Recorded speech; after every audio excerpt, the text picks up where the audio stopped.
What so proudly we hailed by the twilight's last gleaming, whose broad stripes and bright stars through the perilous fight, o'er the ramparts we watched were so gallantly streaming, and the rocket's red glare, the bombs bursting in air, gave proof through the night that our flag was still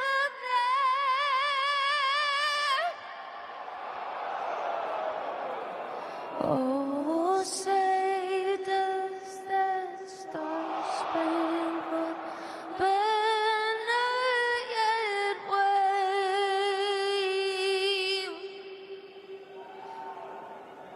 o'er the land of the free and the home of the brave.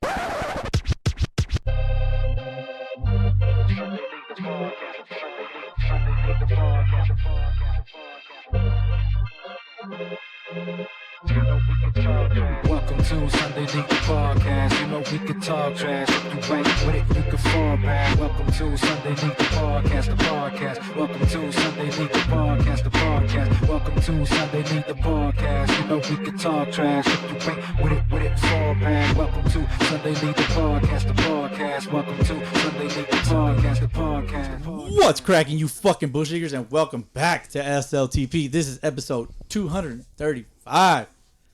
Frank, Jesse, what up? What's up, gang? Good to be back. It's been like a month. It's been like a month. Welcome back, Jesse. It wasn't long Appreciate enough. It wasn't long. That's what she said. Oh, We got a little change of pace this week, guys, because we've got a special guest on the pod. A fucking lefty, an Army vet, manager of the Fontana Wardogs of the FBL. The fucking best league. The fucking best league. That's right. Also, with one of the most clever IG names I've ever seen, and you'll understand as you know We go along, yeah. as this episode goes. Mr. Hands Up, Don't Bunt himself. Oh God, yeah, there is a story behind that. Yeah. To all my fucking bush leaguers, it is my pleasure to welcome first baseman number 1, Steve Nelson. I love it. Shout out. This is an honor, man. I've been wanting to get on here. You guys are amazing. I've been hanging out all day, and shit, this is gonna be fun. It's definitely gonna be fun, man. We It's going to be interesting for It's sure. really interesting. it's not every day there's a cop in this house that's not looking for something. Right. you know, you may be the first law enforcement officer that's been in this house potentially With Yeah. or without a warrant. without. Well, welcome to You were Sunday. invited in like a vampire? Like, go ahead, come in. For real, man. Well, sir, welcome to Sunday League, the podcast. It's a pleasure to have you. As you know, you're a weekly listener. You're insanely tuned in to everything that we, what we provide weekly, right? Right. And as per weekly tradition, let's go around the horn with our fielder's fucking choice. Steve, what are you drinking? And do you have anything on deck? Nothing on deck because man, this thing is very tall. It's pretty hefty, yeah. Choice of words. Corona, Sunbrew, Citrus, Cerveza. Nice. And are you a big drinker? I'm not a drinker, so That's a 24 ounce right there. this is a 24 Yeah. ouncer, 4.5% tall can. I'm not a big drinker. Not that I can't lay it back because I'm a vet, but man, you get old and acid reflux. So Oh, tonight, yeah. That's a real thing. Yeah, no, for real. yeah, getting old sucks. So tonight I'm gonna be feeling it, but when in Rome, I love drink. it. drink. And Do as the bush that's what leaguers I'm- do. Do as the bush leaguers do. That's what I'm doing. So I got my Corona here. Hell yeah, let's do it. Jesse, what you drinking? Is this spelled backwards? I don't know what the hell this is. A Reeb? A rib? It might be a rib. Arab Mira? or beta? Or Beta, yeah. Yeah. Get it together, just Get it together. What kind of beer is it, man? This is something new. Something I found at For the listeners at home, it's backwards BIRA. Yeah, that's There why you it threw me off. Because I'm illiterate to begin with. Maybe it's a bira. Beer, yeah. So this is a wheat beer, low bitterness. It says. Nice. I white? found it at the glorified liquor store that's down the street. They sell like the high end tequilas and all that shit. They had Fortaleza the other, and I was like, no. Don't All I do know it. is Jesse hasn't opened that shit yet. He hasn't opened it yet. I need something to open it with. If you can grab Please. that right here. Yeah, there you go. Ralph needs a beer. Ralph Bottle needs a opener. beer. I love that. Who's Ralph? Yeah, who the fuck is Flip it. This fucking guy. I wish. See, this is I where remember- the video comes in handy. I remember my first beer. Remember your first cock? Oh. Why would you remember it? Yeah, it was mine. I don't recall. As some would say, hung like a tuna can. Right? I didn't feel a thing. I actually. What's the statute of limitations on that? But we didn't get past the my cheeks, God. dog. 2 inches of thigh splitting thunder, just clapping Oh cheeks, my literally. God. I am a mandated reporter, by the way. So. Same. So I found this beer at the glorified liquor store down the street, and on the little 6-pack like Okay. carton. Yeah. It's good, right? Yeah, It's it is. solid. No, it is. I think they're partnered with. It was expensive as fuck, by the way, for a 6-pack. I'm like, what are we doing? Anyways, I think they're partnered with like the international lacrosse, not lacrosse, cricket, Cricket. Yeah. like the cricket, whatever their organization is Middle called. Eastern So- baseball. So I think it's like Middle Eastern baseball. No, we got the other one. Remember the one they toss up and they like. Oh, soft what's that toss one? it? No, but that's somebody That's else. over no? the line on the beach. Is that the? It's more than over the line. No, because but it's, there's it's the whole field. No, Is he's that the- talking about the Norwegian one. Yeah. Yes. Okay. You follow it too sometimes. Hey, they go hard in that too, because they'll be like diving across like these like arena floors. I'm like, damn, all right. Kind of like stickball. Yes. Yeah. Like Yes. stickball in New York. Yeah. It's like very like rules are like complicated over the line. That's what it reminds me of. You still got to run the bases and stuff like that. Because they did Yeah. have the beach one like over the line that you swing kind of like at an upward angle in a sense, but it's only like 3 people. Is that like the catcher throws it up in the air and gets the hell out of the way? There's that one, yeah, but I think like it depends on how you deliver it. Because I think if it's your teammate, they're like dead ass right next to the swing, and they're just like ducking a little bit. Some shit. Something like Because that. over the line traditionally, the way we played on a baseball field was Yeah, it's like a soft toss. second to third, and then anything on the other side is pretty much an out. Right. Yeah. Especially if you hit it foul. Oh, that was the worst. If you just missed it and you went, Yeah. You ever played Chinese baseball? no. Where anything goes, you get one swing. Doesn't matter if it's a foul ball or it doesn't matter if you hit it or miss it. Or So anything. there's no foul lines or It's like one pitch. one pitch. There's no foul lines. Wow. And Yeah. you have to run from home plate to second and back. Oh, that kind of sounds like cricket. yeah, Yeah, kind of pretty much. yeah, but I think it's more like kind of like using a baseball field. I think is what he's trying to get Yes. at. I see. Well, they use the big Because ass stadiums. we didn't have Well, cricket the whole growing thing up is in it's my like hood. their field is like a circular field, kind of like when you play soccer or football. Okay. It's a little bit more complicated and to Well, play yeah, defense yeah. there. But here Yeah, it's fuck all like that shit.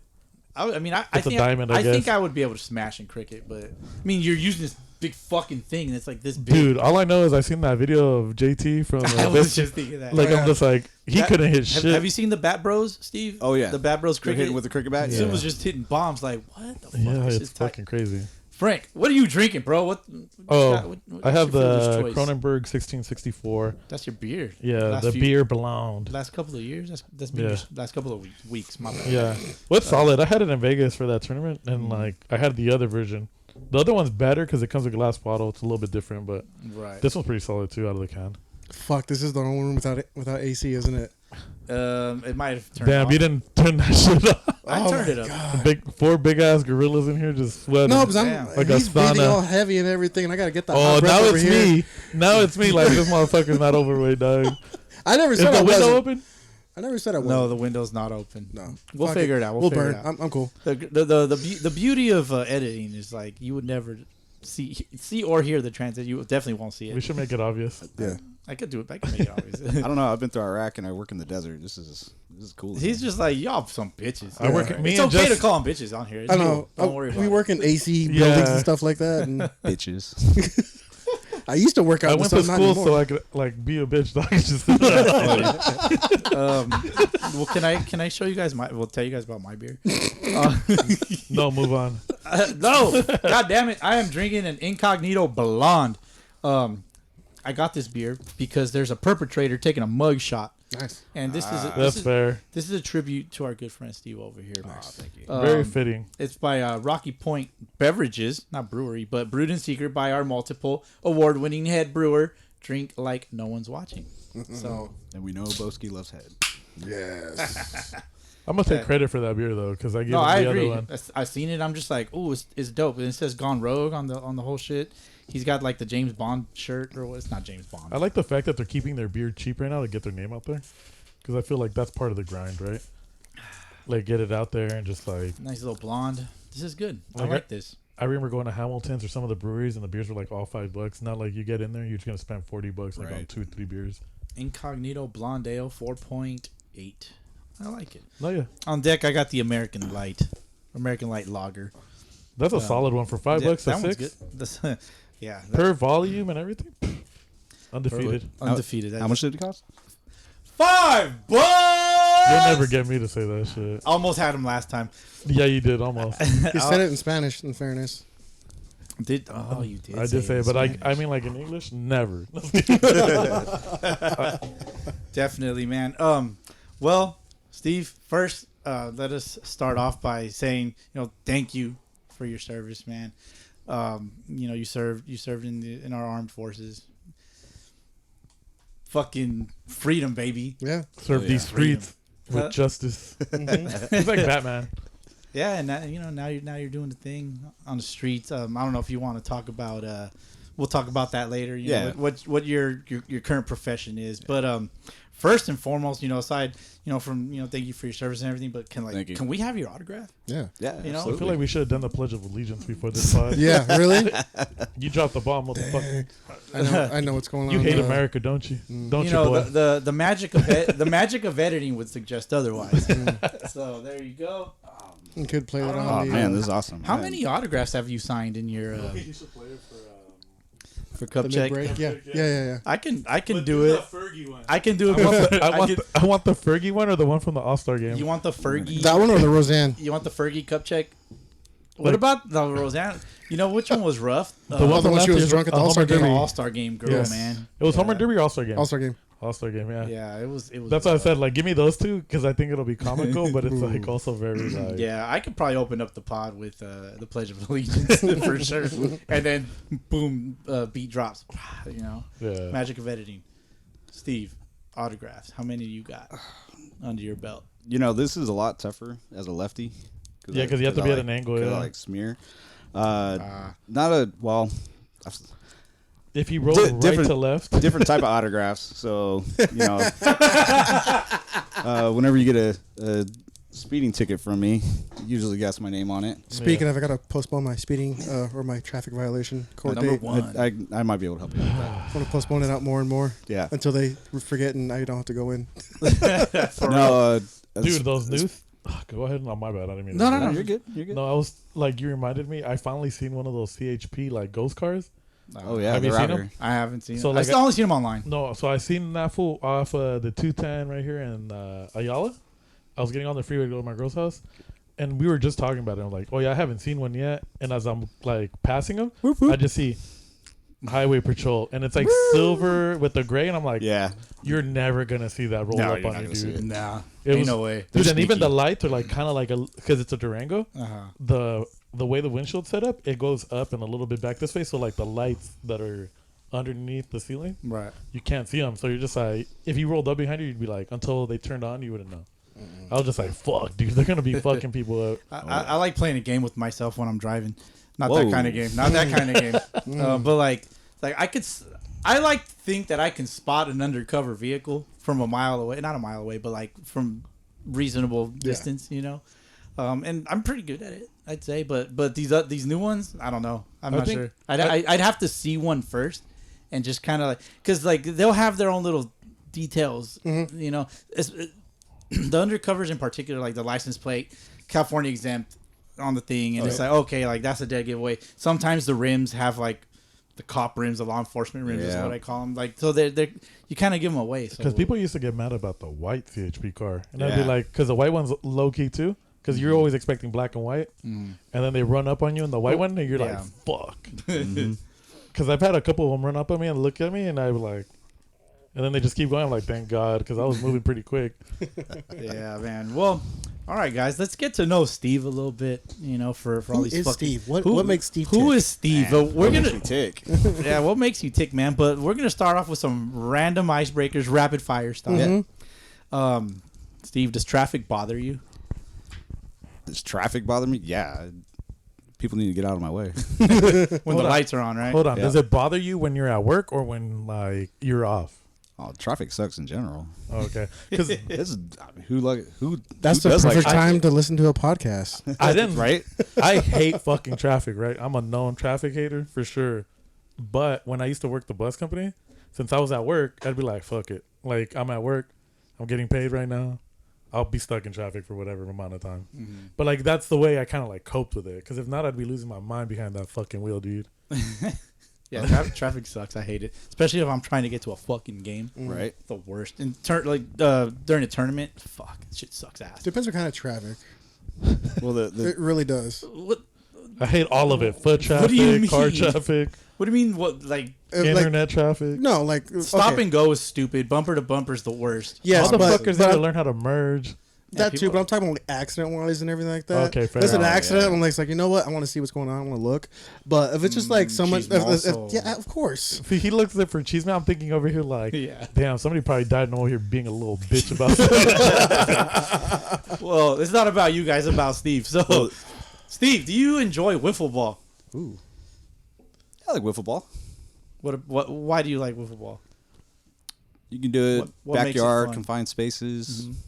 It's baseball. when's the last time you played wiffle ball? I haven't played anything organized, but just maybe me and Just me and the fucking daughter in around. the backyard. Yeah, Nice. Okay. but not like the blitz ball or anything. Blitz ball's fucking crazy. Yeah, it is. Right. They you could throw gas with those. All right. Do mice really eat cheese? Mice eat everything. Probably except cheese. I don't know. Okay. Are Martians actually green? I'd say if there's Martians, no, they're not green. What color would they be? They'd probably be red. Nice. Okay. I like that. Can anyone play baseball? Anyone can play baseball. It's just a matter of how well. Okay, that's fair. Do you collect baseball cards? Just very specific ones. I don't. I'm not like the current trends that are going on where people are fighting at Walmart for Fucking them. posers, though. Yeah. No, but I got some of the guys that I followed when I was a kid, or my favorite players. I might pick up one or two of their cards If the price is if right. the price is right. Yeah. Because the nostalgia's real, guys. Yeah, because Yeah, when it I is. go to Oh, Frankenstein's, like I've grabbed him on like a couple Red Sox cards. I have a couple like GA Tim Salmon, Yeah. and that's what I'm gonna just do from now on. I'm not gonna go looking for these packs or whatever. Yeah. I just buy them at 7-Eleven. They just have it there all the time. I just buy the Like, packs. I'll I had the box, a stack of that's boxes up right. to the window, maybe 3 rows and like 2 deep. And every week, like we would just open boxes. because I just before the started fun. getting irritated just looking at them. Like they're just sitting And, there. and you can see all the shit down below. Right. Yeah. Well, one thing I did start doing, like 2012, 2013, I buy the retail set and I leave it in the wrapper. But one of my buddies that deals cards, he's like, "Yeah, those aren't worth anything." Yeah, so they're not. They're not. So So, you I just open them have. up? So I have every year since like 2012 just sitting. But the whole thing is like, if you get into it for that, like cool, Yeah. like for the money. But like, if you just enjoy the like ripping backs and like for whatever reason, like everybody has hobbies, right? So if you like do it, cool, man. Like Yeah. they don't mean As shit you to can- anybody as else, you can tell. but don't mean shit to you. Like I mean, it's something. Yeah. Okay. What do you think about the infamous Pop Studio? Fuck the pups. Man, you hear about it? Shut up, Frank. You hear about it and you're like, okay, he likes Funkos, it's cool. Hot as But you balls, get in man. here, man, it's impressive. This is something special, and just the way you have everything displayed, and it's not What's that all. commentary? You think it'd be all like on top of each other, but it's actually displayed. I mean, it is Great. kind of on top of each other. It is, like, but I in a mean, way. but you can see everything. Yeah. Like nothing. it needs some work though. Like I'm looking around, just like, oh fuck. Yeah, there's a lot of shit. My that- favorite, looks good. My favorite part of the Pop Studio is the fucking water leak. That Yeah, I was looking at that right now too. You know what? I didn't even notice that. I know, dude. It's the worst. There's gonna be a Funko Pop sticking out of there too. That would actually be kind of sick. You should just paint it black and then like have it like halfway in, so it looks like it's falling out of a black hole. That'd be sick. Okay, that's not a bad idea. But fix the fucking patch in the roof first. Dude, I've been trying to figure out this fucking leak I forever. know, I'm giving you shit. I know, It's man. It's Fuck the off. funniest shit. And Between that and the glove review and the vlog for World Series, I don't know Oh my when it's gonna God. happen. God. All right, so I still owe the world and the Mets the Arizona 2023 vlog. That was like 8 years ago. 3 years ago, technically. 2 years ago. I'll be damned if I get to the fucking 2025 NABA Arizona and still not have that out. You But gotta it's just- but it's trending that way. I owe the burrito glove review. What else do I owe? I think I owe like a baseball card video. Yeah. Yeah. Yeah, there's a handful of stuff. And- There's that. And real quick, feel free to like interrupt us because sometimes Oh we'll yeah, just go crazy. interrupt us anytime Oh, you want, yeah. Steve. Because Yeah. these goons over here, like especially Frank, he'll go on his tangents. Yeah, I'll and it's fucking like, go he'll- crazy. it's like shut up, Frank. But the best part is he'll be like, "Don't do no tangents, no tangents," and He'll he'll be just like- go off and just talk. He'll ask a question and answer it himself. Frank, it's like and last week argue. I was trying to give Frank Big will be Mike like- 5 minutes, and this was like, hurry the fuck up, Frank. And Yeah. I'm like trying to give He'll Mike be a like due. the color black is black, but like It could be also- blacker. but you could also say it's white because like you can't have one without the other. Like That's the absence of color. Fuck. Yeah, man. Since we're still technically on the topic of the Funko Pop Studio, Yeah, Frank. right? the My bad. the tangents that we talked about earlier. I'll bring it back. I'm big about giving gifts and giving back, and like I said, this is an honor, and I didn't come empty-handed. So the first gift for the infamous Pop Studio. Ooh. Let's go. Let's see this. I like where this is going. So do I. He's taking his shirt off. You love free shit, bro. No, it's You love free shit like everybody else everybody does. likes free stuff. I was looking around and I didn't see this one. I don't even know if you're gonna recognize this, but here you go. John Who Wayne? is this? that John John Winger Oh, Winger. from For Skip. Stripes. From I have Stripes. never seen this. You've never seen that movie? Are you kidding No, me? I've never seen this. This is dope. Bill Murray? Yeah. John John Candy, Candy. Join the Army. This is Bill Murray's character. That's Bill Murray's Yeah. character. That's So such this is a dope good as fuck. movie. you Thank need you. to When he you convinces need to them watch to go that in the movie. recruiter So. ship. Shit, I might actually need to get a paint marker and have you autograph this one. It had a. I appreciate it. It had a Walmart sticker on it, and I tried my best to like get it off. You and- took the Walmart sticker off? Dude, I don't know. It looked like it was in the way. It's a Walmart exclusive. I'm not a collector. All right, I just think it looks cool. Look at. You see how there's a sticker right Okay. He's yeah. about to give you an education on this shit. Like, So I just devalued it. Like, No, who, you're who knows? fine. This thing's probably wow. priceless, and I just ruined it. No, you probably. I'm just laughing. I Saying can, thank I can you. pull This a was like, sticker off you took something the else. Walmart Yeah. sticker off. Shut up.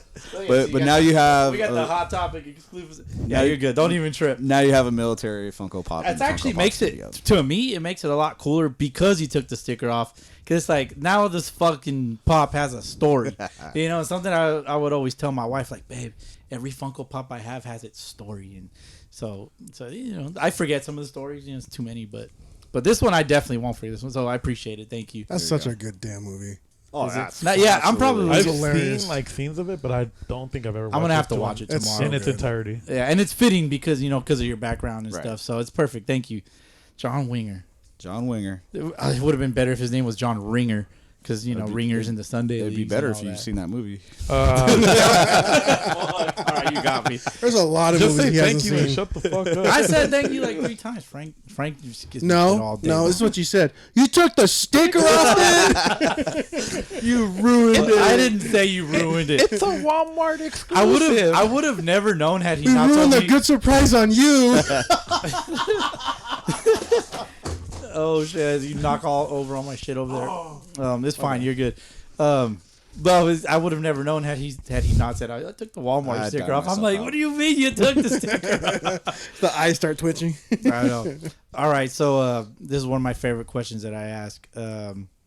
Fuck, you're lefty, so Yeah. I don't know if this would apply. Do you own a left-handed fungo? I guess do you own a right-handed fungo? I don't think that's a real thing, man. It's not. Yeah. Next It's like one. keys to the batter's box or what? Do you have the keys to the batter's box? I don't even know what that means. I've never heard that. So What? I've so never it- heard You that. never heard of that? I've never so heard in that. high- Haze him, right? Oh Yes, my please. god. So Who's that man? I can take hazing. Boo, no, I'm kidding. Ooh, But- that man, no. Keys Please to the don't, batter's please don't. box. yeah, so pretty much like our coach used to fuck with some of the young guys. Okay. And he would be like, hey, go get the keys to the batter's box. And like guys either weren't paying attention or they were just that green or that eager to like make coach happy. So they would be like, "Hey, coach," like for example, our coaches were Clarendon, Sparks, and a couple of.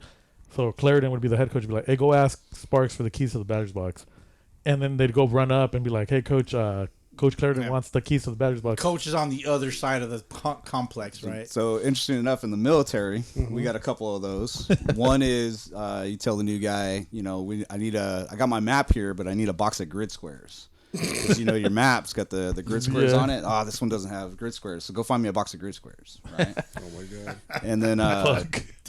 I was in a heavy mechanized unit, so we had, you know, tanks and Bradleys and shit. And you give the new guy a ball peen hammer and say, "Hey, go find soft spots in the armor." Oh god. So we got this brand new private ding ding ding ding ding ding trying to. There is none. Yeah. It doesn't exist. That's fucking So, hilarious. but he'd be out there all damn day just like hazing ball them, peen yeah. hammer. Yeah, exactly. Damn. That's awesome. But it's part of like obviously the rapport that you build up with Right. the guys, right? Or you guys know the chem lights? You break them. And Oh, yeah. they you know the neon lights. Get the light for it. So it's I need chem light batteries. Go find me chem light batteries. Oh my god. And you got this guy go to supply, and you know some supply sergeant be cussing him out. They Yeah. they don't I feel like exist. that's the worst too, because it's like on the baseball field it's humorous, but like you're in the military. Oh yeah, you These got to guys do are like, it. "You're fucking stupid." Absolutely. Just get your ass reamed. I mean, Yeah. it could be the same. You like that Alright. though, Jesse. So But I'm not keys complaining. to the batter's box. I like that. Keys to the batter's box. You got that. The What was bucket the of other- left I hand got. Oh, is that the next one? Have you ever seen the box of curveballs? The box of curveballs. there's Yeah. another one that I'm trying to recall in my mind right now, but when I figure it out, Yeah, just throw it in whenever. Yeah. And this is my last one of for me of rapid fire random icebreakers. Is home plate a base? Yes and no. Okay. So there are 4 bases in baseball, but I will never, ever till the day I die refer to it as home base. yeah, It is home Praise plate. Jesus. Home plate, the dish, whatever. It is never home base. But baseball does have 4 bases. yeah. On stats, it's a total of what? But when you're up there, you're at the. It's a home run, bro. Yep. It's It's a home run. Total 4 bases. You can say 4 bagger. You can say, but Tell it to prize picks. In the stats, Right. it's one thing, and in the physical, it's another. but Yeah, you, it's a you- culture thing, dog. Yeah. You call It's a home. culture You thing. call home base. I'm laughing at you. Yeah, and don't call them points. Don't You know call what runs though? points. You know who always calls it like home base or some shit like Who's that? that? Some random Venezuelan dude that shows up to your games. Yeah, that happened today. That shit was funny. That's all I got for my rapid fires. You guys have anything? I have a question.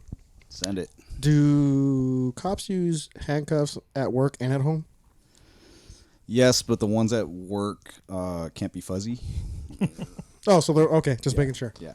So Damn, I always wanted to know. That. and it'd be funny to see like some big old dude getting like escorted down the street and like Pink puffy buzz- cuffs? Yeah, with shitty gun up in- Oh yeah, so they do sell do different. the perp walk with puffy cuffs. They do sell different color handcuffs. And you know, since we're on the topic, yeah, I am a work for a sheriff's department out here in the Inland Empire. I won't say which one. 15 years. I'm a sergeant. Working graveyard. Actually worked last night. Nice. yeah, he's And played. Got off at 5 a.m. and was at Eisenhower at Like 7? 7:30. yeah. The And- 7:30 because I was there Yeah. at 7:30. And yeah. then played the Gators. Yep. A little preseason game, a little Yes, pickup. sir. And then we went to lunch, had a very nice lunch, It was nice. Yes. and then hanging out in the pop studio. So I've been up for almost 30 hours now. Yeah. Oh, nice. So I've only done that out of stress, just like for whatever reason, like Mm-hmm. couldn't go to sleep, just stayed up. And you're right, you do hit like a second wind. oh yeah, But then when the crash out is crazy. Oh, Yeah, the crash outs are at least you get. Yeah, I know Steve's gonna get his rest. oh, but fortunately it's my weekend, so I don't go back to work till like Wednesday night. So, Oh, that's cool. So you have some time to decompress. oh and all yeah, that. oh yeah, and then listen to this and regret. You have some time. Everything. You have Coming some on, time to so. think about what you've done here, sir. I don't. To make you feel better, I never listen back. I just get random texts from people like, "That shit you said on the pod was so funny." I'm like, "I know, cause I'm great." No, yeah, we do get that. That is a thing. There's a handful of people that will message us as they are listening to the pod, but it feels like they assume that we're listening along with them, Smoke alarm. but we don't. Like, and like, so I'll get a message. I'm just like, Please jog my memory. What are you talking Yeah, about? I think I've done that a couple times to you guys. Yeah, I'm just like, wait. Like, wait, what? You guys did one. You did the military alphabet, and you fucked it all up. Did we? And I'm sitting there like texting you, like screaming at your I'm headphones. just like, Did I fuck it up or who? Fucked I don't even remember who I fucked think it it up. was you. Fucking maggot. Well, like Alpha, Bravo, Yeah, Charlie. and I think I even went on and like pulled an image and fucking sent it to you guys. Oh, that was a while ago. That was a Oh, while yeah. ago. Okay. I don't think I was on that one, but like, yeah, you probably fucked it up, don't you? Shit. Was it a different set of characters in this on this show? It might Maybe. have been because I didn't Okay. join until like what, late last year. Yeah, this would have been pretty early. Like I started listening to you guys probably 2.5 years ago. Yeah, Okay. So yeah, because I would have been like, that's not right. Let me look it up. yeah, All right. Well, since you mentioned that, that's one of my questions here. When did you first come across Sunday League, the podcast, and what were your first impressions? And like, how did you feel about all this? Like what's up with these dudes talking about Sunday League baseball? honestly, it's amazing. It's just I'm trying not to get emotional. It's okay, man. You know, we as men, we as people, we all go through a lot of shit. Like we all got work, we got family stuff. Sundays is kind of our day to decompress, and for me, it's when I have a rough work week, things are going bad, and I mean I see a lot of shit. I know get to Sunday and everything's good. Get to Sunday and everything's a reset, and it's gonna get me through to the next week. And then seeing that you guys talk about this, and it's like holy shit, they're in the same position. These guys like love this game, they love playing, and they're cool people. And Cool is a strong word. I'll use cool. For me, I use cool. But the fact that you guys is a community out there of people just like me, where they're like, hey, get to Sunday and it's the best day of the week, right? And no matter what happens Monday through Saturday, it doesn't matter, right?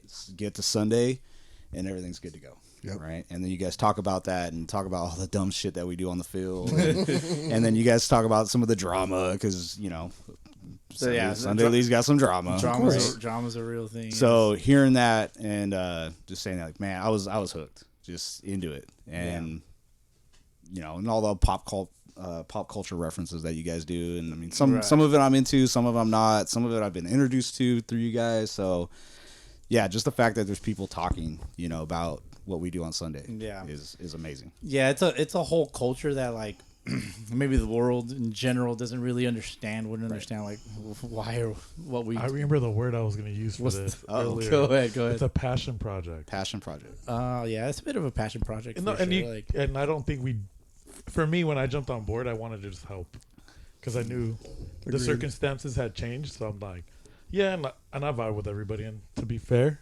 like it's one of those things where when I got back into it, I was just like, yeah, man, like I want to go out there, hang out, kick it with the boys, and it got me through some tough, dark times and shit. So I totally agree with that. It's just one of those things where you're kind of like, it's definitely like a passion project, and I see how much like he's put into it. So I'm like, I'll help you out where I can, and like do that stuff. And then even with Sundays, it's like that's what I prioritize, and it's just an easy transition to just come here and talk about it. Oh yeah. And kind of vent about some stuff, you know, from time to time. It's kind of crazy. This guy's been trying to quit for like the last 3 months. I quit every fucking day, blood. Yeah, we're on the same boat there, man. No, yeah, like every day I'm just like, fuck, I'm done, and then I just, you know, kind of keeps on rolling. And you're gonna hate this, man, but I love the power rankings. Yeah, like and I wasn't even in them. Like I was playing AAA. I have played majors and FBL in the past with the Drillers. Would like to get back to that, you know, when we can. We're working on it. But man, the power rankings were cool. And I know it's a lot of work and people get upset. And I get it. I get it why we haven't seen them. Fuck the no, I'm kidding. I honestly, I don't mind them. And me and him have this discussion all the time. And I think if we fix them and do it a certain way, it has to be like real clean. But people always make it more than what it is, or like I think the most annoying thing is that like I think when he first started them or they first started it, they're very clear, and I think people don't fucking read. Right. This is majors only. Right. Yeah. We don't do it. If you medal bet, we don't include you. Right. This isn't a tournament thing. You have to earn your way in based on whatever calculations we do. But it's obviously a work in progress. Yeah. And like people just would go crazy and then How come I'm not the top 10? And another thing too is like because like the Instagram is more supplementary to the actual podcast itself. Right. It would tell me a lot. Like a lot of people just don't take the time to listen to the pod. You know, I it's gotcha. like it's like we say a lot of funny dumbass yeah. shit. You know, it's A like lot of quippy dumbass shit. quippy. That's a big word, bro. It's a little word. It's a what? Quip. But even with the power rankings going missing in action, man, I still listen to you guys. That's All still, right. so- We appreciate it, man. I think the diehards definitely like, and shout out to them. Shout out to the Yeah. diehards. You guys know Yeah. who you fucking are. Yeah. Because I know there's random people out there that like, oh man, like I listened to your pod and blah blah blah, and they just throw their little comment, and then you never hear from them ever again. Didn't the pod used to have one guy from like Germany or something like that used to listen to back in the day? Yeah, there was one. It was like one like England random, or somewhere. yeah. Just wait. I think that same guy was trying to do a Sunday League. It's a buff dude, no? No. It was the Sunday League podcast. It was what he was trying to do or something, but it was centered around football, football, Yeah, soccer, soccer. soccer, yeah. soccer. And so he was from Europe. The and beautiful game.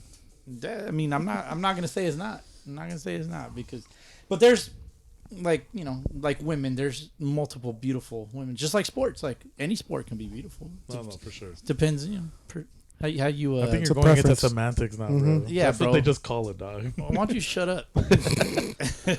You legitimately have me here to talk, dog. Huh? You legitimately asked me, like, to come on the pod to talk. You I want me to did. shut up? Bet. He won't stay quiet the rest of the time. Fuck no, dude. I talk way too much. I talk way too much, dog. Dude, I would put $100 and be like, Frank will not stay quiet the rest of the day. I think if I matched your $100, I could do it. But yeah, I don't think you could. I'm not gonna His do lips it. would be quivering the whole time. Yeah, I don't think He's he- gonna I'd be be like sweating that. bullets, You'd be bro. that one meme, bro, where the dude's head is like about to. You know what I'm talking about? Yeah, like he's holding in the fart. Yeah. Is But that what's what the it is? other one Yeah. where it's just like him sweating and shit? Like that one too. Like Yeah, dude, for sure.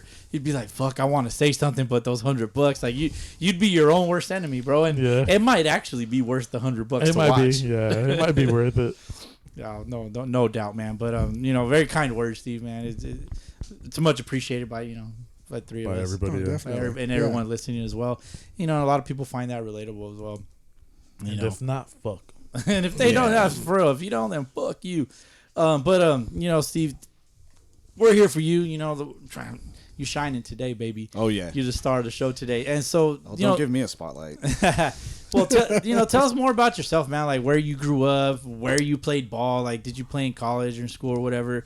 And basically, like your path through life. Like what led you into the armed forces and how you ultimately ended up We got good story. playing ball in the Sunday leagues and with all of us fucking bush leaguers, man. Like get into it. Like let's tell the we got world some who good- you are. We got some good stories. So I'm local. I grew up in Fontana. Yeah. Went to Faux High.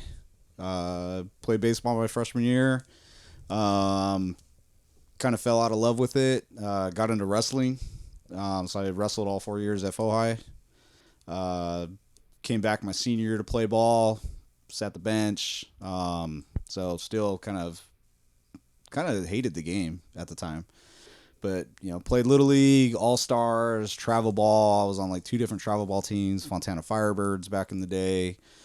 Playing baseball 6 days a week. Man, that was my life. Baseball was my life. The good old days. The right? good old days, Yeah. man. Just going, my dad taking me to Angel games and Padre games. Grandpa took me to Padre games because he was in San Diego. But baseball was life. Baseball was life. And then, graduated high school. I had no plan. My college plans fell through because I was very smart, like A's on the test, but I was very lazy. So I wouldn't do homework and shit, and it averaged to a C, so I didn't get in the schools I wanted. My dad pretty much said, "Hey, you're going to college, or I'm kicking you out." And it was that kind of tough love that I think we're missing these days. But I won't get into that.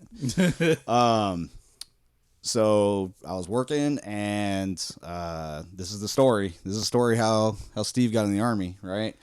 So when you turn 18, you get a letter for the selective service. You got to sign up for the draft if we ever have one, right? Yeah. So my aunt was living with us, and my aunt, she's good, likes to clean, likes to keep the house tidy for us.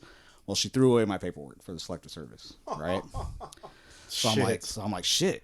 I was a paranoid kid. I'm like, fuck, I don't want to go to jail for, not signing up for selective service. But I had no real intention of, joining. So I was working at Jiffy Lube in Fontana off of Sierra. Jiffy Lube, right? Damn, that Jiffy Lube's been there forever. You guys need an oil change? Oil change? I know a guy. I used to work in the bay in the pit. That's so. Damn, I've been there before. Well, we had a army recruiter. At the end of the month, this dude would come in and bullshit with the manager and drop off some pizzas. Whoa. And he was a cool dude. And he would just walk in. Just walk in. What's up, guys? I got pizzas this week again. So it turns out recruiters, they get like stipends every month to buy food for, recruits and shit. Right? Well, at the end of the month, he would have money left over and he'd just go out and buy pizzas for like all the businesses around the recruiting station. He was a cool dude. So he comes in. I'm like, hey, I need to sign up for the selective service. Where do I go? Right? I'm fucking damn, you set yourself up. There's a I'm hook, fucking line, and stupid, sinker. right? So he goes, hey, what are your plans? I was like, I don't know. I'm supposed to go to college. He goes, what if we paid for your college? We give you $50,000. Like, wow, holy shit, I'm making minimum wage. How old were you? I was 18. 18. Like 17, just turned 18. I'm making like $7 an hour, right? Minimum wage. Fuck. So he goes, fuck. I remember those days. Goddamn. He goes, take the ASVAB. I'm like, all right. And I'm a product of Fontana High School, but I actually was, I like to consider myself educated. So I go down and take the ASVAB, and I score like a 79, right? Is that good or bad? I'm going to get to that. Okay. So I scored 79, and I finished the test in like 45 minutes. And I come out, and I'm in the waiting room, and I'm waiting for everybody else, and like everybody's taking this test, and it's like 3 hours long. And I'm like, fuck, man, was there a second part that I missed, right? That's the worst because I did it pretty quick too. Right. So they come out and they're announcing the scores and they're going around and it's like, oh, he scored a 20 and he scored a 27, and he scored a 30. Nelson, you scored a 79. And I'm like, well, shit, that's a C plus, right? It's like, no, you're in 79th percentile. You're better than 79% of everybody that fucking takes this, right? So it's almost like a B plus, A minus, right? So it's a percentile. Yeah. Okay. So he goes, you're eligible for any job in the Army. You can do whatever you want. And I'm like, shit. Okay. All right. Well, what do you got? My dad was in the construction industry. And he's like, well, we've got. Can I jump in real quick? Yeah, do it. I Googled the ASVAB scores. Yeah. Like what's that average and all that. Average score, standard score of 50 is considered average. Yeah. A standard score of 60 or higher indicates above average aptitude. So that's where you lie. Right. Me and Steve are above average aptitude. So he plays me the videos and he's like, all right, well, you want to do construction? We have heavy equipment operators, right? And I knew from my dad working it was, good money, long-term equipment operators. And I'm like, all right, I'm an 18-year-old kid, fucking making minimum wage, right? And he goes, do you like explosives? I'm like, fuck, yeah, dude. So he shows me the combat engineer, and it's like they're blowing shit up and blowing up bridges, and they also do construction. And I'm like, dude, sign me up, right?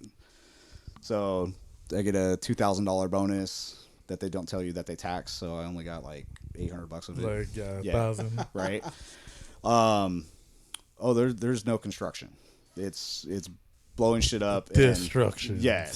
Deconstruction. It's deconstruction. So, first time I left California is going to basic training. I remember it was January 17th. I shipped out. Damn. And Martin Luther King weekend. Right. Shit. Right. I couldn't even have played in the tournament. Should have been playing ball, right? Mm-hmm. So I go to Missouri, Fort Leonard Wood, and I leave LA, and it's 75 degrees. I'm wearing a shirt and shorts. Oh. And I get into St. Louis, Missouri, and it's fucking -2 degrees. Damn. Right? And I didn't pack no hoodies. I'm an 18-year-old kid. I never left California. I never left California. So I'm like, maybe to go to, the river in Arizona or something, but like never. Right. East. Yeah, you never really ventured out. Yeah. It's a different cold, man. So I go through basic training there, and there's all kinds of stories through that. I get stationed in Fort Hood, Texas, combat engineer. So signed to First Cavalry Division. And as soon as I get there, the war in Iraq kicks off. And fuck. Damn. So we deploy, went to Iraq for 12 months. Fucking, we'll get into that. Crazy. It's like bad trip to Mexico. You can't understand anybody. They all want to kill you. What year is this? That was, so I joined in 2003. So I graduated in 2002. So War on Terror then. Right. Okay. Went to Iraq. Actually joined the Army in 03, went to Iraq in 04. 04 to 05. I get back, and they ship me back. And we get over there, and the rotations are 12 months. And as soon as we land, they're like, yeah, this one's going to be a 15-month rotation. So I did a 12-month and a 15-month first tour. Pretty much back to back. Back to back. So first tour, I'm in Baghdad, Sadr City. Rough area. It was like, got blown up, all kinds of stuff. Lost some friends. And then the second tour, we were in Anbar province, which is right outside Fallujah. Yeah. So, I mean, you guys hear everything that goes in Fallujah. Yeah. So, our unit wasn't directly in Fallujah. That was all Marines. We got all the residual that was coming out of there. Got it. So, like, they would go in. The Marine Corps, man, those dudes, they smashed. And then everybody that was trying to sneak away, they'd run into us, right? And we were doing everything from looking for roadside bombs. Like, and when I say looking for roadside bombs, that means we're driving down the road at 5 miles an hour. Just looking for them. Just looking for them. And we're in a couple types of vehicles. I drove a Husky. It's basically like a giant John Deere tractor. And I found a couple by them blowing up underneath me. And Oh shit! yeah, it's crazy. Sounds scary as fuck. Oh yeah, dude, it's nuts. But the military is weird because at the time you're bored as shit. Everybody thinks, oh, it's action. Man, the action's like 1% of the time. No, yeah. Most of the time, it's you're away from home. There's no social media. I mean, we maybe had MySpace right at the time, 2004, Yeah, that's Good right? old right? MySpace. Everyone had Tom. Top Good old top eight, MySpace, top yeah. eight. I don't time- even think YouTube was out yet. Right? No, so no YouTube. I think YouTube started in 05. Right. So Yeah. we were Something like getting movies from like bootlegs from Iraqi kids and shit. Right? On DVD. Yeah, on DVDs. Like that's shit. so that's like That's how we were getting them. so you come back home The superior. and you hear Yeah, music and it's pirating. like who the fuck is this person? Like, what do you mean who this is? Like this is the hot shit. And it's like I don't even know who this is like because 50 Cent was out. you're literally been on another planet. Yeah, for a year. you're disconnected Yeah. from what you're used to over Right. here. Yeah. So did 2 tours of that. Blown up a lot. Killed some people. It is what it is. Real quick question for Yeah, you. send it. So I had a friend in the Marine Corps after he graduated, so it would have been 08, 09. Yeah. He says that sometimes when you're going through somewhere that you know that something's about to pop off Absolutely. because it's super quiet. Absolutely. The calm before the storm. So, Yeah. and there's, they actually, the Marine Corps came up with this. They call it the Combat Hunter Program, and it's related to now law enforcement. But basically, if something's different that day, that's an indication. So you look for the normal. So if you're rolling through a street and it's always a busy street, and you're going through and there's ain't nobody out, that's like something's gonna happen. And true as shit, one of the IEDs we got hit by, there's this intersection we go through every day, and we knew it was coming. And they had artillery shells buried in the road, and it blew up probably 3 or 4 feet in front of my Humvee. Had it been like half second later, it would have been under my feet. I wouldn't be here. So we found the trigger guy. He was hiding behind a berm and made him into Swiss cheese, and Which Yes. he earned that. he earned that. So he got like his- like baseball, man. Timing is everything. Oh, timing is. And that's exactly it. Timing is everything. So, but did 5.5 years on a 4-year contract. Thank you, Uncle Sam. So got Gotta out. love the government. Got out in 2008, and at the time I thought I'd make Damn, I it. had just graduated high school the year Right? No before. way. Wow. Like 07. Yeah, He yeah. I was You were I right was in- behind us. I Yeah. was in He New Mexico graduated at that from time. he graduated from the military in 08. Yeah. So Damn. Gladiator school. there was a sports. time I thought I was gonna be a lifer, but I mean we were deploying. Literally, you'd be gone for a year, and then it got to a point where you're home for a year, then you're gone for a year, home for a year, gone for a year. Actually started. I wanted to play baseball in Texas, but it's in Austin. It's about an hour and a half drive from where we were. So we were playing softball, but softball is just it's cool, but It's softball. It's yeah. softball, It's not the same. right? You triple essays where it's at, bro. All the buff dudes just hitting fucking cock shots. Right. Massive forearms. Them Yeah. dudes are massive, but They're juiced, right? Yeah. They're juiced. So, they have to. so around They have 08, to. after my second deployment, I was like, you know what? I want to go home to California. I wanted to settle down. I wasn't really dating anybody, but I was like, I know I want to settle down. I want to, So I got out in 2008. I think that's pretty rational, like given the fact that you weren't one of the guys that like got married like right after you left. Oh, it was or right before. Right. Yeah. Get the extra pay bump for that. Oh, there's dudes that you know, contract marriages. It's like, hey, it's real. So Yeah, because to me it's like, okay, you come back from that type of experience, and obviously you've hinted at like certain things that probably put things into perspective for you. So Right. I would understand you wanting to like calm down for a little bit. And I'll tell you, when you're in there's a slogan, FTA, fuck the army, right? All kinds of acronyms. Our uniform said U.S. Army, so U.S. ARMY. It was like Uncle Sam, or what is it? Backwards is like, yes, my retarded ass signed up, or some shit like that, right? All kinds of jokes. So when you're in, like, it sucks. You're being told what to do. You're being told when to eat. You're being told, like, Hurry up and wait. yeah, hurry up and wait, and you're getting shitted on. So at the time, I was like, yeah, I'm over this. I want to go home. So I got out in 2008, and there was no jobs. The economy crashed in 08. Fuck. The house market crash. Yeah, crashed in 08. Yeah, 08. And I remember I got out, and The bailouts and all that. yep, and I had an old friend from high school, and she was like, hey, I can get you a job. You'll be making like $10 an hour.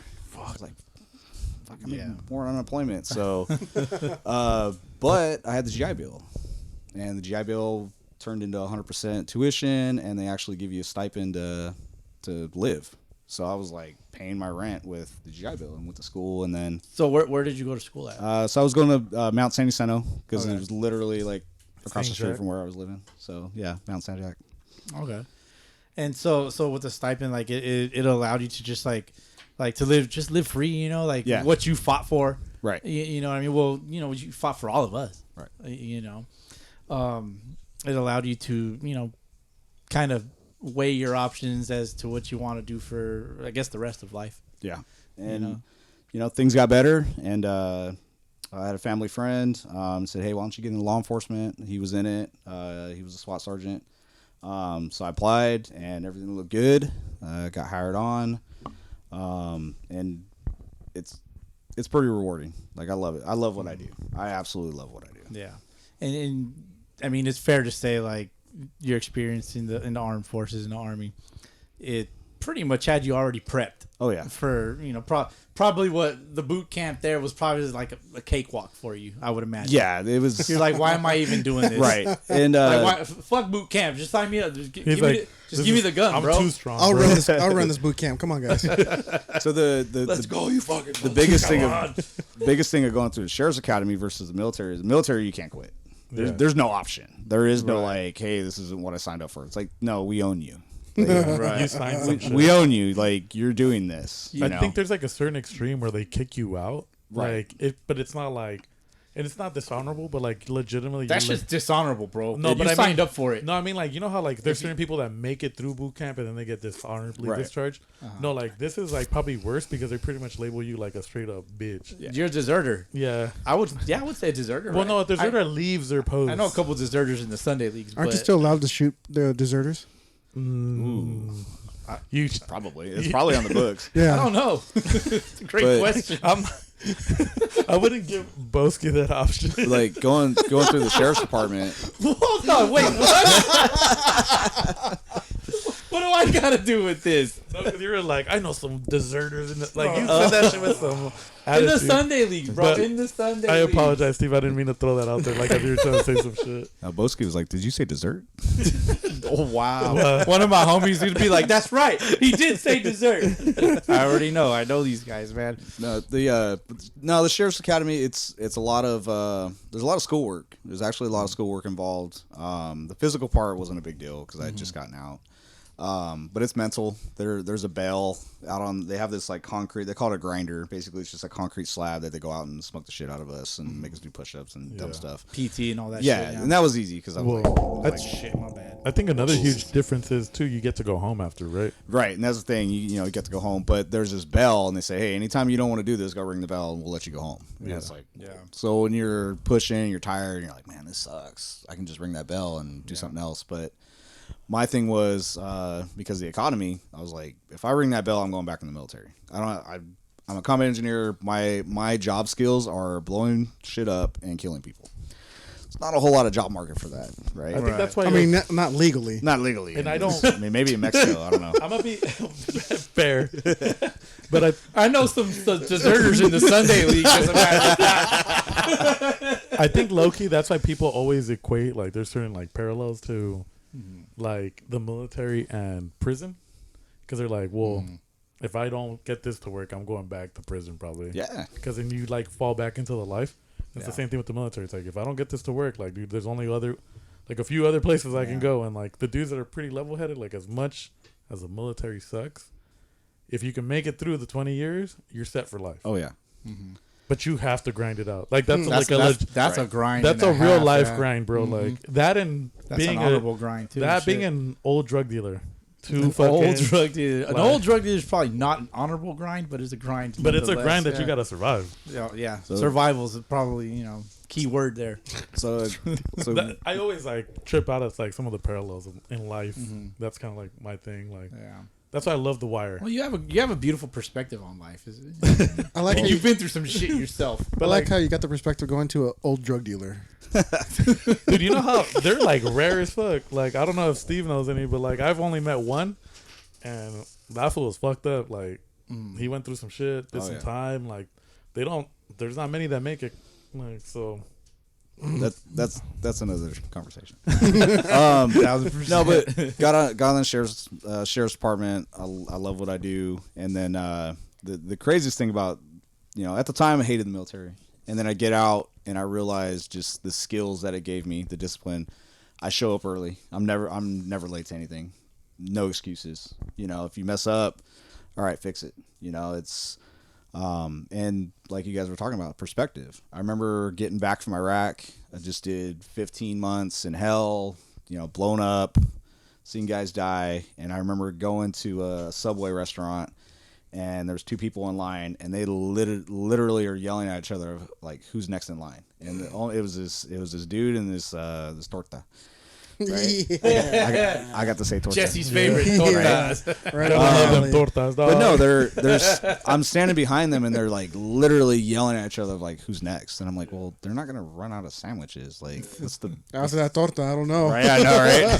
The torta buying an American torta. Yeah. Maybe, yeah. We call that first world problems. Yeah. Here. But it was just, this realization, like, that's not the end of the world, guys.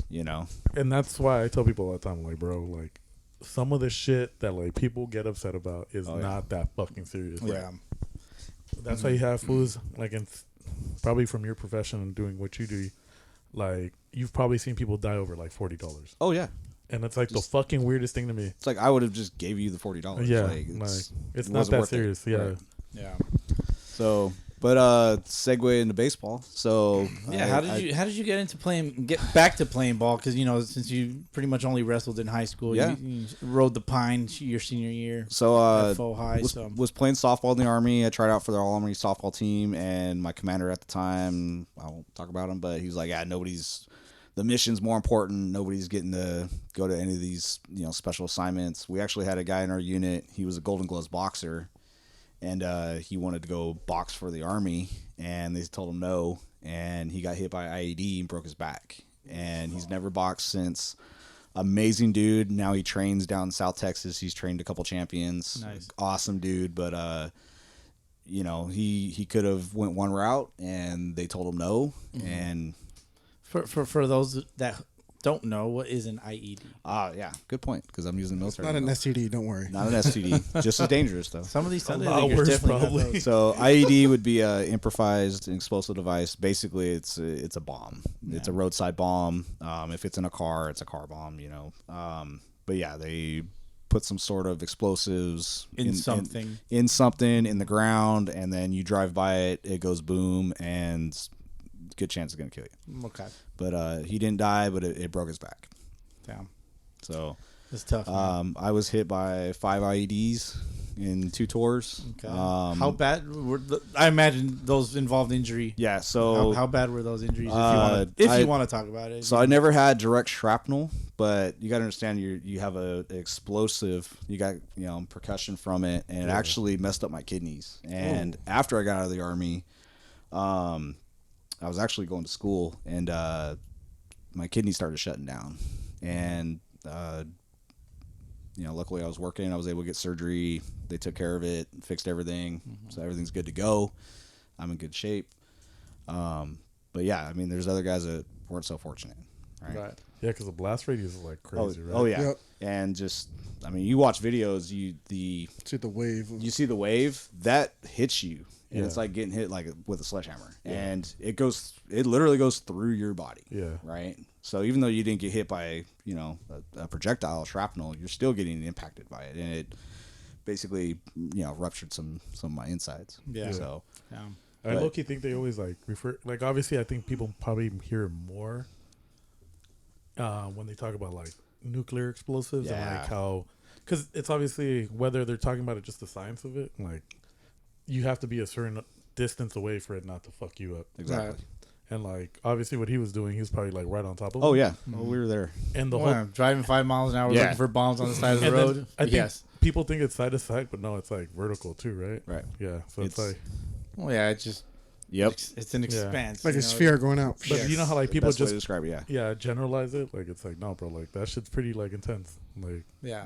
every direction, you're just not safe from it at all. So getting into baseball, I was trying to play softball, and then I get out, and I'm like, all right, man, I want to go do something. So there was a work buddy of my dad's. He played in the PCBL back in the day. They were on the Dukes. I don't even know if that team's around anymore. I don't think it is, but there's probably like some guys that probably like started some other stuff up. Right. So they had this OG dude. He was like 50 at the time, and he would catch with no chest protector on. The Dukes, that would be Aztec, right? Well, no, he was PCBL because I was driving out they to were PCBL, okay. I was driving out to Orange County Okay. to play. Oh, that was way back when. Yeah, way back PCBL, when. So yeah. that was like PCBL had a league in Orange County. So that was yeah. like 2010. Was that the Saturday league? We were playing at T-Winkle, Oh, so where? wherever that was. No So, clue. No clue. All right. Jesse, that's Down your by world. down by I know. Costa Mesa. Yeah, it is. It is Yeah. Costa Mesa. Okay. So You would know. I don't know. Yeah, I played there a few times. Yeah. so played on that team, and then the drive was too much. So Craigslist, man, went on Craigslist. Oh man. Are you And, fucking I'm serious? damn serious. Found a baseball team to play with on The Craigslist. SoCal Drillers, man. Was it the M4M? Hey, we've been No, doing this wrong. it's not the F4M. Hey, we've been doing this wrong the whole time. We should have been on offer. I know, man. You Offer, find fucking players, Craigslist, find players dude. on And Craigslist. sometimes they find us. Oh, dude, So you ain't lying, Frank. So went on Craigslist, like looking for baseball in Inland Empire, and Mike Edelman, Big Mike with the Drillers, and he said, "Yeah, hey, we play on Sundays." And I just graduated the academy. I didn't even know what my schedule was going to be, and I went out, and he said, "Hey, I need an outfielder." I'd never played outfield. But you're left-handed. But I'm so- left-handed, right? And I was in shape at the time. I was fast, right? And he says, I got one spot, and it was me and this other guy trying out, and that guy went like 0 for 4 with 3 Ks, Nice. and I hit a game-winning triple. Oh yeah. Hell yeah. And he was like, well, this is an easy choice. Yeah, And for sure. man, I played like 10 years for the Drillers. Yeah. Just Big Mike. Full-time outfielder, or did you Played ever out, you- played outfield. I wanted to transition to first base, but when you have speed and you got big guys, Yeah. it is what it is. Yep. especially in the Sunday league? Especially in the Sunday league. I'm one But of the big guys now. I know what you Yeah, mean. I guys. play center for the Gators. I know what you mean. but I'm also I'm Christ. I'm 5'8", so most of your first basemen are the league average is 6'2", right? Not But- me. right. 5'11". Yeah. 5'11", baby. But I've always had good gloves, handling skills, good picking. I'd rather you throw it in the dirt than throw it over my head. Right? Yeah. Yep.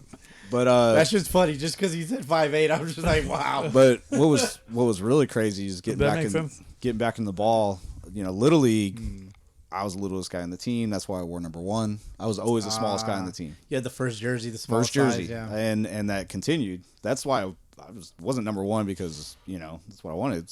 I was the smallest guy on the team. You're about to be number one in all the Sunday League's hearts, right? Yeah, bro. You're winning us all over right now. Well, I graduated high school. I was 5'8", $140. Damn. Right. Fuck, you were thin. I was 15 pounds more heavier than you when I graduated. I was skinny too. I was And like then, No, you weren't. You were fat. I got out of the army and not back then, boy. I was a $185 of just muscle. Pure fucking And stud.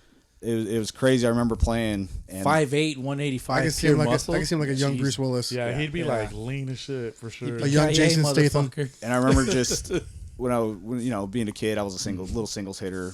I would bunt. I was a little leadoff hitter.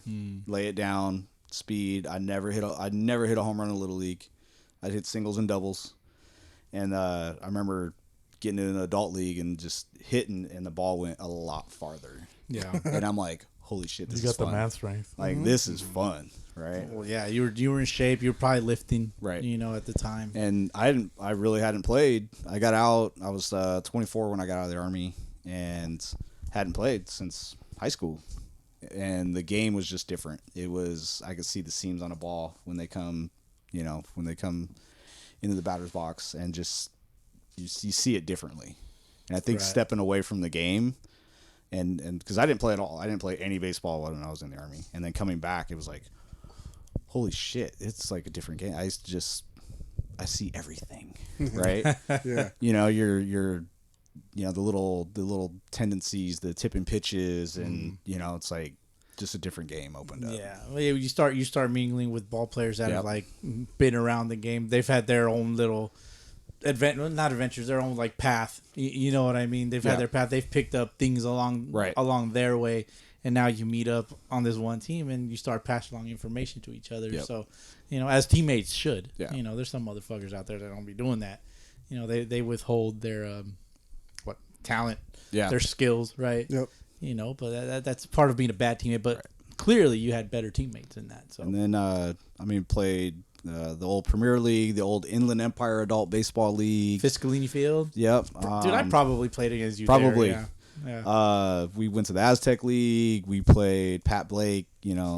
Scabble. And we came back. Old then we Scabble. went back to Pat Blake, and then we left again, and then And you never played the Pomona League? never played Pomona. I always wanted to play like the night league. I always thought it was cool, but work makes it tough. Well, the night league was PCBL. Yeah. We used to play PCBL. PCBL in Orange County. I was in night league. We used to Okay, with Lone then that's the one I'm Yeah. thinking of. Yeah. Okay, and then so Fiscalini had their night games Right. as well. So I played a season at Fiscalini, and then FBL, and then just playing FBL. Yeah, once Pomona League folded, Yeah. FBL and Aztec were born from that. Right. Kind of it was ultimately was just a split. Like they just kind of split in their own ways, region wise. Yeah. Because FBL is more this way and Aztec's more over there. So ultimately you ended up playing on the Drillers. I played on the Drillers with Big Mike, and I needed to step away for a minute, so I went back to Skedaddle and actually showed up to tryouts, and I was just like, I'll play for whoever wants me.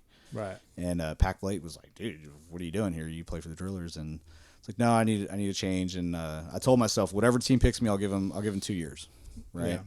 So I played for the CSF Titans. Okay. With Rob over there, good dude. Okay, I remember. I've seen the name on Good there. dude, and that's where I met Ken.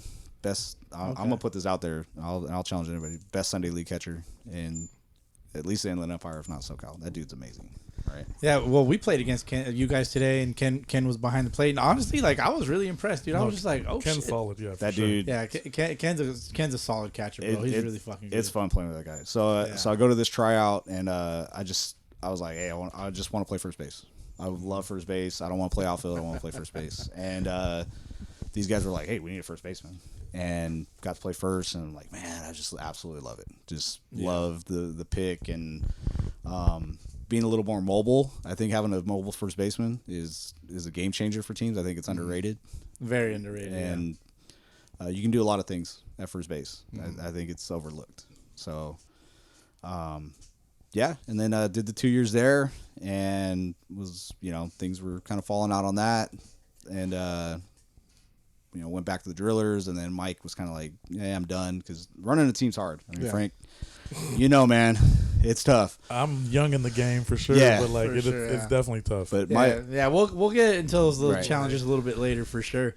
So wow, way to cut me off, dick. well, no, shut up, man. I'm fucking around. I know. So, all right. So, let me ask you this, man. Yeah. Like, what are your thoughts on the current state of the Sunday leagues, and like, how do you feel like social media has affected all of it, especially now? Because back then, like, we didn't exactly have the social media for it. Like, maybe we had the MySpace, but who the hell was actually going to do that? right. You know, I don't know when Instagram took off, but I think I opened mine in like 2013, I would say- roughly. Yeah. Yeah, I don't know. I could get checked on it. Maybe 15. I'm not entirely sure, but social media has really affected Yeah. all of this a lot. And so like, what are your thoughts on all that? I think it's fun. I think it's brought a new dimension to the game. It's, guys are recording. I throw up cameras for my guys. I cut highlights. I think it's a blast. You get some of the drama, which some of it's dumb, but a lot of it's fun. Right. The shit talking. Some of it's, it's lighthearted. It's good, and then some of it's just like, all right, guys, let's calm down. We're not professionals. Yeah. No, we are not. Even though if some teams are paying, but whatever. Damn. No, I think it's fun. I think there's different aspects. Guys get to be proud of coming out on Sunday, right? And being proud of what they're doing. And none of us are big leaguers, right? Yeah. But at least for one day we can act like it, right? 1000%, man. And I think it's fair to say, at least from my perspective, like there's a lot of dudes out there that like take this shit for granted. Yep. They take it insanely for granted. I'm just like, dude, enjoy this shit, man. Oh yeah, Enjoy And- this shit. Enjoy the shit that people do for you behind the scenes. Like, there's a lot of dudes that they don't understand, like, what it takes. As you mentioned earlier, like what it takes to run a team. Yeah. Or like even on my part, like I help out Frank like however I can. It's mostly because I like it, but I also don't. I personally don't like to be in front of everybody. Like, hey guys, do this. Frank's great at it. You know Right. what I mean? And I'm more like the devil in his ear, like whether he listens to me or not is but I just kind of provide my perspective, and then ultimately like he'll make his decisions and stuff, and it's a support system, right? And Right. like, what a lot of players don't understand is like that exists, you Yeah. know. And if you're not fully involved, you're just worried about like when's the next game and what time do I got to be there. Yep. Who we playing? Right. Yep. If that's all you're worried about, then like take a step back, think about like even with people that run leagues, presidents and all that. Like it takes a lot, whether yeah. you like the league or not. Depending on the league, it still takes a lot. Right. There's a lot of effort put into it. There's some passion that's involved. And that trickles down to everybody that that plays ball every week. Right. So and I think this is a good segue to the next gift. Damn. Oh, let's go. Who's getting a gift? So Good seeing you, bro. since talking God, I hate- about Frank running teams. Yeah. So Really badly. Yeah, by the really way. really badly. You're the worst. I'm so- the fucking worst for sure. Recently, I found out me and Frank have something in common that not a lot of people express openly. Jesse, no. Jesse, what do you got, Jesse? I'm very open. You're very open. We're both Wide open. From the waist down. we're both Angel fans. I've been a lifelong Angel fan. Yeah, right. for sure. Going through. This guy. Going Oh, through. this is gonna be good. Oh yeah, going through dark times right now. Right. Oh, really dark. Really dark. Right but, now, it's been a while. But we've been having Shut your bitch ass up, dog. we've been having really good discussions about the Angels and the current state and where we want to go and our feelings. I think we're on the same page. Yeah. So this gift is from my private collection, Oh, fuck. and Oh, wow. it Angels related. So I have a little signed baseball for you. Oh No. shit. Oh, fuck. Joe Dell. Joe Dell. Nice.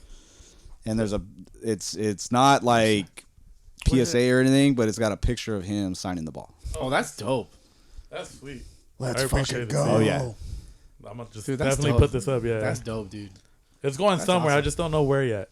You don't have a collection room yet. No, I don't. Everybody's a collector in some way, shape, or One form. of the very few. Yeah, for sure. Frank collects shoes. He's a bit of a shoe I guy. do like shoes. You like shoes? He Yeah. he likes shoes for sure, and I always say that like everybody's a collector in some way, shape, or Yeah. form. I- Jesse collects bats. I might just put this. Oh, at, yeah. I might put I this got at shit work up. though, low key, That's cool. and then I'll probably just move the card a little bit so it's more visible. But that's sick. I appreciate it. So Like, I've I get the Angels do like a yard sale every year. Yeah. So I picked up that ball there, and I've got some memorabilia, but man, not like the Funko room, right? so I've got some stuff that didn't make it, and I think that's special, and it's So how often do the Angels provide this yard sale for people? Like, because there's Angels fans that listen. Right? Yeah, it's in the off season. It's annually, and around what time of the year? I don't even remember. It's been a couple of years. But Don't basically, pick up a bat. what they do is it's open to the public, but they let season ticket holders come in first. Okay. And they have old banners, old helmets, bats, balls, gear, bags, cleats. The street banners that they hang off of Catella and in Anaheim. They have the stuff from the spring training stadium. So I'll take a jockstrap. Yeah. So they. Yeah, I don't know. Jesse was. I've been looking for a helmet right? for a long time. Yeah. So I've picked up a helmet. I actually have a couple street banners It'd be red, too. from Tempe, and They they're would hanging be in my red, garage. yeah. I need a red one and a black one. Right. That'd be awesome. But the season ticket holders go in and like basically pick off all the cool stuff, and then if you get lucky, you can pick up something. So In an Angels chat I'm involved in, and that's, I think nobody would get mad at me for sharing this. right. But a couple of us have talked about like maybe getting season tickets. They wouldn't be like, oh my god, Like as a group, or no, like just Like a mini individually, plan. yeah, like mini plan or doing whatever, because they wouldn't actually be that expensive, and then you can sell off a bunch of them, right? right. And then for different series, you like obviously would get more bang for your buck. So like, if you didn't care about going to see the Dodgers or the Yankees or like a couple other like bigger teams, you probably make some of your money back. It's gonna be him, Mason. Who else? Lupe. Yeah, Lupe. There's a bunch of us. But I was actually surprised how many Angel fans are actually out there. Yeah. Like Yeah, a lot of our close buddies are Angels He's like- fans, and I'm just like, that are this. I I respect you, bro. Like, because it's not easy to be an Angels fan. I would It imagine. ain't easy being cheesy. Yeah, man. But like the team I go for, like they're up and down all the time. Like they're Right now they're up. Right now they're up. They're feasting right now. But like it's famine a lot of times too. Yep. So like I can relate to those times. Famine. He's like they've won like 4 championships In the century, yeah, in this century, 4 championships, bro. Yeah, that's what I'm saying. Yeah, but We that's have what I'm one saying. total. Yeah, but we've also been last. We've also been last place a lot of times Oh, after, yeah, for like sure. right after a World Series Yeah. championship. So feast or famine, baby. But I think just going back to that stuff, it's like that's why you just have to enjoy the ride. Like I didn't think I was gonna see a World Series championship at what was I 12, and I appreciate it, and I still have memories from that because I have family members that are Dodger fans. Yeah. And they were giving me shit in Game 6, where like we're down 5-0, and I remember Spezio hitting the 3-run bomb to put us back into the game, and then like I think it was Troy Gloss that cleared the bases. Right down the line. Scott Spezio. Got Spezio hit the 3-run, and then Troy Gloss hit the base clearing double that like put us ahead of them. And I still remember that game, and I remember calling my cousins back, and they wouldn't pick up the phone. I was like, "That's right." Like, and then next time I seen them, I was like, "That's right, bitch ass." Like, I told you we were gonna come back, and like, we won Game 7 pretty decisively too. Right. I think, yeah. So, Yeah, I was at Game 2 with my dad. My dad's work had season tickets, and that's his dope. boss said, "Hey, we're going to Game 1." And my dad was the most tenured guy at the company, and was like, "Hey, you got Game 2." okay, for sure. And That's dope. man, let me tell you, World Series. I know it's been a minute for the Angels, but it is indescribable. They had thunder sticks back Yes, then too. we had the Thunder Sticks, and I remember we were in like the 400 level up top, and we had the Fuck Thunder it. Sticks, and I remember we didn't sit the entire game. The entire game, you were on your feet, and I remember it was so loud. Me and my dad were shouting at each other to talk. Oh yeah, all 9 innings. It's incredible. Yeah, when the crowd is that loud in an enclosed stadium, right? Yeah. Like it you can't hear yourself. Like when I was 13, I was able to play in Venezuela, and we played in a stadium against the home country representing Team USA, right? And the stadium was fucking packed, dude. And I was playing the infield, and I couldn't remember how many outs there were. They didn't have the scoreboard on. Right. So I look over at my shortstop. I'm like, hey, how many outs? Dude didn't hear me at all. I'm just like, and I'm over here trying to get his attention. So, like, you're absolutely right. Like, if the person's right next to you, like, you cannot hear each other, dude. It's stupid. and that was a loud. win, right? So that was a win. That was the game that Barry Bonds hit the home run off of The one that Frankie? The one that Oh. disappeared. Yeah. Tim And- Salmon's No, comment. Yeah. I thought the one that disappeared was off of Frankie. No, he it was hit off Percival. hit Percival Oh, game okay. 2. It was in the 9th. The Angels were already Right up through by, the tunnel. Because yeah, he hit one off of both of them. right through the tunnel. Yeah. That is the farthest home run I've ever seen in my life. Tim Salmon. Yeah. That's exactly Yeah. Tim Yeah. Salmon's. He Absolutely, just yeah. turned around. He was like, Absolutely incredible. And I've got a lot of games there, and I haven't seen a home run hit like that. not even Otani's like shots. Like they were like They were hard good, and but- fast and like pause. Like, but like That's your brain, bro. no. But I'm saying like just off the bat, pretty quick, like distance or whatever. But Barry Bonds was a different level, dog. Yeah. I'm telling you, man. With that 32.5-inch fucking sandbat. shit was a 34, bro. It was a He just- 34 choked up. He just Get choked it right. up. Was He it just a choked 34? up. Yeah, Yeah. he just choked up is all. Could have sworn it was a 32. No, he choked up. I thought it was a I mean, 32. he- 32. Tony Gwynn swung a 32 for a while. Yeah, Tony Gwynn, the second greatest hitter of all Go time. ahead, fact check me. I'm just Yeah, saying. Yeah, he's bro. gonna fact check. While he's fact checking, I'll BAN. say. So that was right before I went into the army. Like I was already in the process. I knew I was Okay, going. yeah. I already had a date to go, and that was the second greatest moment of my life is going to the World Series with my dad. That's awesome.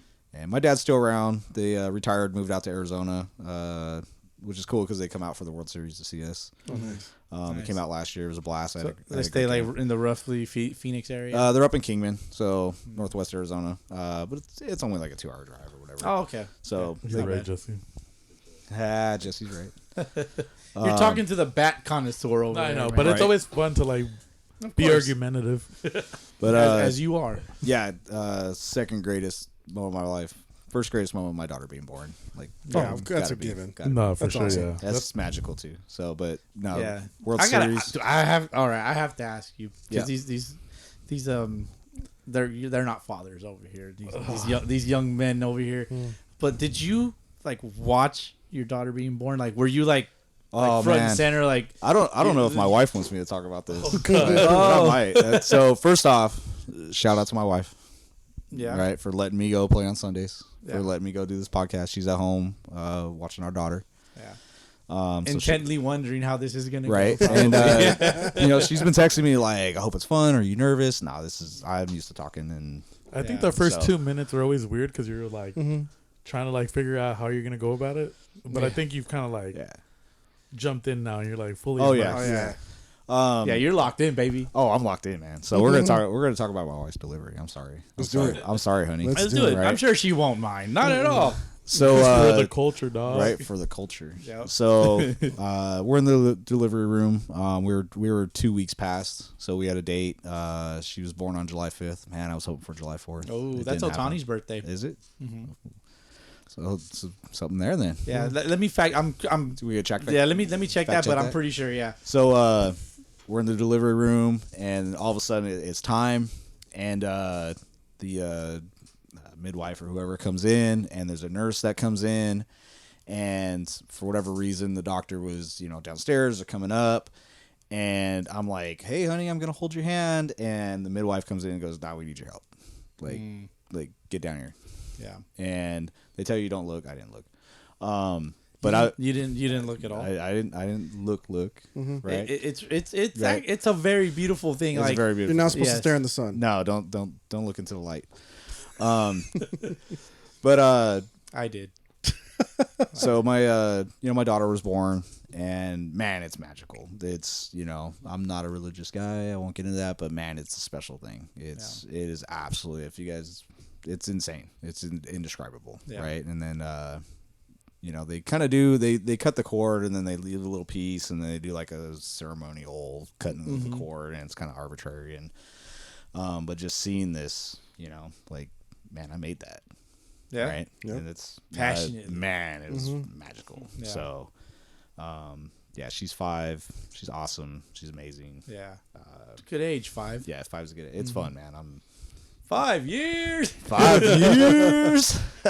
They definitely keep you young, especially Right. as you older fools have They kids. keep us on our toes, man. They keep you young and time So flies. fact check correct. Yep. July 5th, 1994 is Otani's birthday. So man. so there you go. 94 I'm is not good, sure that babe. you knew that. I didn't know that. There you man. go. I'm There you usually good at the Angels legend. right.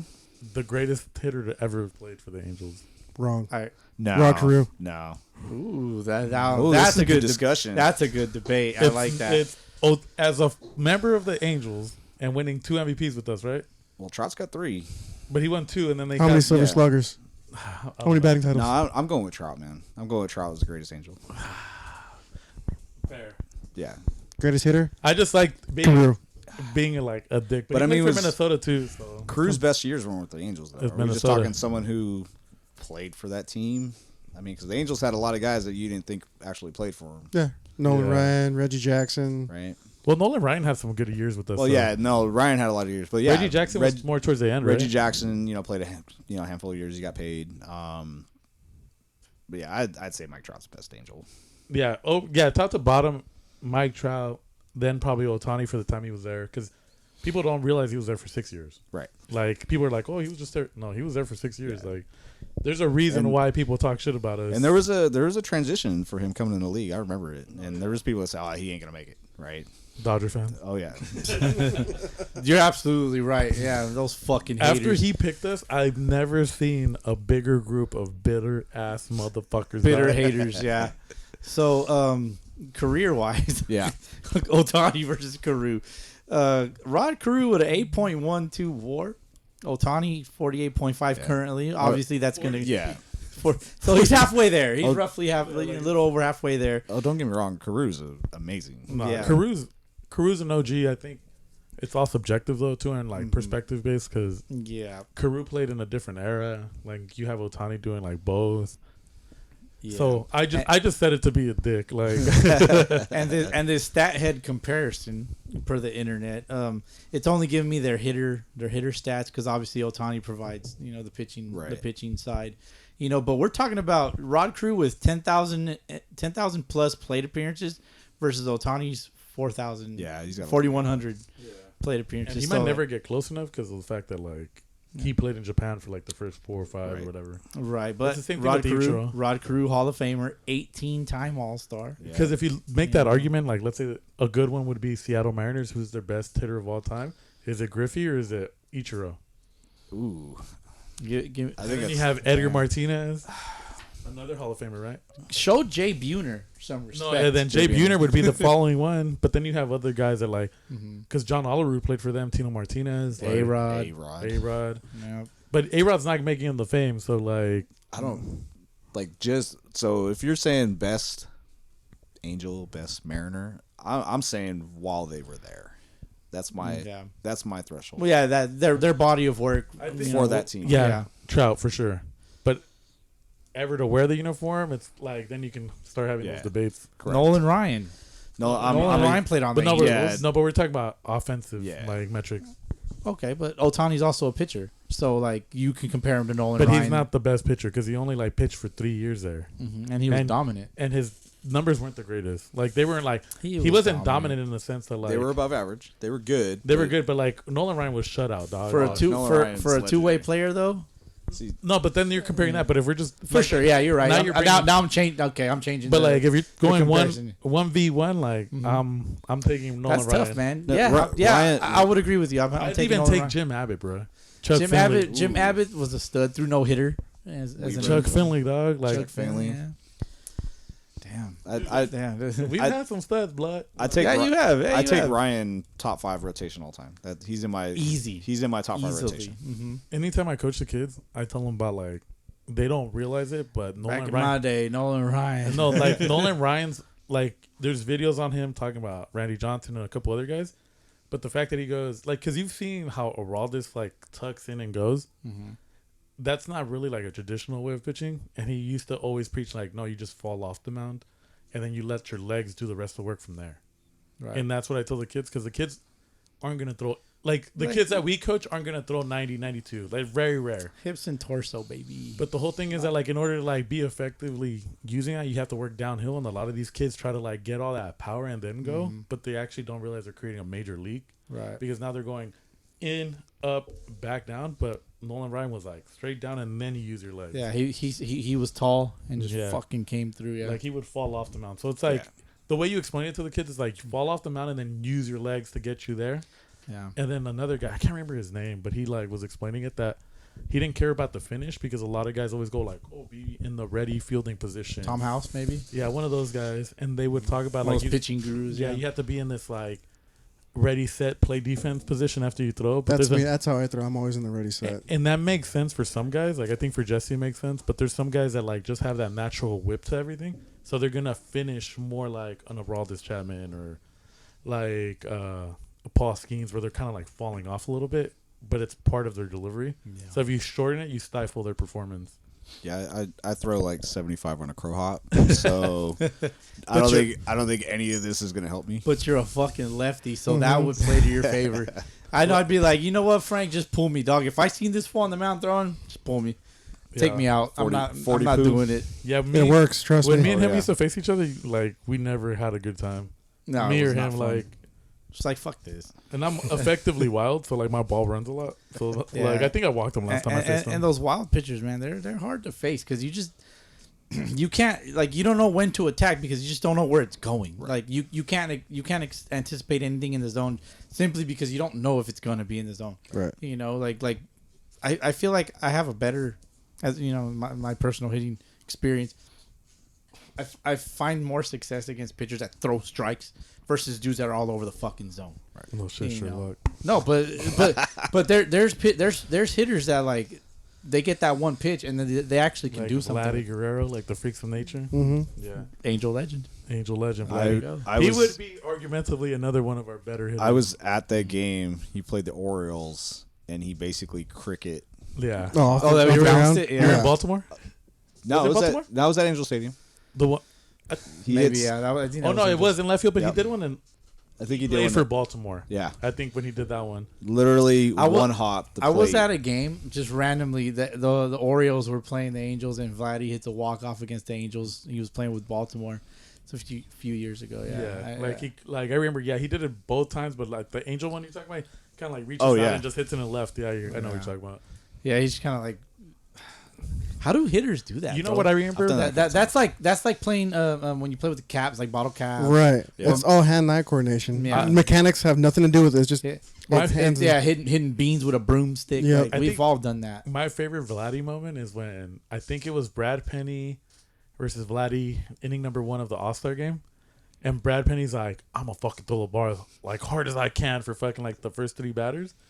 And then he legitimately like throws 99 at his fucking neck. And this motherfucker like hits it out to right fucking field. And I'm just like, fuck, dog. Like, Vladdy's a whole different type of beast. Oh, For yeah. sure. Like, Different. freak, like, good freak. and he was just like, and his legs were massive. Anytime he went to the stadium, like when Oh, yeah. I'm in awe of Mike Trout because he looks like a linebacker that plays the outfield, Absolutely. and he's just fast as shit too. And then you see Vladdy with these fucking humongous ass thighs, and you're like, dude's bigger, like for sure, in person than on TV because you don't realize it. Right.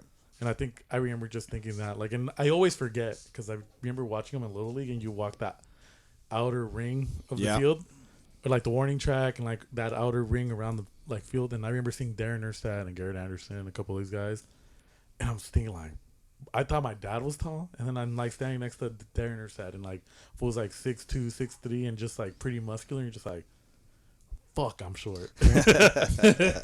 Yeah, TV plays tricks on you because you Yeah. see him on the Well- field, or see him like on the field through the TV, and you're And like, oh, they're he doesn't all- look that big. And they're all it's because they're all like roughly the same size. You know? Right, Then but- when you get that behemoth like Randy Johnson Oh. 6'11", you know, then he's gonna stand out. No, But yeah, you stand next to him, and you're like, oh my god, Most this of guy's these got dudes are big 6'3", forearms and everything. 6'5", like, I- Yeah. I worked a charity event for work, working security, and Bo Jackson was there. I think I've sent you guys Oh. the picture of it. Bo Jackson's And a monster. super nice guy, man. This guy's so cool to hang out with. He's legit good at everything he does. He was playing table tennis because it was like this charity event. He was just kicking everybody's ass at table tennis. I right? can imagine it. But Bo knows. I go to shake his hand, and like his hand's like as big as your laptop. Just fuck. insane, right? Yeah.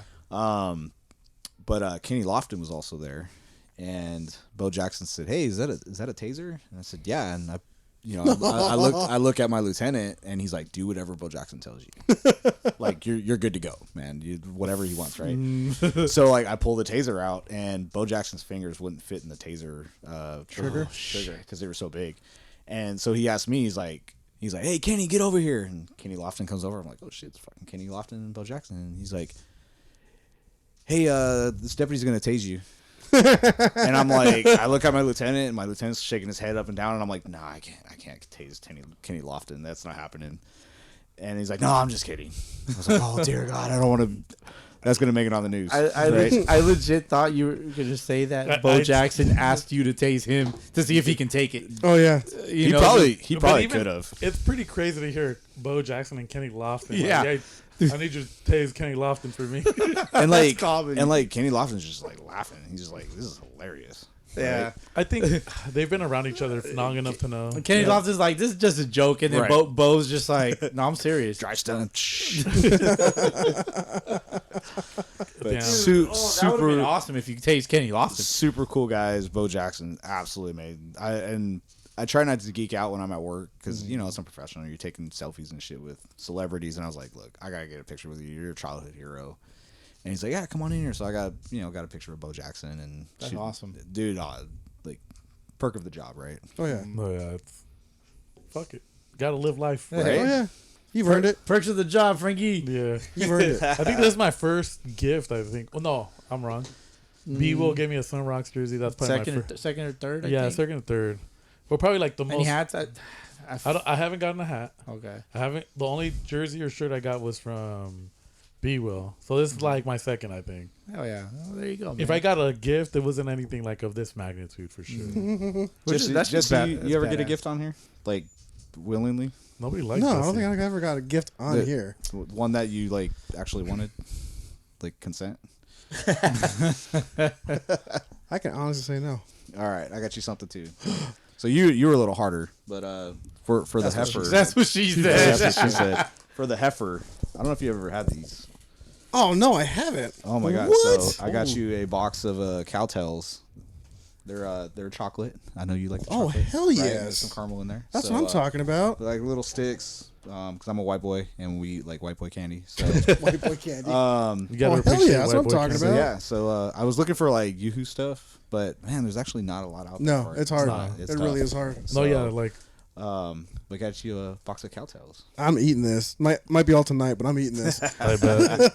Appreciate it, brother. That's Actually, awesome. I ordered it and it came in. I was like, oh shit, that's bigger than I thought it was gonna be. That's what she said. Oh, I'm definitely eating this tonight. That's I'm what going to jury duty. That's what he said. I'm going jury duty tomorrow. This is gonna help me. There you go. Appreciate it. Thank you. That's awesome, man. Thank you. Hey, we popped Oh, you're welcome. your gift cherry. There you go. Appreciate it. All right, so I know we like tangents, angels, and my wife giving birth and all that nice stuff. Yeah. What else you got for me? What is it about baseball that makes you tick, man? I mean, like obviously the conversation today has like it shows that Right. baseball makes you tick, Oh, but like man. what specifically makes you tick? So it's a complete sport. So what I say by that is I wrestled, and when you wrestle, it's you versus an opponent, right? So if you mess up, it's you know it's you. If you win, it's you, right? Baseball is a team sport, but it also has that you versus him, right? Moments, you know, whether it be you're in the batter's box, whether it be you're playing first base and someone hits a grounder to you, you know, but you have the team moment as well. So you're rooting on your teammates at the same time, and you know, they say, oh, baseball's boring, or, you know, if a ball's hit the right field, you're not doing anything. Well, then you're playing it wrong. There's always something to do, right? It's a complete sport, right? And it's a sport where, you know, if you fail, you know, 7 out of 10 times, you're in the Hall of Fame, right? It's tough. And it's America's pastime. Come on. Right? It's not football. It's baseball. It's baseball, Right. 1000%. So, and anything can happen. There's so many different possibilities. They've done like calculations, and it's like almost incalculable how many different things can happen on a baseball field. Yeah. It's absolutely amazing. And we've had some memorable moments, like in baseball, even pro baseball, where you think it's very limited. But we just had that 17-16 game that like they were down 9-0, Yeah. and they came back, and then Yeah. Was it like a week or two ago? like a couple days ago. Talking about the Yankees? Yeah, no, it was who was it? They were like down 9-0, and then they came back. I think that was to the Reds or something like that, and they came back. It was Oh, I think you're right. I can't remember. Rockies and Reds. Rockies because they had the The purple. Rockies came Yes, back. that was yeah. nuts. And Yeah. my father-in-law is going to kill me because he's a baseball nut. He knows everything. But there's an old saying of like, you know, football, you can run out the clock. Yeah, not for Basketball, sure. you can run out the clock. Baseball, some bitch got to throw the ball over the plate. Yep. Yeah, Right? Exactly. You can't take a knee. Nope. You No, can't for run sure. out the clock. Like And there's always a chance. And talking about Kenny Lofton, he was part of like, I don't know if he was on the bad end of one, but remember Seattle versus Cleveland back in the day? Yeah. I think it was like Monday Night Baseball or some shit like that. Oh, that was a Sunday night game. Oh, Yeah, Sunday night. that was an instant classic. Yeah, I Yeah. think they still show it as like I one think of it's their like, classic. that games. one was a 16-15 game too. Yeah. Like, they just like came back. It was the Indians one because they were at home, right? Was it that? I think it was. Yeah, they Indians were walked it home. off or some shit. Yeah, it was. And Kenny Lofton was on that team, Yeah. if I remember Yeah, correctly. the old school Cleveland Indians. Yep. Long live the Indians. One of the greatest teams, in my opinion, of all time. Like, fuck, they were stacked, And man. they didn't win. And they didn't win a goddamn thing, which is Yeah. tough, man. They had That- Manny Ramirez. They led off with Bell? yes, Albert Bell. Was They led that- off with Kenny Lofton, Was that 97? Robbie Alomar, Around Omar there, yeah. Vizquel, yeah. Bro, that was the best Even Juan Gonzalez up the middle was on that ever, team. bro. Alomar and Vizquel, dude, they were magical. Too. And then they had Sandy, like, Sandy Alomar. yeah, behind he the wasn't a plate. great hitter, but he was a good defensive, like, Mhm. catcher.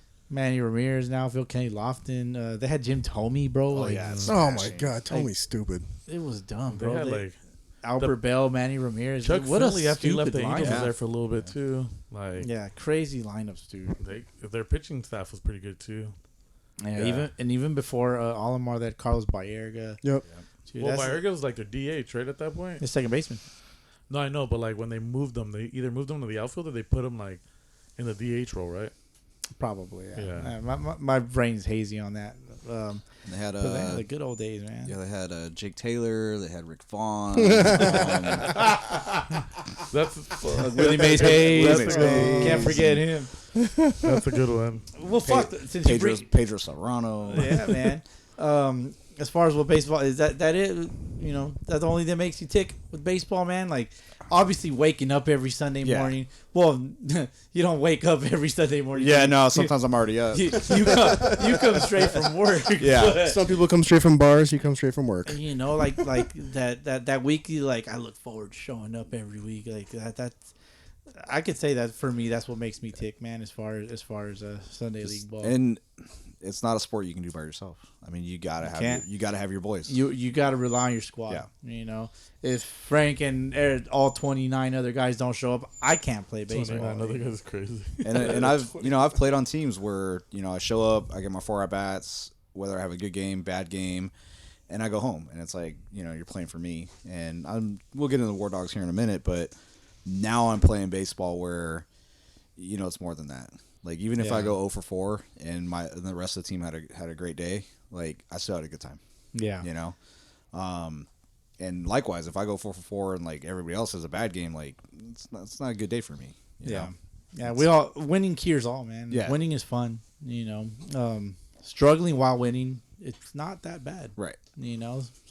Succeeding while losing, Yeah. it's kind of like fuck. Very mid. Very very mid.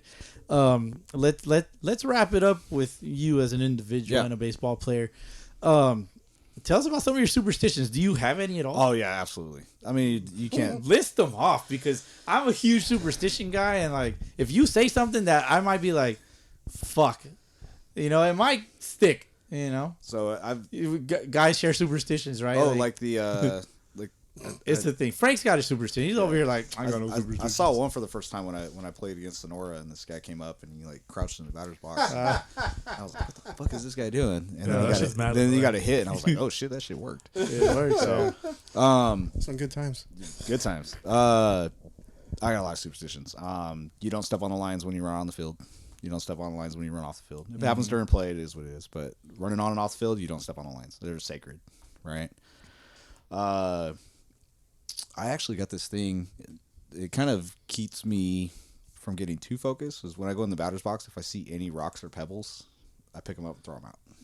where are the pebbles and Well, rocks? Like where do they have to be for you to pick them up? It's anywhere in my side of the batter's box, or like maybe in front of the plate. What's the radius on that though? Like, Oh man, now you guys are getting into it. So I'd say That's important. within the left-handed batter's box, and I'd say maybe anywhere, maybe a foot in front of the plate. If you can see it, If I can see it and it's big enough, I'll That's fair. kind of pick it up and kind of throw it out. I did the same thing at first base, yeah. right?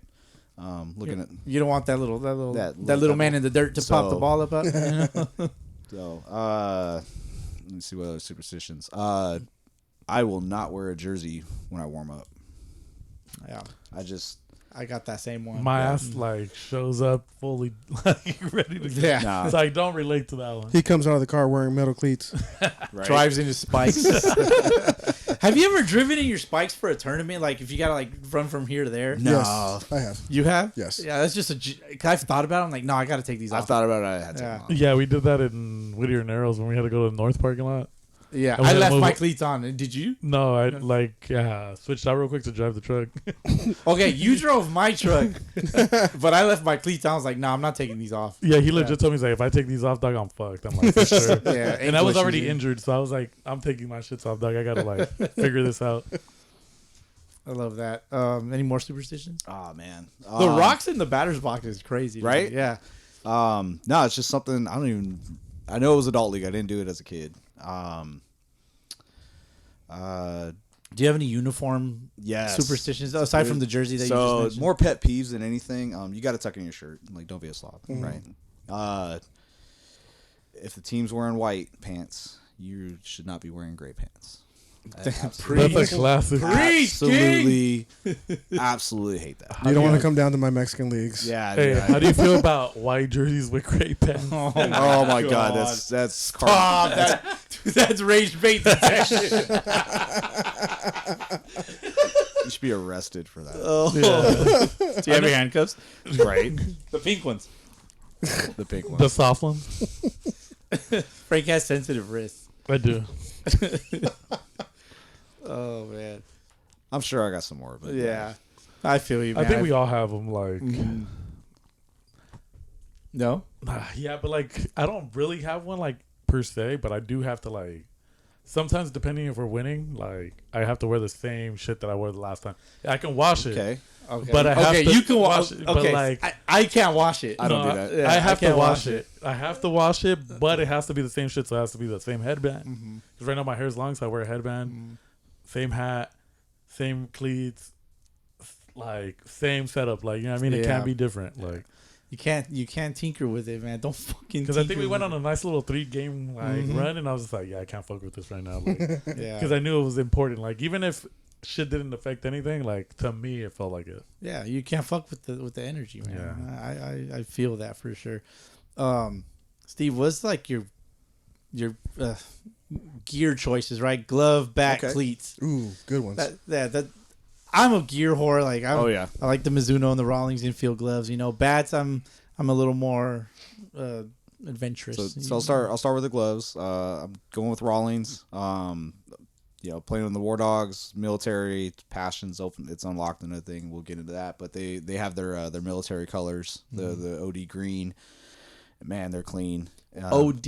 Yeah. green? So what is OD? olive drab. Olive drab. Yep. So OD green. It's Okay. basically military green. Yeah, because your first baseman looks like that. My first Yeah. baseman gloves It's green. sexy. If you were to put red laces on it, Ninja Turtle. And I love red, like being an Angels fan, but nah, I couldn't do Ninja Turtle military. glove. So the Rawlings, because they have that color. There's a couple other glove companies I looked at, but it's not the same. Right.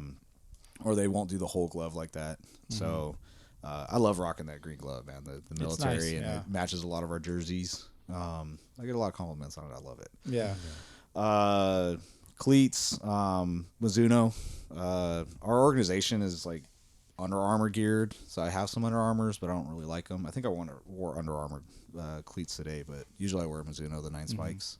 I think 9 Spike's just a classic. The Nice Spikes are classic. Yeah. They're really good cleats. I had some a long time ago. Yeah. Low top. I can't do mid. I can't do high tops. Got to be old school. Do you go long pants, high socks? I do the high socks. I do the Nick Kerrs.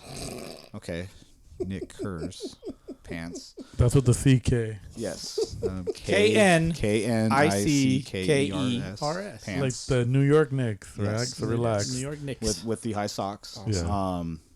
Just always liked it. It's a good look. It's a classic look. It's a too, classic yeah. look. Especially with the 9 Spikes. Do your 9 Spikes have the flap over the laces? Because that's an OG look right That's there. an old school Yeah. low top So look. I have a pair, but the ones I'm currently have no. Like It's I a They have, don't newer make one. they don't make that anymore. Well, it's because No. they come with like a different like tongue and then Yeah. like because it's more comfort based now and like cushion. yeah. So that's My why, pony cleats had that.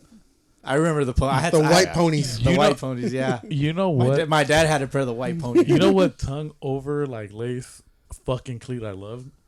old Reebok with a big fucking Reebok like logo across them. The big hurts? Like, Were those the big hurts? I don't know if he wore those because I know he wore more of like a mid to high top, but there's like a low top. I fucking love that cleat, dude. And, go ahead. Yeah. The batting gloves. I was rocking the Rawlings workhorses. You know, like different colorations, but they tend to rip on the wrist when you pull them down. Yeah. I had a coworker's kid plays travel ball, and he's like, "Yeah, I bought my kid these Bruce Bolts," and I was like, "What's a Bruce Bolt?" And he's like, "Dude, you gotta get them," and like.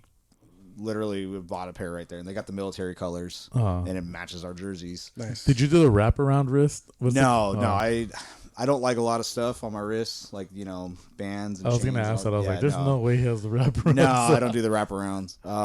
So I got a Bruce Bolt, and man, they're good. They're good stuff. They're not cheap.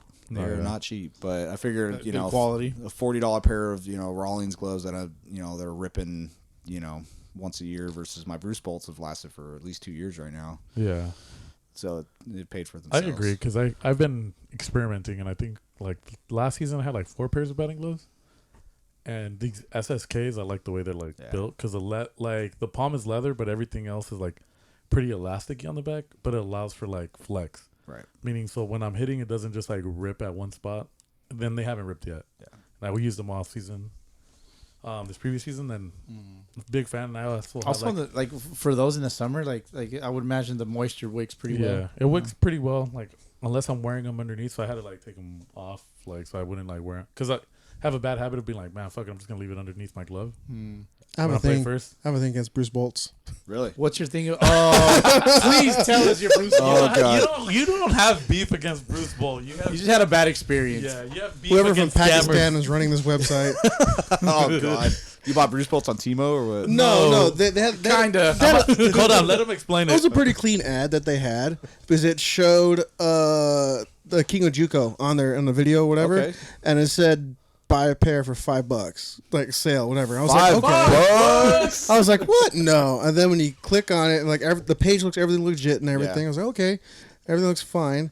Then the more gloves you buy, the cheaper it costs. So So he's getting like 12 pairs for like Too 50 good to be bucks. true. I remember I sent them the list. I had like 15 He's pairs. like, hey, pick a I bought you guys glove. And I think that's my favorite part of the story.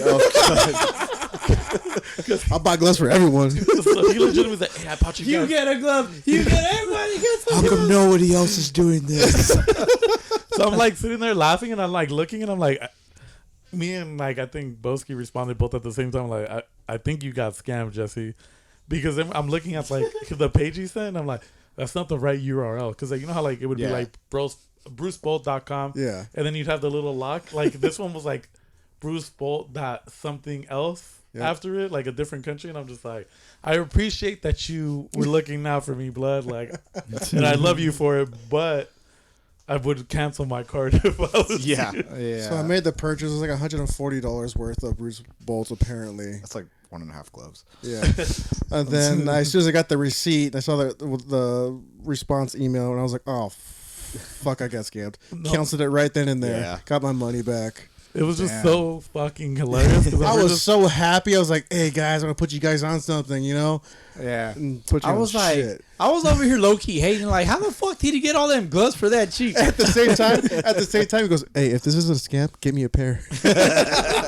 Yeah, matter of fact, that sounds if they accurate. come in, let me get a If they pair. come in, let me see what you got. Let me be the first one to see what you got. I think that's why I started laughing too, because I was like, nah, it's definitely a scam. Yeah. If we could go back to those messages, I'm pretty sure I'm like the first. Yeah, I you think were. you said it first, and then I said it after. I'm like, yeah, I'm pretty sure that's a scam.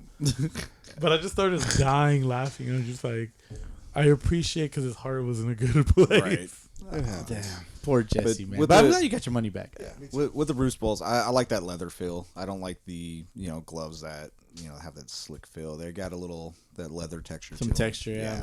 So they're good stuff. And then finish it up with the bat. I love Chandler. I had a teammate. He used to sling bats whenever he sling whatever. Doesn't Otani swing Chandler? He does. Yes. So Proven. I had a buddy.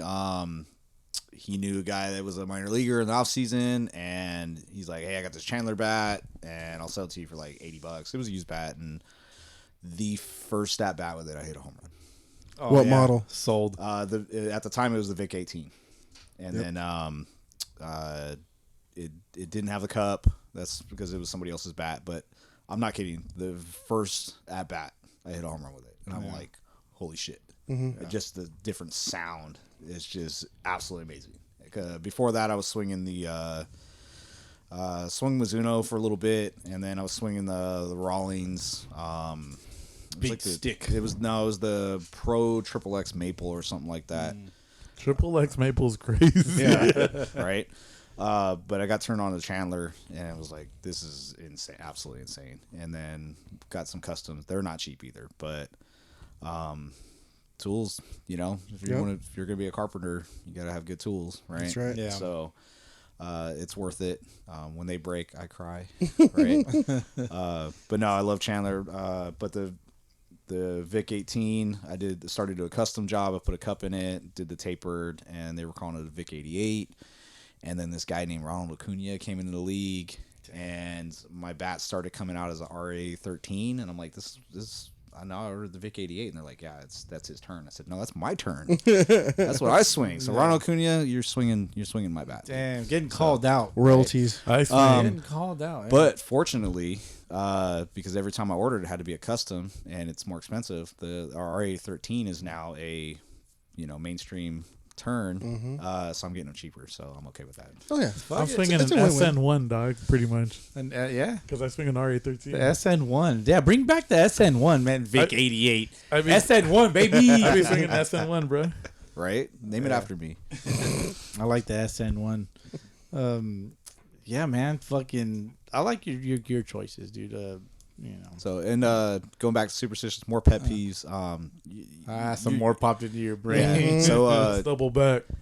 and I'm cool with guys with swag and their flair and their pop, but I want my gear to match my uniform, right? So you see the bubble gum, you see the ice cream, and then someone's wearing like the Angels jersey. It's like, man, that pink shit don't match, Yeah. And I'm cool. It's swag. It is what it is, but I want my gear to match my uniform. That's why I chose pink, black, and blue. Yeah. I didn't choose it. I kind of inherited it. Right. So, but that's why I wear pink accessories, because I think it's like cool. But Like we were watching the Rangers Mariners game, and one of the Rangers players had like a lime green belt. at least, yeah. Yeah. Yeah, Garcia. at least. And I mean, cool for him. It's his thing, and maybe it's his. But for me, it doesn't match. It doesn't match the uniform. Yeah, I think Agreed. the thinking on that is like, for example, Ronald Acuna wearing yellow. Yeah. So he wears yellow, and there's like no yellow in the Braves uniform. It's definitely like something to stand out in. Yeah. And to be honest, I almost think it's like more of a marketing thing now. Could be. Like where they like create, because I think, who was it? Somebody had like a mint. I think it might have been homeboy JP Crawford from the Mariners, and he had like mint, and all his accessories were mint, the mint gloves, the mint protectors, Right. and everything. But the Seattle Mariners don't wear mint. So it's like just funny to see with that Yeah. uniform. But it matches and it looks good, like in my opinion. But I see where it could be like, but it doesn't exactly match. Like the teal would be better. Right. I got on one of my guys. He was wearing a bright blue helmet. And all of our uniforms are military colors, right? Yep. And he comes out and he's got this blue helmet.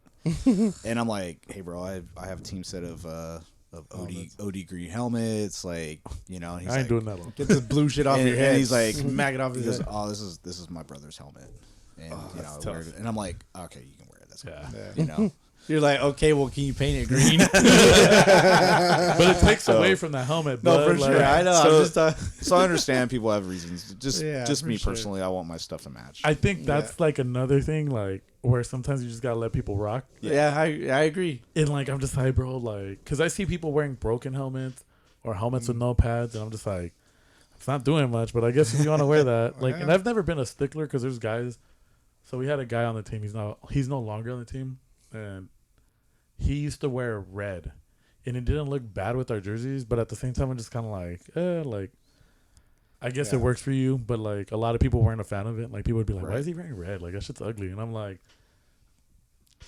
I don't think I care about it enough. So I was like, nah, it makes sense because pink is a derivative of red and like all this other shit. But I try to be like Pink's really real nice about it. feminine, so. Oh yeah, and then we had some guys saying that pink was too feminine, and I'm like, what does that have to do with you playing ball, dog? Like, just fucking relax. Nobody's asking. Get out there and catch the ball, dog. Come on, dog. Like, Oh man, I can't say anything because my batting helmet's from like 2009. it's just a plain black helmet, though. Yeah, but Did you tell the one I gave you? It's just rolling around the back of your car. no, I actually moved it on the inside of the house.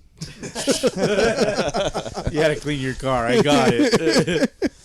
Oh shit! All right. Let me get a few more Sunday League related things. Send it. Actually, before we go to Cup Check, we'll do some quick questions. We'll go to Cup Check. We'll come back with some Sunday stuff, and we'll get into the War Dogs. Yes. All right. We'll get into the War Dogs because that's essentially why the fuck we're all yeah. here. You know. All right. Let me get your obviously Angels, your favorite MLB team. Yep. Who are some of your favorite players, past and present? Nolan Ryan was my hero growing up, which is funny because I'm left-handed and I throw slow. So I'm like the exact opposite of him, and I'm 5'8", and he's a giant. Nolan Ryan. I remember when Trout came up when he got drafted, and I saw him at Single A, and I was like, this guy's gonna be a Hall of Famer. It was just, they move different for sure, dude. It's the sound off his bat, and it's like, holy crap. I was always a Weaver fan. Torrey Hunter. Jared or Jeff? Jared. Not Jeff. Fuck Jeff. Really? Nah, Jeff's cool, but like I'm saying, like if I might be biased, Name is Jeff. fuck Jeff. He's not even the best Weaver, bro. It's Jared. Got her to Jared. So non-Angels, Tony Gwynn, just his work ethic, and just Lefty pure hitter. to me, if we're gonna go just straight pure hitter, we're not doing power, we're just doing overall. It's Tony Gwynn, and my father-in-law will yell at me and say, "No, it's Ted Williams because he's old school." But Yeah. man, I seen You're like, I didn't get to watch Ted Williams, man. Tony He's Gwynn. right. That Mexican could hit, bro. That's Ted right. Williams, Yeah. that boy a paisa, homie. Frank is speaking facts. Did you? There's an interview that just came out. He was on a podcast. I think it's like. Chad Williams just on a podcast. No, Yes, him and his frozen head. Yeah. no, Gary Sheffield. The topic was that like Gary Sheffield. My bad. I should have probably clarified it a little bit better. But Gary Sheffield was on the podcast talking about his days with the Padres. Yes, I saw that. Yeah, and he's with Stack and It was just Barnes. and Tony Gwynn was giving him some hips about swinging off the front hip, and And the fact that he used to divide the pitcher in half, Yeah. and he would like only hit off of like one side of that fool's head. It was like pretty interesting to hear. Send me that. I'm It's on good. Instagram. Yeah, It's good. We'll send okay, it. send me yeah, that. it's good, and I'm like, that's why like I think he's probably one of the OG greats because the way he used to break shit down. He was like not only a great hitter but a great Right. teacher. Well, you hear what he said about I think it was against Randy Johnson. The game got delayed. You ever hear that story? Nah, So- I might have heard it, but I don't recall So he's it up. right now. He's up to bat against Randy Johnson, and whatever the count is, and game gets delayed, and they postpone it till the next morning, right? And he comes in and he tells whoever he tells, he's like, "Hey, he's gonna throw me a slider. I'm gonna shoot it down the left field line." Fucking first pitch, slider, left field line, Yep. and they're like, "What?" He goes, "Yeah, I knew it was coming. I knew he was gonna throw." Yeah, Just this is a different mentality, man. Those guys are on a different level. and I think Yeah. they didn't have the crutch that like a lot of these other guys do, where they overthink it. I think Yeah. where they like on iPads for like. Yeah, I mean, he still watched video and everything. right. But I Took mean, notes, like but he watched it like after the fact. Like I'm talking about, like as soon as Otani strikes out on like a certain guy, he's like back to the dugout, like Right. Right. Right. like well, these dudes used to be like, fuck, if I want to watch tape, I got to go all the way back. And Tony Gwynn played the yeah. outfield, so he couldn't just go like, hey, I'm gonna go to the back room real quick, watch this. Like, but dudes Yeah. like Otani, dudes like that were They have DHs. instant access. Yeah. Yeah, like those dudes have instant access. They can see what they did wrong and then just like recoup. So I think why their work ethic is saluted is not only is it annoying, but it's easy to just be like, man, fuck that shit. I'm not fucking going to watch tape and rewinding it and forwarding Yeah. and rewinding it. Like, Well, yeah, this was their life, man. yeah, And then the greatest of all time is Babe Ruth, and I'll argue that, and people say, oh, whatever, he couldn't fuck hang the today. pain. I think Red Sox legend. I think if anything, man, his stats are compared. They're underrated. He hit more home runs than like the next 10 teams combined. And when Judge led a couple years ago to equate it, Judge would have had to hit like 250 home runs to do what Ruth did in his day. Like that's absurd. Do you think Judge could do it if he faced the same pitching that Babe Ruth faced? So Get it's- those 250. So I know this is a conversation. I'll die in this hill. It's bigger than that, man. The uniforms, the equipment, the travel, the modern medicine, diets. They were traveling on trains. Like His diet was cigarettes and hot dogs. right. You kidding me? Just the equipment. I mean, these guys are wearing wool. Yep. In the summer with no AC. I mean, Uncushioned cleats. right. Just things like that. It's if you're gonna compare and say, oh well, he couldn't hit 100-mile-an-hour pitching. Well, could Judge wear wool in the middle of summer and Right. with no trainers and Chris Sale couldn't pitch with that stuff on. Remember? On the Right. throwbacks. He said, "I'm not pitching if we wear those uniforms." Right. That wool stuff. so And that's a valid argument because I Yeah. think a lot of people don't make that. They just say, "Oh, well, they cut it down the middle," and they're just like, "Well, those dudes can't do that." Yeah, and they just obviously shut down. That's a very interesting because you're adding different variables now. Right. I don't think people think about. I think it's a bigger argument than just he couldn't hit 100 miles an hour. Hey, hitting against some dude throwing 75 and not wearing a helmet's crazy. Yeah. I agree, 1,000%. Yeah, Like- that's something that's overlooked. Is Ruth wasn't hitting with a helmet. Helmets weren't introduced to what the 60s? 50s, 60s. Yeah, you have to Roughly, fact yeah. check that, but And then these guys in the offseason, I mean, they got jobs. Yeah. Ruth was, he's big money contract, but most guys are out getting jobs. yeah. Baseball now, that is your job. So Yeah. off season, you're still training and whatnot. These guys didn't. I do think that. you got to salute the OGs just for some of the shit that modern players don't have to deal with because technically speaking, if war broke out, I don't think anybody's expecting Judge or Ohtani or any of these. Obviously Ohtani's not born here, but dudes that were born here to go yeah. to war. Yeah, I agree. And then but you had dudes like Joe DiMaggio and Ted Williams and Luke Gehrig, right? I think was Gehrig in the military? I can't remember. Garrick, no. No. But DiMaggio and Williams, yes, right? For sure. Okay, Yeah. so you have these dudes going and other no names, right? That went and came back, or maybe not as known, but a lot of dudes sacrificed a lot of shit just to now fools don't have Right. to do that. And then I think the game's just played a little bit faster now. So yeah, the variables are just different. Right. Is Babe Ruth hitting 100 miles an hour? No, but if you give him the rep, I think the argument was if you give him the reps and you let him, and if he had the modern shit we had now, he probably could. Right. Because his hand-eye, and then Ultimately, that repetition kind of reigns Yeah. supreme. do I think he's going to be using a 35-ounce bat? Fuck no, he's probably going lighter, but Yeah. could he do it? Yeah. Yeah. Yeah. I think he'd be capable of adjusting, to the times. But he was literally a god among men, though. Yeah. His stats compared to everybody else who played at the time, and then Gary comes around, and those two led the league in home runs, and then the next they're hitting 50 home runs each, and then the next guy's hitting 9. Yeah. Right. So Yeah. Then Murderer's Row comes along. right. Babe Ruth probably taught them how to hit dingers. So Eat hot dogs and drink beer, boys. Kind of like what we do here. Every Yeah. Fuck hoes. Yeah. I'll take it, Glizzy. All right. and then the last one. Last one. Me, man, I'm my favorite player. There you go. You know what? Yes. You should be your own And, favorite fucking player. Shut the fuck up, dog. Thank you. Right. No.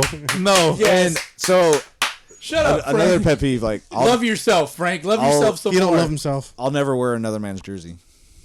I'll never put You another. can't wear another I'll man's never jersey. put another man's name on my back. I won't wear their number. I've heard that before, and it's the funniest take to me. Not because of the person, the podcast I was listening to. The guy goes, because he's Irish, and he goes, "Yeah, my dad used to call me gay because he would be like, look at you wearing another man's jersey."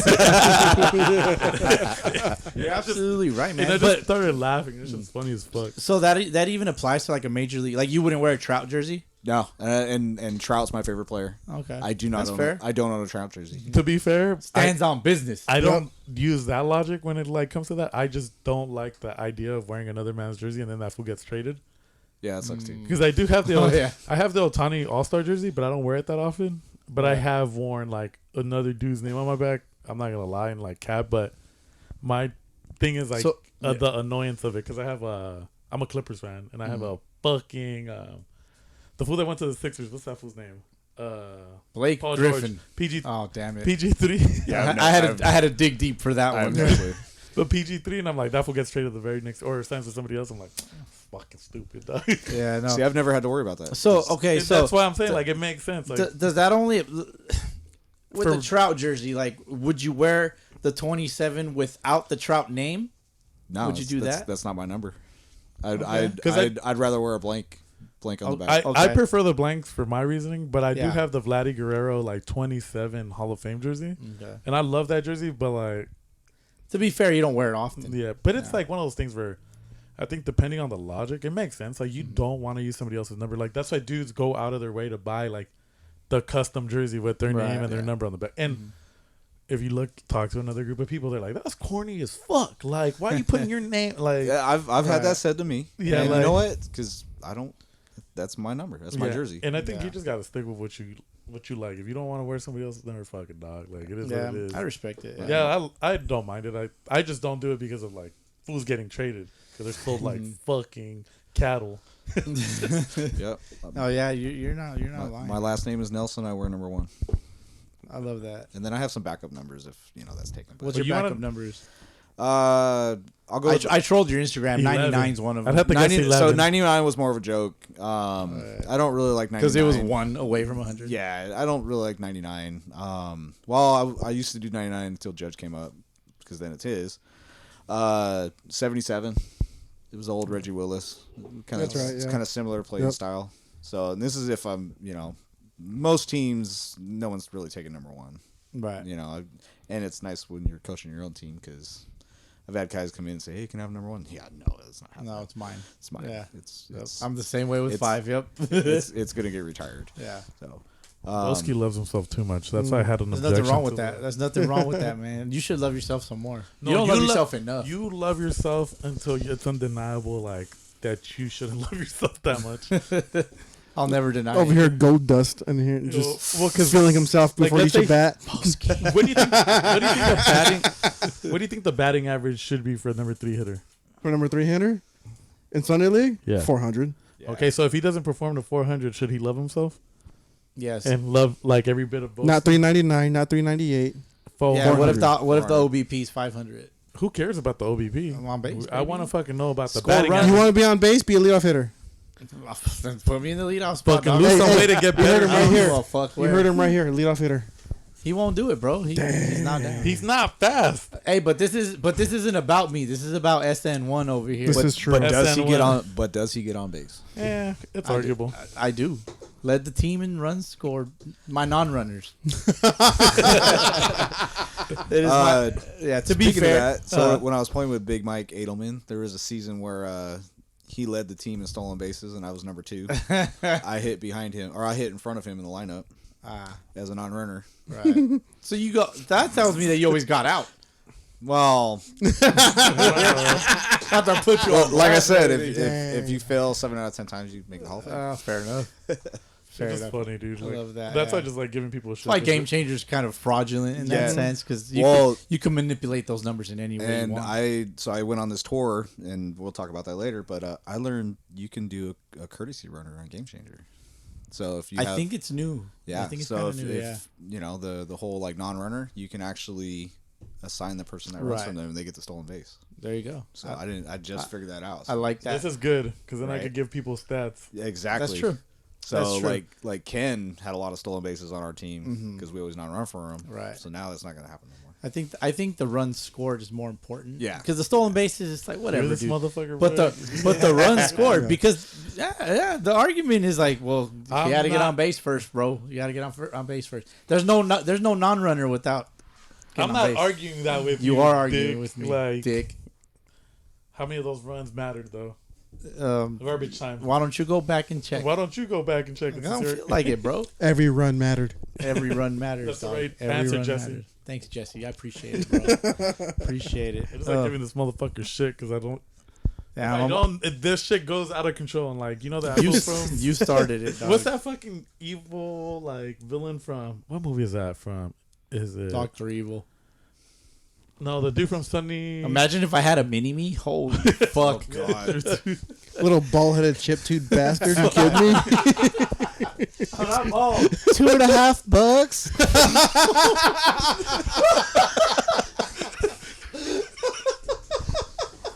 That was perfect. That was like the best time. That was well played, Oh sir. man. Oh Let's bring it back. Let's bring it back to Steve before cup check. All right. Make it quick. All right, Steve. All right, Favorite baseball movie, and are there any characters you find relatable to you? Major League. That's the best movie. Cat. I mean, No, I'm kidding. just the quotes and everything like that. Definitely the classic for sure. Man, relatable. Maybe as a kid, Jake Taylor. Like I did the whole like, pointing, calling my shot, and then, because I never hit home runs, so I'd call a shot and lay it down. Yeah. I did that shit in Little League. Like people get pissed off, but that was interesting enough. Now, the manager from Little Big League. Hey, let's go. Classic. Oh fuck! Okay, I did not see that coming. Now that I'm a manager and like you got to know tendencies and what everybody's doing, you got to know the game, and like now I look up to that little bastard because He knew. You ain't he knew, wrong. right? So it changes. I like when he gets thrown out and Yeah. like the mom. They tell the mom what he says he's grounded for the next week or something. That's And they won't let him pretty talk to his friends. Yeah. That's a good movie. There's like Yeah, gems out there, bro. Yeah, Little Big League is very underrated. It's a good ass Absolutely. movie, yeah. And considering the stars that they got, from, Right. mostly from the Mariners, and but the way they did the casting, they did a baseball tryout first, and then Yeah. they did I think casting we tryout after that. we covered it on I think here. we Yeah, did. you Yeah, guys Yeah. did. You guys Yeah, did. and it's did. like that's the best part about it because Absolutely. everybody looked authentic. Like it was Right. authenticious. Like Yeah. legitimately looked like those guys played baseball, and you're just like, let's go. But Yeah. I love when they pick off Griffey too. I just saw that. Real Oh, that's awesome. Griffey's swag, like his like walk, his swaggy walk, like I thought nice touch. Yeah. But you know It's a what? nice I touch. never realized it because like I used to watch a home run derby every summer, right? Like, and they would replay all the other ones from like the early '90s and all that stuff. So I think probably like in '99 or '98, whenever he won it last before the 2000s one, like when like I think Sosa and all them won those. My mom used to tell me she hated Ken Griffey Jr. Really? And like, but she like would watch. What was her reasoning? Like just his swag. I think like she didn't like the fact that he thought he was hot shit. Because you know who else she didn't like, which is funny because their swag is hella different. Tino Martinez. Oh wow. That's like two sides of the spectrum. Yeah. man. What the hell? So she hated Tino Martinez and she hated Ken Griffey Jr. Interesting. But I see it now that like he did have those haters because when you watch Little Big League, if you notice, they sell Junior like he's the most arrogant asshole to ever have played baseball. Are He we goes talking- up there. Is it Yankees Tino or Yankees team. Well, he Yankees- played on both of them. Played Yeah. he hit home run derbies for both of them. Okay. But it was just one of those things where you're just like, I don't know if she just didn't like his arrogance too, but like he had a more quiet arrogance maybe that she picked up on. But like Yeah. Griffey for sure had like bad guy type of. Same thing with Randy Johnson, Jay Buhner. They're like the bad boys from this coast. Yeah. Like, Yeah. like I remember watching Jay Buhner and I'm like, man, fool looks mean as fuck, but I bet you he's nice. So this Funko Pop look mean as fuck. It does. Look at that shit. Well, you With ever- those shades, well, Randy Johnson, same thing. Yeah, Yeah. like scary as fuck. Like, Right, but he's like back in the days. He was real shy. It's Yeah. like dude's a monster, but Yeah, he wouldn't talk to anybody, and it wasn't because he was being a dick. It's just because he didn't want like he was legit like awkward. yeah. Yeah. And of course he is. He's a lefty. but she used to tell me that she used to tell me that shit, and I'd be like, and then I remember watching Little Big League, and now that I'm an adult and I watch the clip, sometimes I'm like, I could see why people didn't like that. Fool. Yeah. Like it was so much wasn't him either because like, given the things that like Adam Jones has said about playing in certain places and stuff like that, like. I could see why you'd be an arrogant bastard too. Like I'm fucking stunning on your team. Like fuck you. You're saying probably like racial shit to me, so I'm gonna act like my shit don't stink, and I'm gonna just shit on you fools 24/7. Like as he got older, you saw him mellow out though. He wasn't Right. like. So now it makes more sense to me that they like casted him as that character in that Right. movie. You're like, It's also a little bit of how they portrayed him, movie Yeah. magic type shit. I wish I would put Jay Buhner in a Little Big League though. That should have been hard. Right.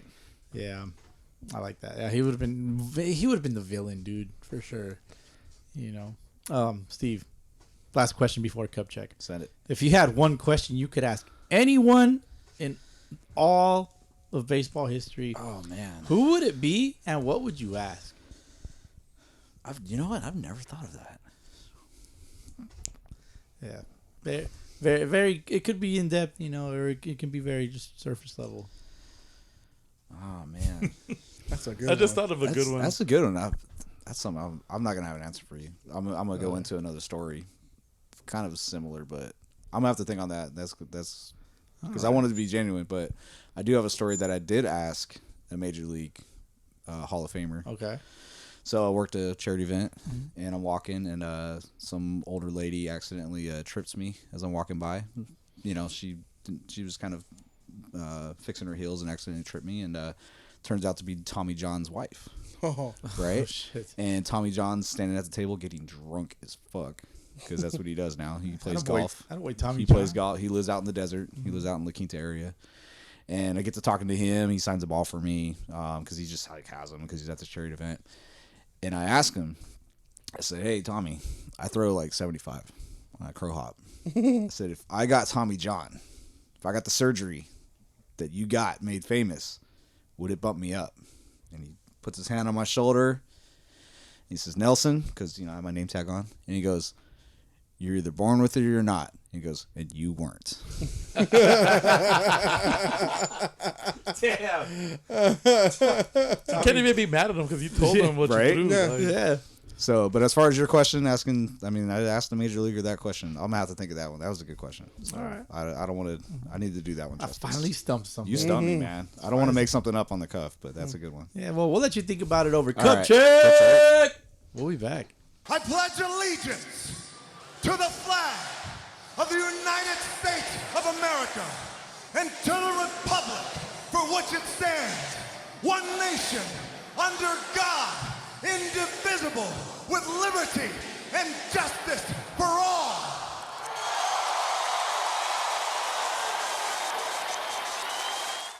And we're back. What's everybody drinking? Who wants to go first? Yeah, I'm still working on this Corona. Still working on the Corona. Steve being responsible. I gotta drive after this. Don't drink and drive. What'd you just open? I opened a No, random, but, okay. a random ass beer from the old That'd be a great beer name. Random ass beer. random ass beer. It's called Genesee Cream Ale. Never heard of this. Was it Genesee or Genesee? Genesee. I don't fucking know. Brewed for generations, according to this. It is a 5.1 cream ale, 1 pint. It says 1 pint. Is this 1 pint to you guys? I would say it's a pint. 1 pint and 8 fluid ounces. Genesee Brewing, 32 Since ounces. Rochester, 1878. New York. Always drink responsibly. I will. Drink responsibly as you drink like, one of the "Hell." biggest tall cans ever. I'm gonna give it the taste. It's fucking. It's huge. It was $2. That's actually not bad. So for the sequel, I'm bringing a breathalyzer. Oh, Yeah. sweet. I'm getting another DUI. yeah. This is not bad. Not bad. You want to try it? No, it's not bad. There's another one in the fridge if you guys want to try it. It's pretty good. Frank. I'm drinking the Incognito Blonde. And then on deck, I have the American Light Lager by the same people. How do you like the Incognito Blonde? It's good. It's cool. Yeah. It's chilling. How much was this 6-pack? $6.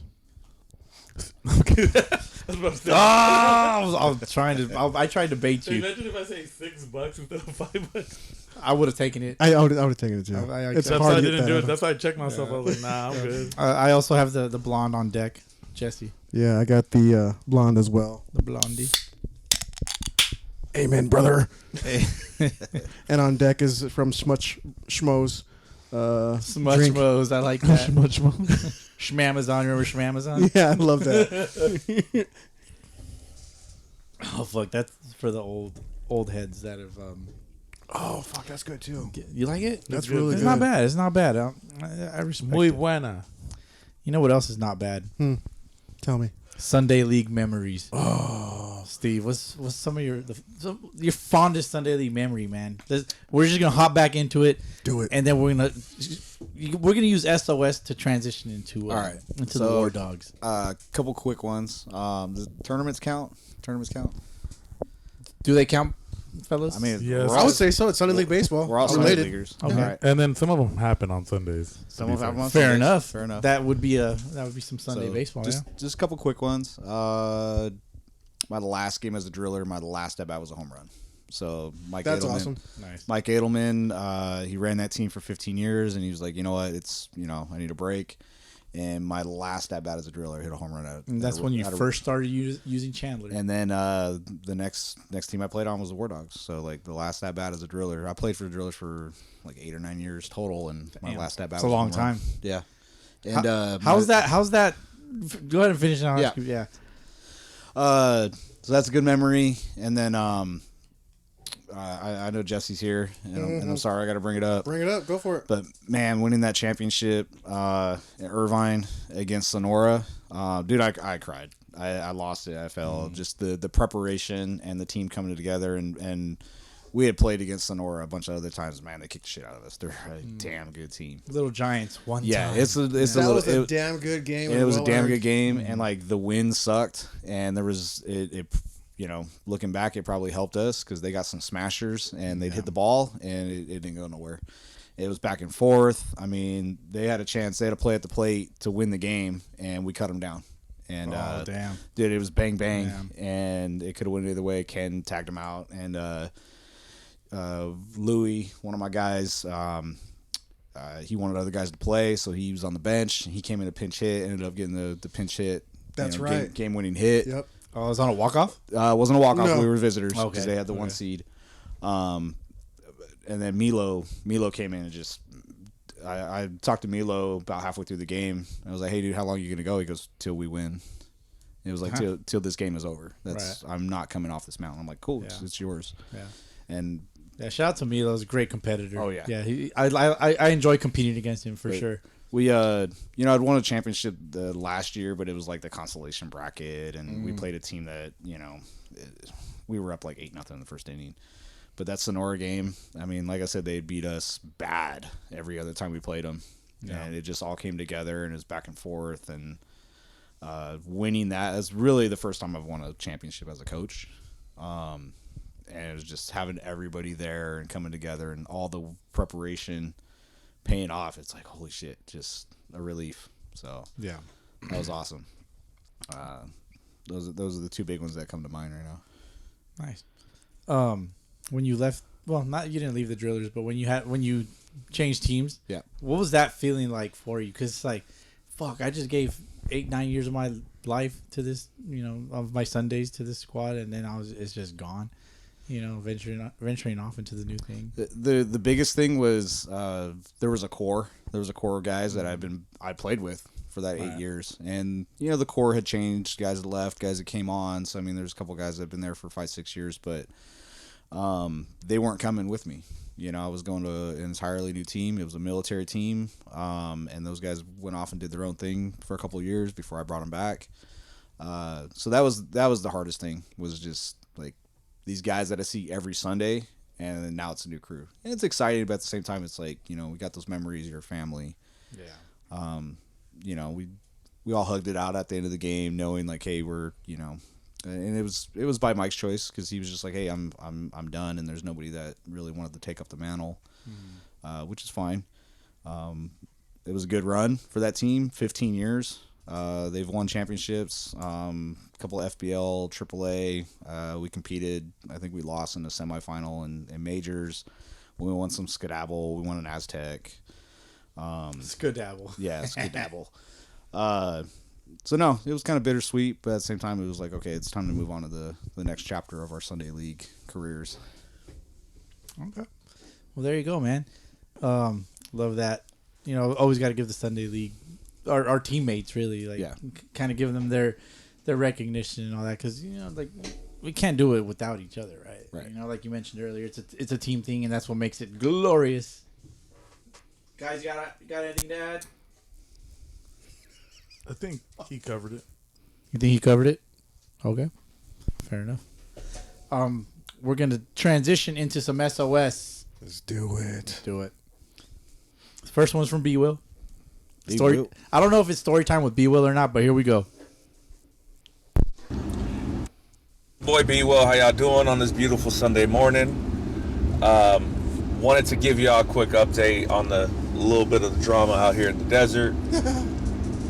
Apparently, The saga. some of my team members on the Dragons have informed me that the team collectively met after their last game, and I was supposed to get reached out to by the manager. I haven't been reached out to him yet, so we'll see where that goes.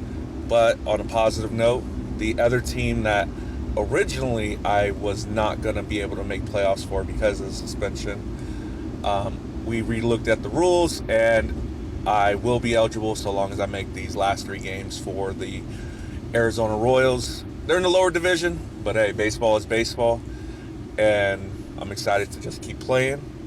So that's what's what. For the Sunday League, the Seven Settles, we did lose the champion of champions game against El Molino. They're a solid squad, really good squad. They gave it to us, beat us. I think it was 8-0. But yeah, they just came out and they were a better team. So kudos to them. Kudos to the Royals for still letting me play even after all this BS. The trade deadline just passed. For those of you who may not know, I am a Giants fan, and we did what the Giants do, which is absolutely nothing to benefit the team. Buster Posey came in. I'm over here thinking, after the Devers trade, we're going to do something. Nah, man.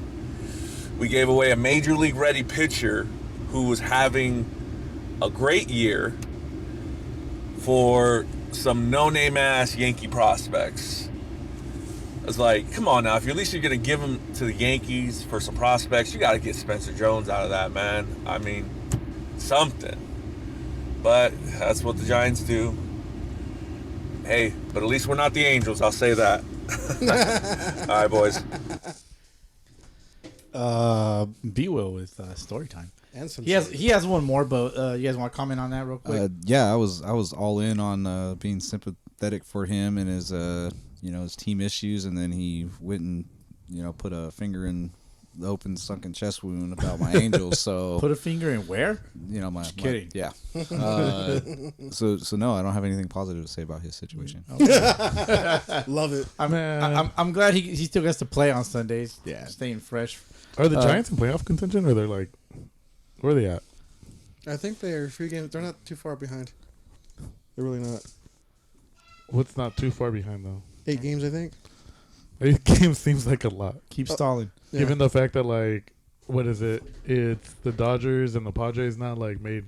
Yeah, Dodgers, Padres, but... Dodgers didn't make moves, but the Padres did. And I'm impressed, I'm not going to lie. They got Miller. yeah, if those moves work out for them, they're going to probably, like... The Giants are done, too. Your San Francisco Giants are 9 games back in the West, sitting at 500 at 56 and 56. So they have better resources. They got Buster Posey, and they're only, like, 3 games better than the Angels? Mm-hmm. They're 3-7 in the last 10. 6 games out in the wild card. Yeah. B-Will's talking a lot of shit. B-Will's talking a lot of shit. Sounds a lot like the Angels. The parallels are crazy. Yeah. Still gets to play, so... That's what matters. Suspensions, No, yeah, for sure. all that stuff. Other than that, I just like talking shit, but nah, yeah. Keep talking shit, man. I think- I like it.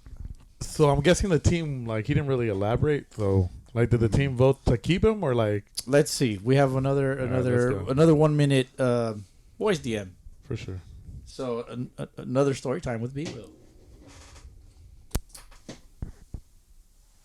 Almost forgot that you guys had the War Dog on the show. Let's go. That I got to give a shout out to my cousin Justin Bolin, Master Sergeant, U.S. Army. I think he's in the 3rd Squadron, 1st Security Force Assistance Brigade.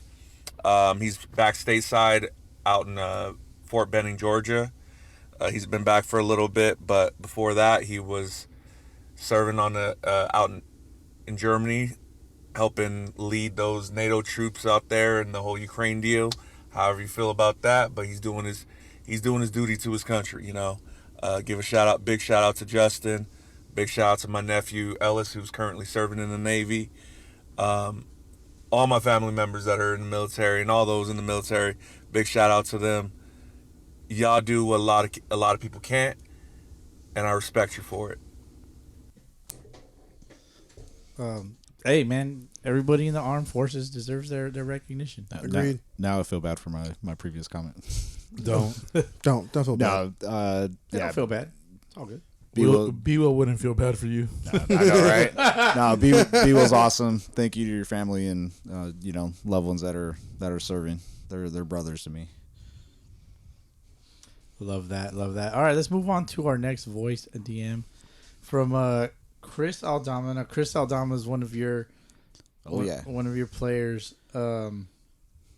He seems like a really good guy, man. I don't personally know him, but he left a nice 3.5 minute long All right. voice DM. I have not taken the time to listen to it. So Yeah, Chris is out in Omaha, Nebraska. He's a recruiter out there. He actually just got promoted. He just got the call to get promoted. I think he's starting first class now. But yeah, love having him. He, like I said, he's out in Omaha, but he flies out for our tournaments. That's how dedicated he is to our organization. that's dope. So Jesse has played against him. Yeah, for sure. Yes. Yeah, he pitched against them. He came in. We were already down, and he came in, and it was actually crazy. I wish I would have started him because he shut him down in a pool play game. Did the work. Yeah. But we were already pretty far behind in the game, so. All right. Well, here goes Chris Aldama.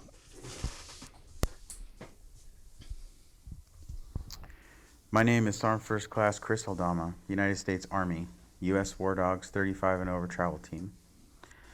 I've served in the United States Army for over 20 years as a military policeman and the last couple years as an Army recruiter out of Omaha, Nebraska. So tonight's Ask a War Dog, what was Iraq like? For me, I served 2 tours in Iraq, both in Baghdad, Iraq. 2004 to 2005, I was in a camp called, first it was Mule Skinner, then Cuervo, then it was Rustamaya. I served a year there in Baghdad, Iraq. And then my second tour I did in 2006, 2007, Baghdad, Iraq.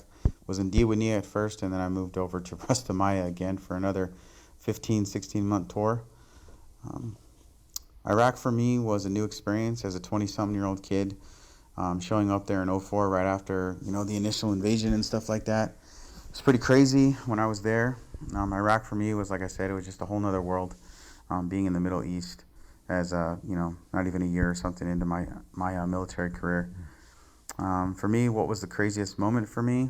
I have a lot of crazy moments, but for me, it was crazy moments would be like being hit with IEDs and then laughing about it afterwards was pretty crazy.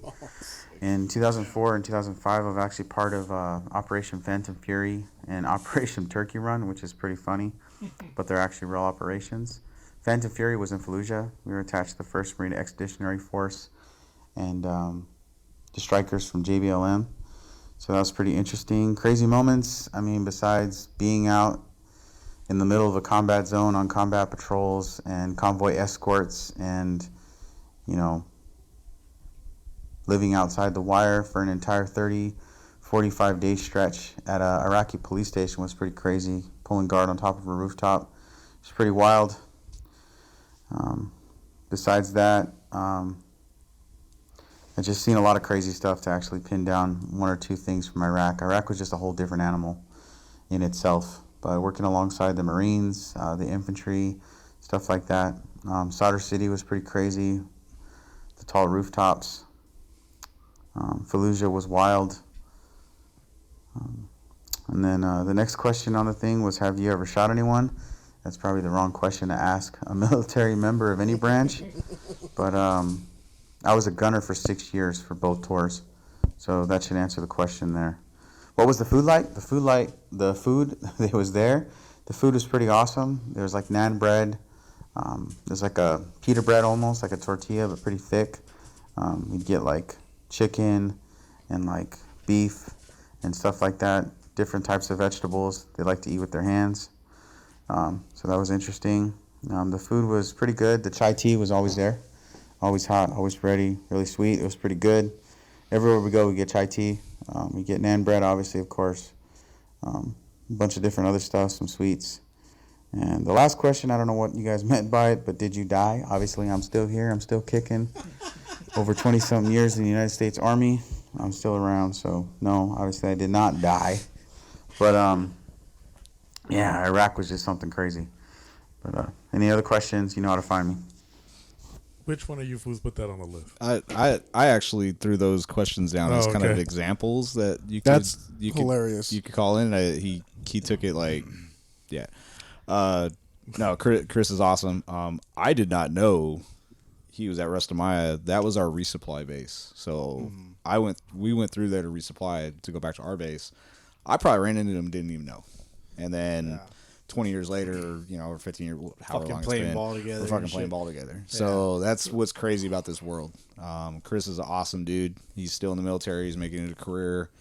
But he gets to play. He plays Sunday League out there or whatever day, and then he comes joins us on tournaments. So awesome dude. And it's cool to hear that he's gone through the same shit that I did. Like, How directly. old is Chris?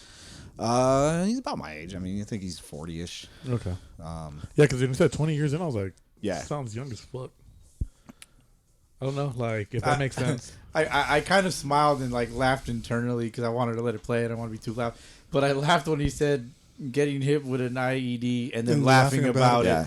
I'm like, I don't want to get hit by an But it's one of IED. those things where it's like you do it long enough, you're like, you're just sick in the You head just- from it because it's like it's such a common thing. Yeah, and that's kind of where I was getting at. Like, it became, I guess, common. Yeah. Or- So it's, I mean, we all have dark sense of humors one way or Right, another. At least, right. you know, I mean, at least ball players do. But the military, I mean, you really get a dark sense of humor, and you laugh at things that people think you're crazy, and you know, whether it be a coping mechanism or it's like, hey, we're in literal hell, and we can either be all depressed together or we can laugh it off and move on. Yep. So I kind of see it as a coping mechanism. Yeah, you laugh at the weirdest things, you know, and that goes with the mental health and all that. And but no, I know exactly what he means. Like getting blown up, and it's like, okay, I'm still here. Haha, fucker, you didn't get me, right? Yeah. Instead of like, oh my god, I almost just died. Like you don't really have a chance to either process it or, you know, it's the mission. You got to drive on, which is why a lot of veterans come back, you know, civilian life, and it's not like that, right? They kind of just, you know, or people don't understand, or you know, it's tough. That transition's tough. So that's why I say, you know, the brotherhood, and then, you know, we'll get into some War Dogs stuff here in a minute, but I know exactly what he's going through.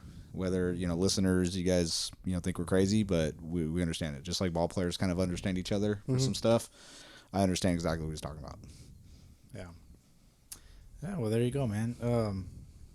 Yeah, I appreciate a 3.5 minute long. Yeah. Voice DM. Not too many people do that.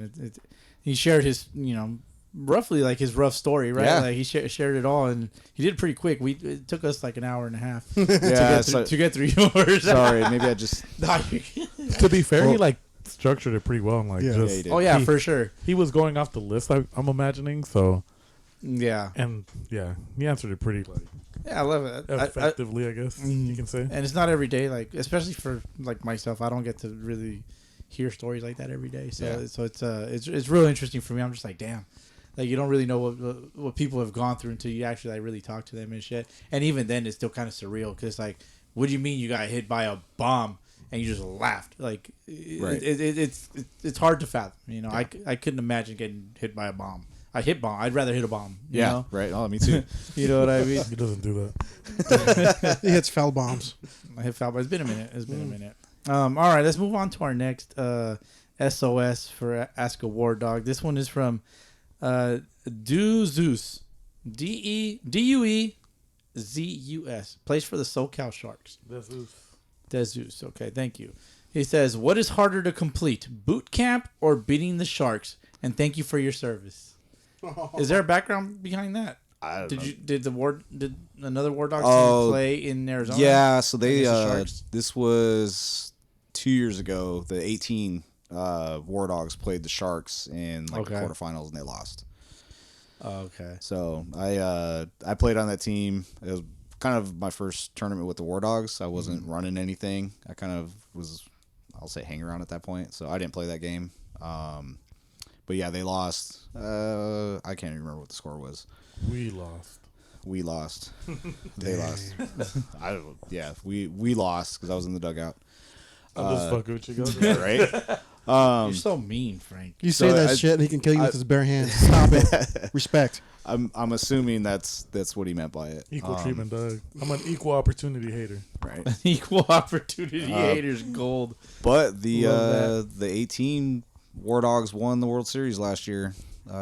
18 American. They got rings.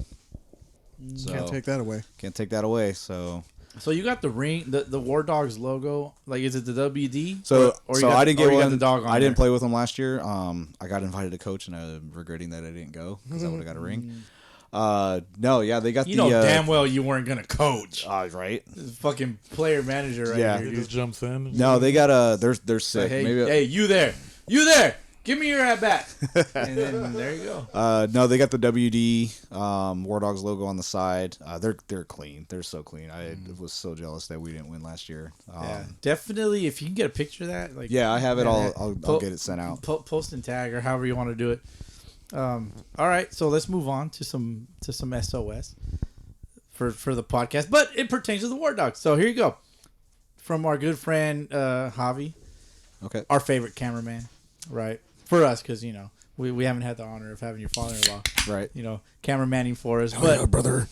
top 3 war movies. That's a good one. that is a That's a real good great one. question. Yeah. All right. Saving Private Ryan. Damn, that's All right. classic. Bro. Just man, it's insane.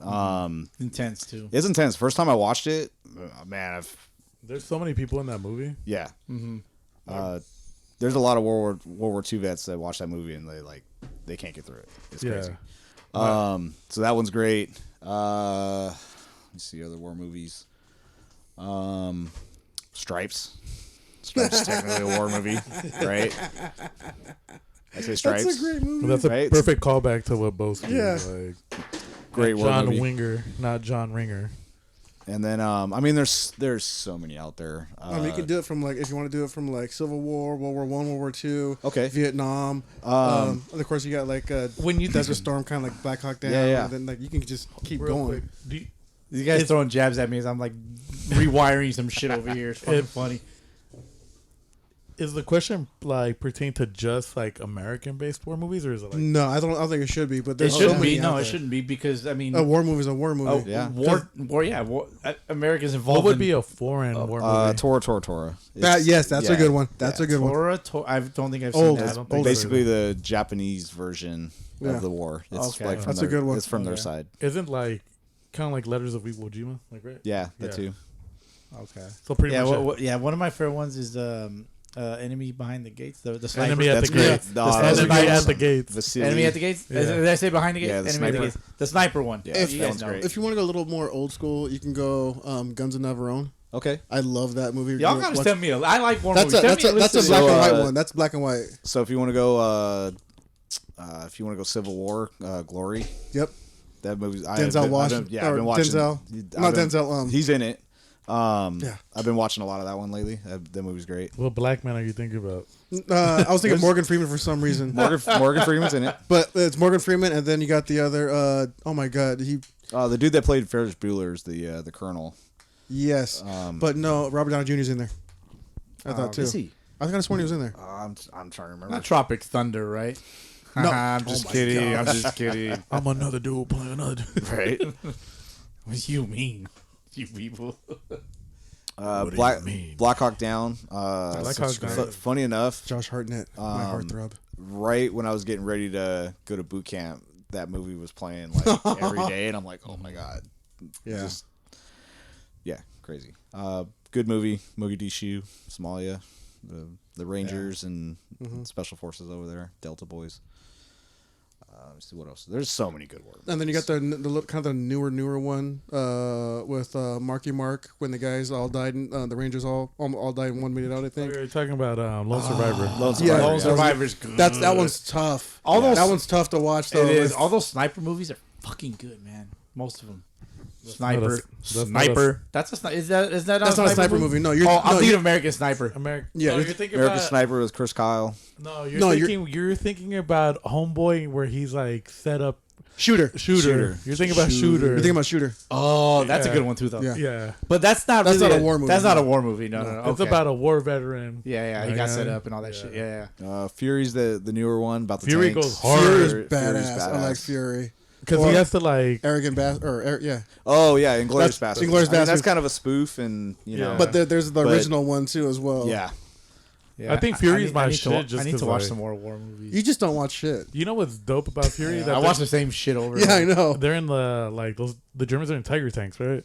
yeah. Yeah. And these fools can't compete, but they find a way to win. What And you're movie just- is this? Ooh. Fury. Fury. Fury. Okay. Memphis Belle was one of the ones I liked. I didn't see that one. Oh, well, Probably them did. flying, it's all air. Oh, that's Memphis right. Belle was a good yeah, you one. got Memphis Belle. You got the Red Tails. Yes, Red Tail's another good one. Yeah.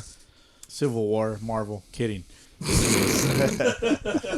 Totally kidding. Guys. There was Captain America was in there. Captain America. So you know what I mean? U-571, if you want to go submarine. The word war is in the title of the movie. We're good. Enemy at the Gates is a good one though. Yeah, I like Enemy at the Gates. I wouldn't say it's my favorite. Ron Perlman's in it. He's like, Yeah, he is. I mean, you know what's crazy about that the though? portion of Forrest Gump when he's in Vietnam.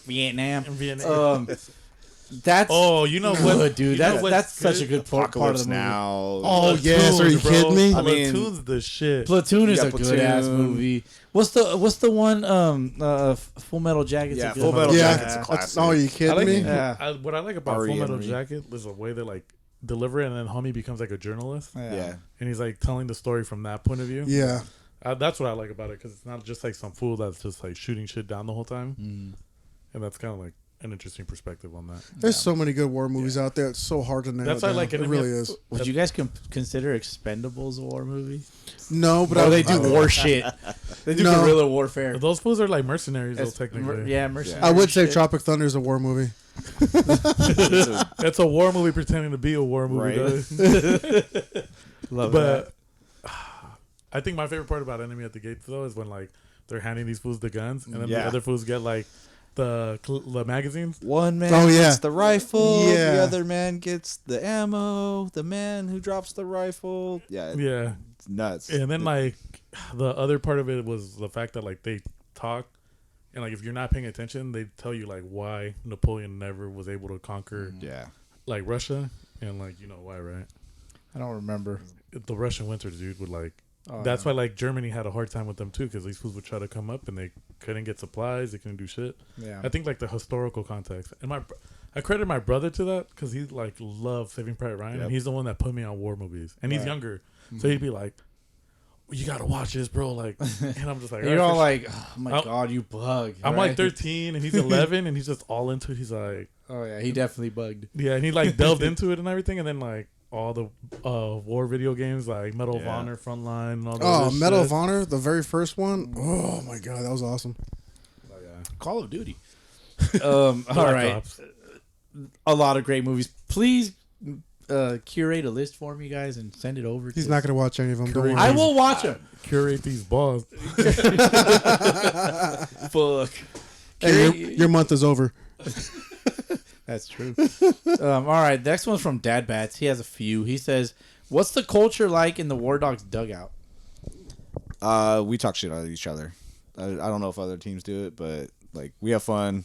I don't know if you heard us today. Yeah, you guys definitely did. You hear us now. So the culture, we're a brotherhood. I mean, we're, everything's positive, but we're talking shit about each other. Everybody's laughing. Nobody's off limits. Even me, I get the jokes and I laugh them off. It's awesome. And we kind of talked about this at lunch. Like when we play, we're used to being underdogs. We're used to being shit on, and we're used to, playing from behind and playing, tired and hurt. So like, if we're down runs, like we're okay. We're not stressing out, and it better be a mercy because, like we talked about earlier, as long as you need to throw it over the plate, we're still in the game, right? And we've done that. We've had 8-run innings, 9-run innings to come back, and it's like holy crap. And it's just we play comfortable behind. So then that's the military mentality, is like we're used to getting shit on, so it's okay. I think the cool thing about you guys is it's a brotherhood within a brotherhood. Right. It's so awesome. Yeah, that's a great way to put it. Yeah, It is. That's unique. yeah, you don't find that just anywhere. There's levels to this shit, Jesse. There's levels Like to this onions. Like onions. shit. Layers. Love it. Love it. Love that. Next one from Dad Bats is, how does your team's mission go beyond baseball? We'll hold off. Yeah, Let's yeah, hold yeah. off on that one because that's actually a really good question, which will lead us into some other stuff. Dad Bats also wants to say, shout out to all my... Did you want to say something, Frank? No. Shout out to all my day ones. As of now, 12 followers away from 5K, just the first milestone. And an even bigger shout out to Sunday League, the podcast. So that's us. And then it says, and Bowski. That's what it says. That's exactly what it says. Bowski is Sunday League the podcast. No. Yes, he is. This is a. He is. It takes the whole fucking culture to do this. So I got to give a shout out to Dad Bats. So when I took this on, and we'll talk about the organization and everything, but Dad Bats was coming up, and they do good work. I love their pieces. And one of the very, very first things I did is I said, I want a military set of Dad Bats to present. Just, we're going to have static displays and things like that. So I hit them up and say, hey, make me 4 bats, Army, Marines, Navy, Air Force, make them kind of similar but different color schemes. So they look like a set. And it was like a military set. And, we worked on it. He came out and they're amazing. And, I display them. We do, displays. They've toured. And it piqued the interest of one of our sponsors, and he's like, "Hey, I want your bats," and I'm like, "Okay, well, we'll talk." And I want to make a donation, and the Inland Empire 66ers with Byron, and I said, "Okay, well, yeah, you can donate." He goes, "I'm gonna give you $10,000, but I want your bats." And he gave gave our organization $10,000, and I gave him the bats. And now I got Dad Bats working on Series 2 on the next set. So he's got the 1-1. So he's got the 1-1, and so who's Byron again? So Byron is the events coordinator for, or he's like the public relations coordinator for the Inland Empire 66ers, the minor league team. And you go, his office is a suite at the stadium, and he's got memorabilia like all over this office. I took a peek in there. Yeah, so taking a peek in there. Super cool dude, and like he approached us and he saw the bats and he goes, "I love it. I love your jerseys." He goes, "I want your bats," and we didn't even talk. He goes, "I want to make a donation." Okay, cool. And then next thing you know, he's like writing me a check for $10,000, and he goes, "But I want your bats." That's insane. And like so it's surreal. It's and surreal as fuck. he's getting them professionally displayed, and he's going to put them up in his office. And then we actually got him a Wardogs jersey, and everybody on the team signed it, and he's going to put that up in his office. So nice. Could not have happened without Dad Bats and their pieces and just drawing attention to our cause. Yeah, that's $2,500 a bat. Yeah, remember that when you asked for a discount. Yeah, so damn, that's some good math there. That's some good math. So he's working on Series 2 right now for us. We're gonna do some hot stuff. Hopefully he doesn't charge me $2,500 a bat. Right, that's great. It's an investment, Steve. So you mentioned that you toured, use them as like display pieces, but also like kind of like talking points, right? Yeah. Like because you set up your stands at the minor league games and stuff, and like people come over and you guys chat and stuff. But like, would you consider in the future like using those bats to have like veterans that you're talking to in that moment to like, would you have them sign it? Like, is that something you'd consider, or do you feel like it'd take away from that's actually from the display? That's actually a great idea. That's something I didn't think of. Just continue it going. Like, hey, it's like your Air Force. You want to sign this one? Like, because usually we'll set up a booth at the game, and we got our we got our jerseys out, we got our hats out, we got some photos, we got our plaques from Irvine when we beat Sonora. Nice. And then we got the bats out, and we want to draw that attention, and we get veterans that come over and they see an Army bat or they see the Marine Corps, and it just takes them back like, oh my God, this resonates with them. This is for me. This is and I want them to pick it up. They hold it in their hand, and they just they feel the love again. Yeah. Right. Do you get another thing? I don't know if you already do this, but have you considered like if they pick up the bat, they want to like hold it and stuff? Get a picture. Oh yeah, get a picture of them holding it. We've done that. Okay. So they'll usually they're like, hey honey, get a picture of me, and so it's really cool to see them and their eyes light up, when they see these bats representing their branch of service. Nice. I just thought of something real quick. What's up? What do you got? Does it resonate with them? Because I've had a friend that was in the Marine Corps, and he used to tell me that they used to play ball on base. So, like, do you get stories like that about, hey, like, I used to play, like, I was stationed at, what's the San Diego one? I can't remember right now. Oh, you got Pendleton down there. Camp Pendleton. Coronado, but. Yeah, so, like, I remember he was stationed there for a little bit, and he was like, yeah, sometimes in our free time we'll go out and we'll, like, grab our gloves and just play ball and stuff just forget about shit for a little bit. Absolutely. There was actually a couple of us. We didn't take our bats, but we had gloves in Iraq, and I mean, there's open desert, so we just go out there and throw the ball around, and you know, for that moment, you feel like you're back home. Yeah, that's pretty cool. Something you might also want to consider. Again, I don't know if you do this because I'm dumb and I should know. Tune in for real.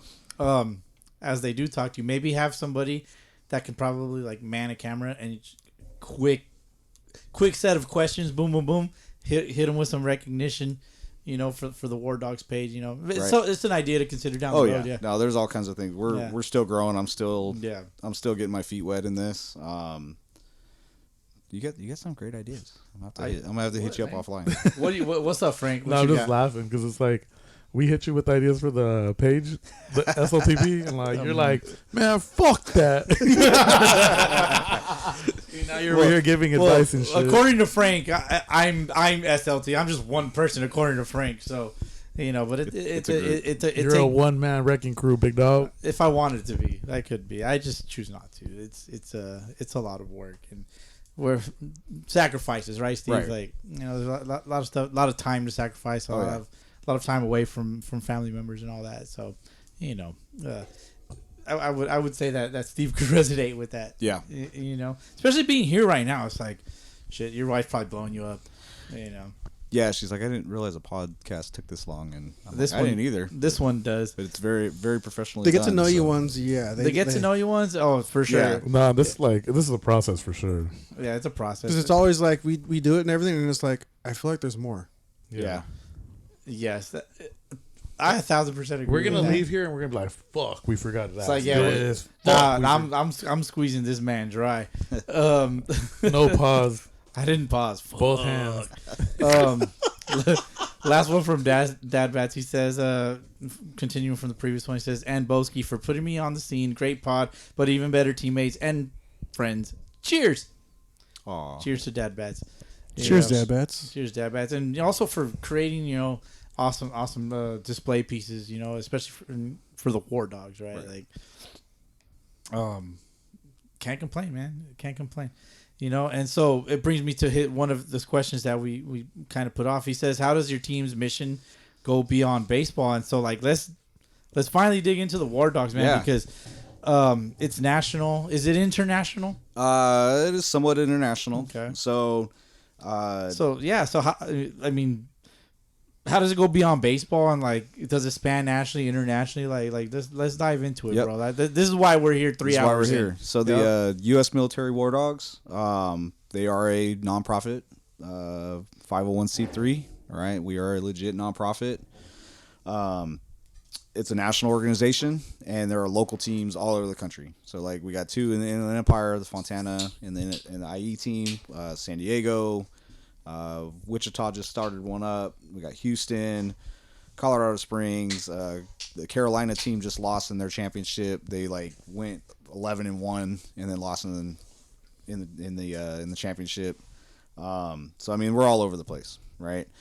As far as international, every year they go to France and they play local teams in France, and they visit towns that were part of like D-Day and the march towards Paris. A lot of symbolism, like it's crazy. Mm-hmm. And then they do instructions for kids that are playing baseball in France, right? So we're sending a team out there. They're actually going out like the first week of September or second week of September to go to France and play, and then they're going to meet, you know, people in these towns that were basically liberated in World War II.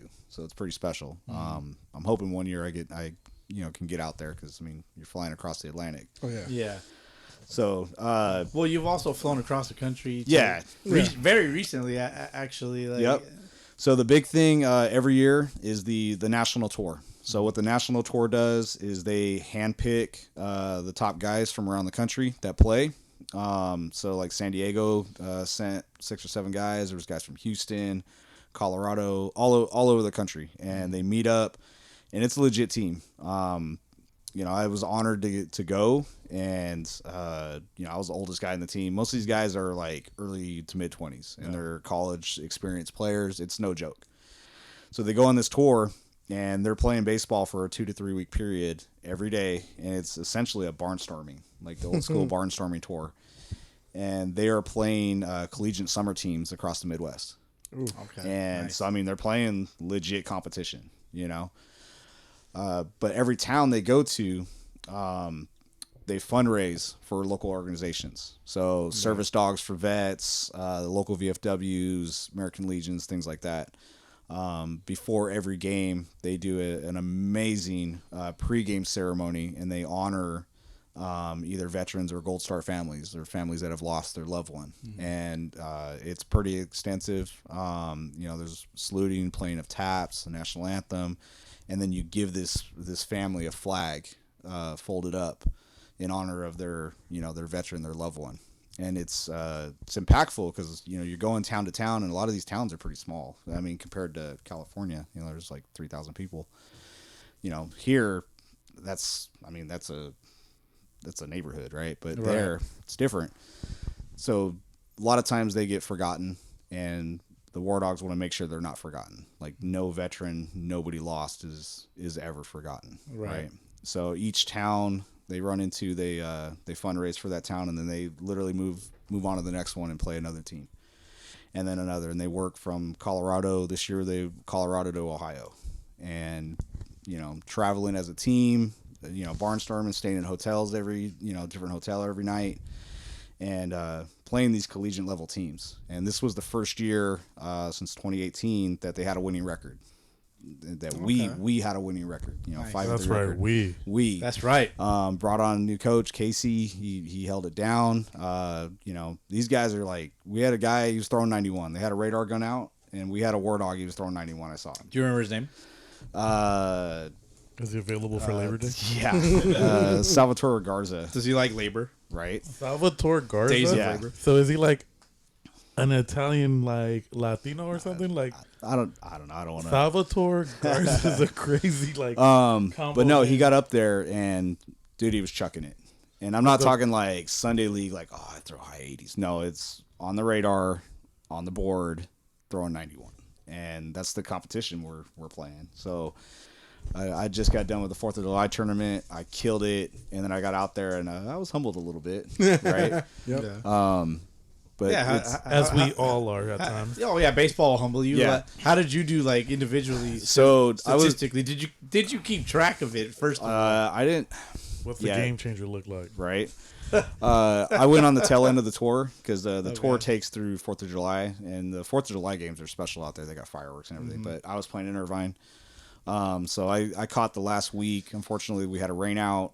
We had a game cut short because it was a Prospect League All-Star and Home Run Derby week. So they cut our game short, and then we had a game cancel on us.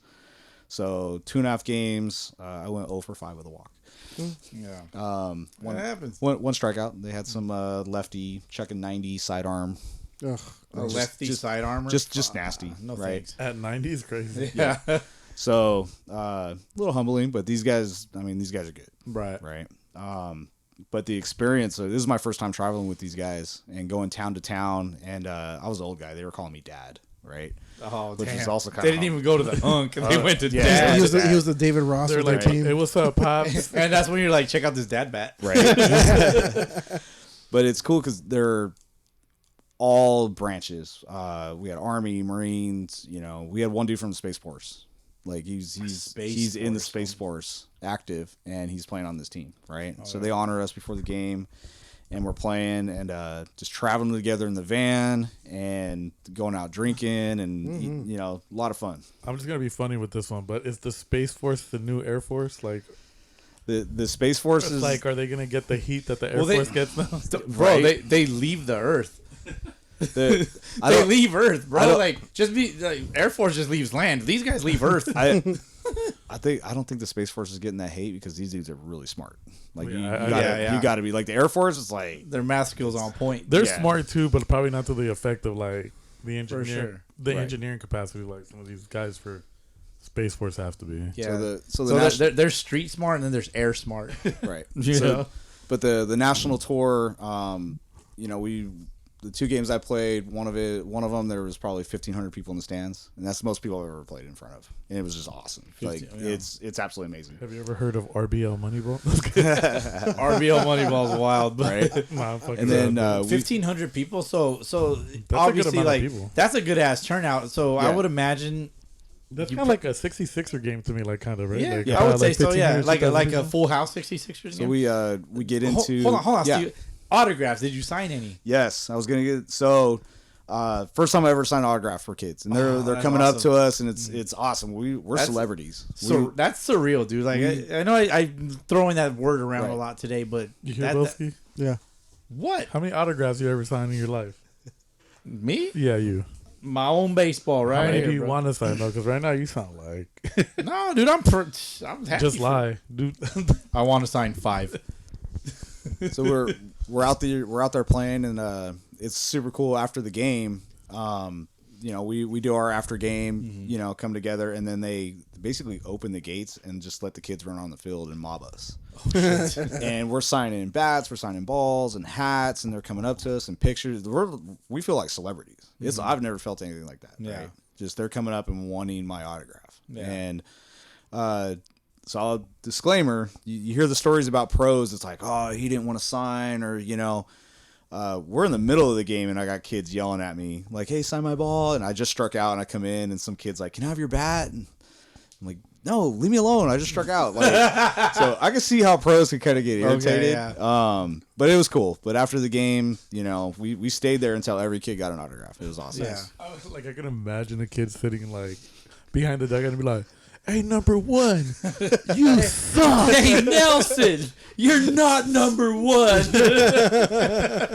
Did you get any of those? No, probably not, right? No, but After the 0 for 5 with 1 walk. so I'm playing first base, and one of the games we left our ball bag on the vans, right? So we had no warm up balls, and for some reason my warm up ball goes missing because that's how it works, right? So we're going back out, and I don't have a warm up ball. So I asked this kid, I'm like, hey, can I have your warm up ball? He's like, well, it's signed, and I'm like, I don't want to I don't want to mess up your ball. And then another kid's like, no, I'm not giving you my ball. And, so I'm standing there trying to find a baseball, and I just ended up snagging one that probably was signed. And played with an inning and then put it back. But it's all good. I don't think he noticed. Nice. I mean, sometimes you gotta do what you gotta do. You gotta make do. As is life. Yeah. Yep. But just a super cool experience. The towns, essentially, these are small towns. They essentially shut down, and everybody comes out and shows the support. And we're playing. We're the guests. We're the visitors, man. We're in hostile territory everywhere we go, but it's all right because that's what we're used to. Right. So a lot of fun, cool experience. I wasn't Well, even upset that I went 0 for 5. Even when you're deployed, that's kind of how you feel. Like, Absolutely. I mean, when you're deployed, you're the enemy. Yeah. So when you're in friendly territories, like it makes Right. what, man? Why are you looking at me funny? No, this guy over here like slowly creaking in I'm his like chair. trying to get back into like. I just pushed him back. Just do it. Just do it. I wasn't trying to be rude, and it just became ruder. You're good. But it's cool. They still treat us great. Everywhere we go, they're feeding us lunch. They're home cooked meals. What's some of the best food you've tried? Ooh. I mean, I don't want to hate on them. Does it lack It was spices? good. Like, it's not California food. Yeah. Like, As soon as he said I don't want to hate on them, I was like, they Yeah. lack spices. they like spices. The rack spice. It was still okay. Like, no, they has like their charm, like you know what I mean. Because when I played in Idaho, like there's certain places where I was just like, all right, let's go try this spot. No. They would lack the spices necessary. Right. But then there's It's some just spots. salt. I mean, you just need some salt, right? There's some spots where like food was good though, and then if you went like and got a home cooked meal from somebody that like knew what they were doing a little bit better, like Yeah, for sure you got a little bit more flavor. Let's just say you're not getting good Mexican food in Missouri. No, probably That not. makes sense. Yeah. Where was the town that had the 1,500 fans? So we played in Springfield, Illinois. That was the big one, and then Is Chile. that where Homer's from? I don't know. There's a YouTube video that they decipher where they figure out where the Simpsons are from. But the coolest one that I played, and again, I caught the tail end, so those guys, the rest of the guys would probably have better experiences. But Chillicothe, Missouri. Chillicothe, Chillicothe, Missouri. It's like population 3,000, the home of sliced bread. right? I The looked it home up. of sliced bread. I looked it up, Holy but shit. the town basically shut down and came out. Okay. And they got a little ballpark, probably 800 seats, and they packed it.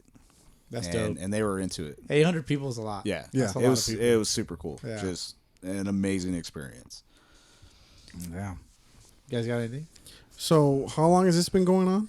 So the Wardogs been going on since 2018. So relatively new. Relatively new, right? 7 years old, man. 7 years old, or at least the tour.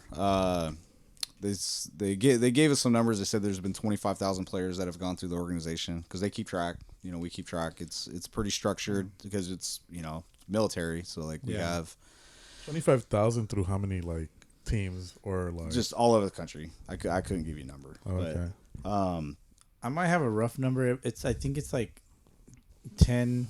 I think it's like 14 teams nationally. yeah. Something like that. 25,000. That's quite a bit for like. Yeah. That's like 1,000 easy for each like team, and then Right. Plus. And then teams come and go, and that's one of the reasons I took this on. We started a second team in the Empire. I'm hoping somebody picks up and gets like an LA or Orange County type team. That'd be great. Yeah, if you fools out in the LA area listening, Jesse, tell those fools.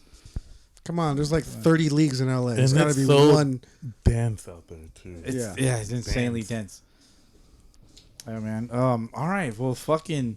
Let me ask you this, bro. Like, what inspired you to take on a chapter of the Wardogs? Because that's not an easy thing to do. Like, you have to.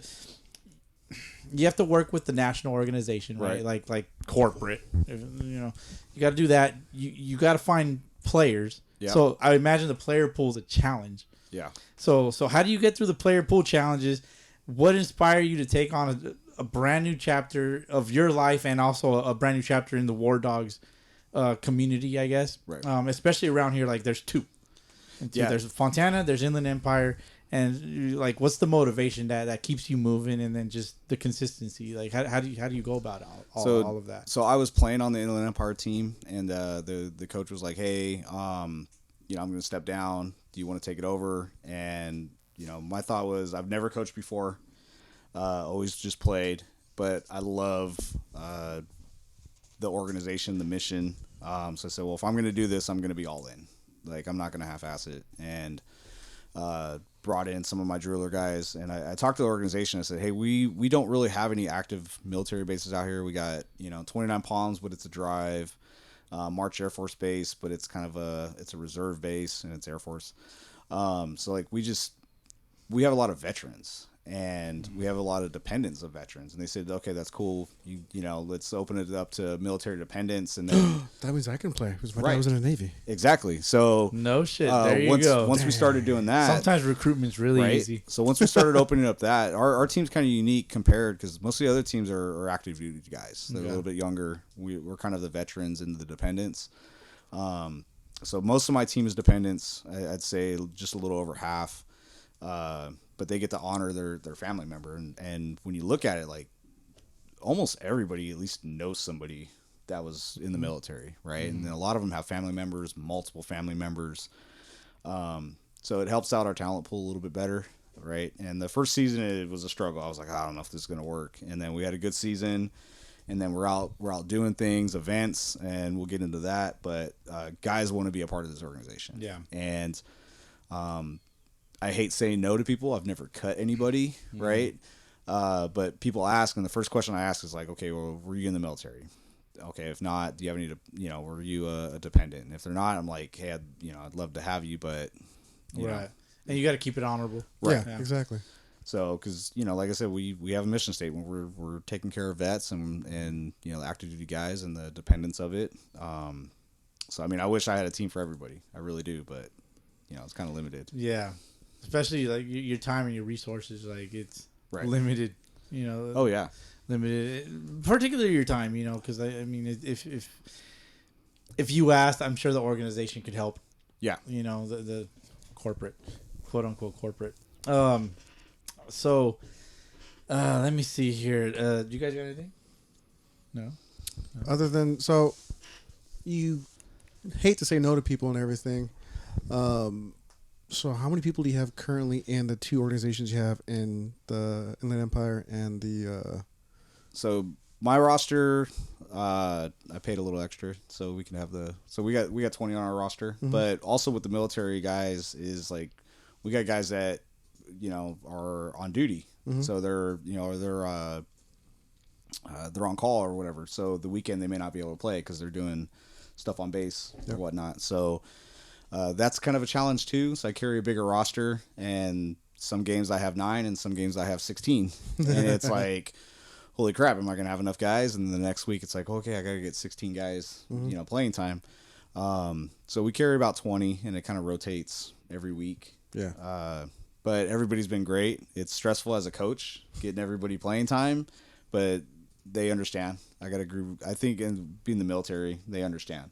Like, hey, this is something bigger. We're going to get everybody in, but no prima donnas. Nobody gets upset when they get pulled out. They understand, hey, let's get the next guy at bat. Nice. So, but yeah, we're playing Sunday League, playing tournaments. I run the 35 national team. So we're starting to spread out a little bit more. I got guys from Houston coming out for Arizona. Got guys from San Diego. Got guys from Omaha and Carolina. Arizona's gonna be fun for you guys. Arizona's gonna be great. I'm really lessons learned from last year. I'm bringing a stack team for 35s. Yeah, especially like more maybe over the last year and a half, 2 years, more awareness, especially around here for the War Dogs. Your player pool for tournaments it has expanded a lot. Yeah. So that's pretty cool, man. Like there's an interview that there's on another podcast. It's the Last Batter podcast. Yeah, I think it was Jake Heyman. Yeah, I think he does the national team. So he did San Diego last year when they won the World Series. Yeah, he's a San Diego man. Yeah, yes. so he stepped down from running teams, but he's played a couple tournaments on my team now. He's because he's like, I want to play. I don't want to have to worry about all the right. Yeah, he sees like how much how much time and resources. Oh yeah, it's a lot of work. Especially if you have a spouse, like it's a lot. They're you're like, hey, like what about me? It happens. Right. It's very understandable, and rightfully so. Like they deserve their time as well. Absolutely. But with with that awareness, like your player pool is growing. Like how do you see your tournament teams moving forward? And are you guys participating in any tournaments? Yeah. So we're doing the Labor Day. We're doing the Labor Day Inland Empire. That one. Because since I run at 35s, a lot of our younger guys on the local team don't get to participate in our tournament. So we're going to do this one. It's going to be a for-fun tournament. I'll just put it out there. I know it's a money ball, and I'd love to win $4,000. But we're gonna go out there and have fun. Yeah. Right. Give some of these guys that don't normally get to play tournaments a chance to play. Yeah. Especially with Arizona 2 weeks after. Yeah. Like, it kind of that makes sense. Yeah. It makes Legends sense. of the Diamond, right? Yeah. Legends. Yeah. Yeah. Legends of the Diamond. Shout out to them. Frank, Legends of the Diamond. Are we gonna do it? Yes. Confirmed. You heard it here first. Yep. We'll dive into that later. I won't tell you what team we're going. We'll dive into that some other day, not tonight. Let me see here. I have quite a few more things left for you. Yeah. I'm rocking a War Dogs jersey. Yep.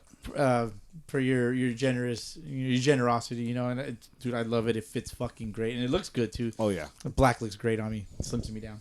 Not unlike the heifer over here. He looks fat and everything. This is true. But can just anyone acquire like War Dogs merch anywhere? Can what's Actually, yeah. So where can anybody get that if they want to even just donate in general? So the jerseys we kind of keep close to the heart. Mm-hmm. The way our team store, because it's a national store, all the local teams purchase from the same vendor. So the jerseys and whatnot, we kind of keep a little. They're special, right? We don't want. Yeah. We don't. You don't want anybody to just buy one and then you see them on Cops, right? 2 weeks later. Absolutely. Yeah. And we have a code of conduct. I mean, we can't fight. We're not going to cause drama. So we don't want guys out there in our uniforms, portraying that they're associated with us and they're not. Right? Yeah. But you almost have to vet everybody, right? Right. But we do have some other merchandise.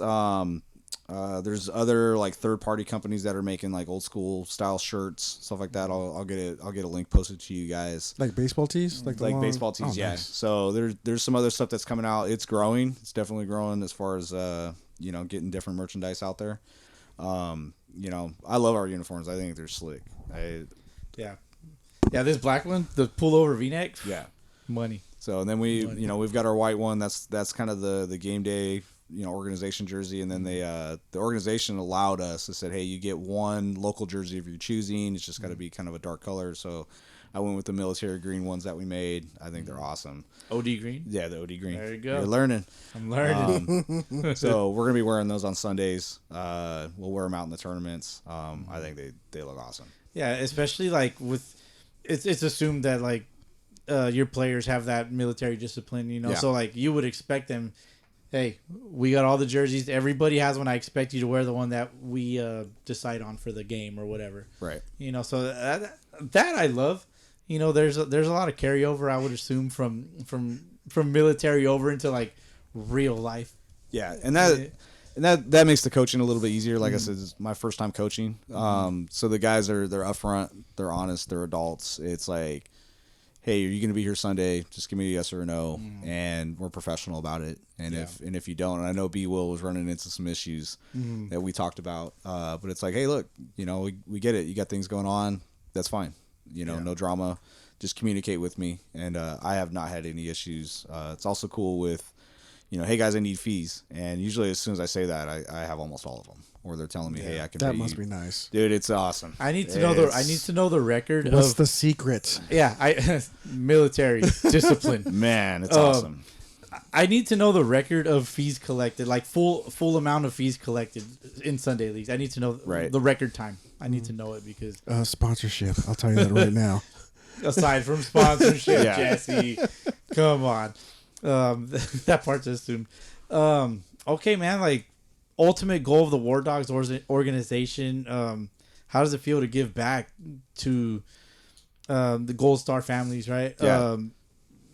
Like let's get into that, the purpose and everything, because that's the most important thing here. So I know we talked a lot about the podcast. Like, we're all kind of messed up in the head, and we get out, and sometimes we feel alone. We talked about the brotherhood within the brotherhood. So obviously we want to win. We want to play baseball, right? That's number one goal. But experiences, doing things, telling stories, doing things that other people don't get to do, right? The experiences that are, unique. So we have a couple coming up. Been trying to do a lot of networking so we can do these things. One of the big things is we got invited to be in the Bud Cool Wood Bat Invitational at Angel Stadium. So we're going to have two teams playing on Angel Stadium in October. That's dope. The beginning, middle, or end of October? So it depends on if the Angels make the playoffs or not. So so it's the beginning. Yeah, so probably. I mean, I love my Angels, but yeah. So if they already have the dates secured, if the Angels do not make the playoffs, this event will be at Angel Stadium October 3rd and 4th. We'll be playing on the 4th, but the event includes like BP on the field, cocktail party for all the players, and then the game day we get like batting practice on the field, clubhouse access, tours. Last year, Clyde Wright and Chuck Finley were giving people tours. Oh, that's awesome. Right? And then you get to play a 9-inning game at Angel Stadium, right? And that's the dream. A pro field. That is MLB pro field. I've played at the spring training complexes, played in minor league ballparks. But that's it, man. That's the Super Bowl, right? That is the goal of everybody, is to get on field of a major league stadium, and we're gonna get to do that. Probably, that's awesome. Probably October. I'm stoked. Once you're there, the next goal, go yard. Yeah. Oh yeah, dude. I'm trying. I already told my guys. I'm like, who's ever pitching has to give me belt high fastballs. Just point and then bunt. Yeah, maybe. So, but doing things like that and networking, like now we're networking with the Inland Empire 66ers. We're working on getting games there. We're working on, having nights where we get honored on the field. So we're giving back to these guys. And then also not just our team, but, VFWs in the area, giving back to other veterans that are, in more need than my guys, right? The homeless vets, we're going to be doing a drive for Thanksgiving. We're going to be, trying to provide meals for some veterans. Now that we're kind of getting established and we got the organization out there and we're spreading awareness, it's time to give back. Yeah. Right. So we're having a blast doing our team thing, but it's like, okay, hey, let's give back to others that are even more in need than us. Yeah, that's awesome, man. Like what you guys are doing, it's dope, dude. Yeah. It's badass.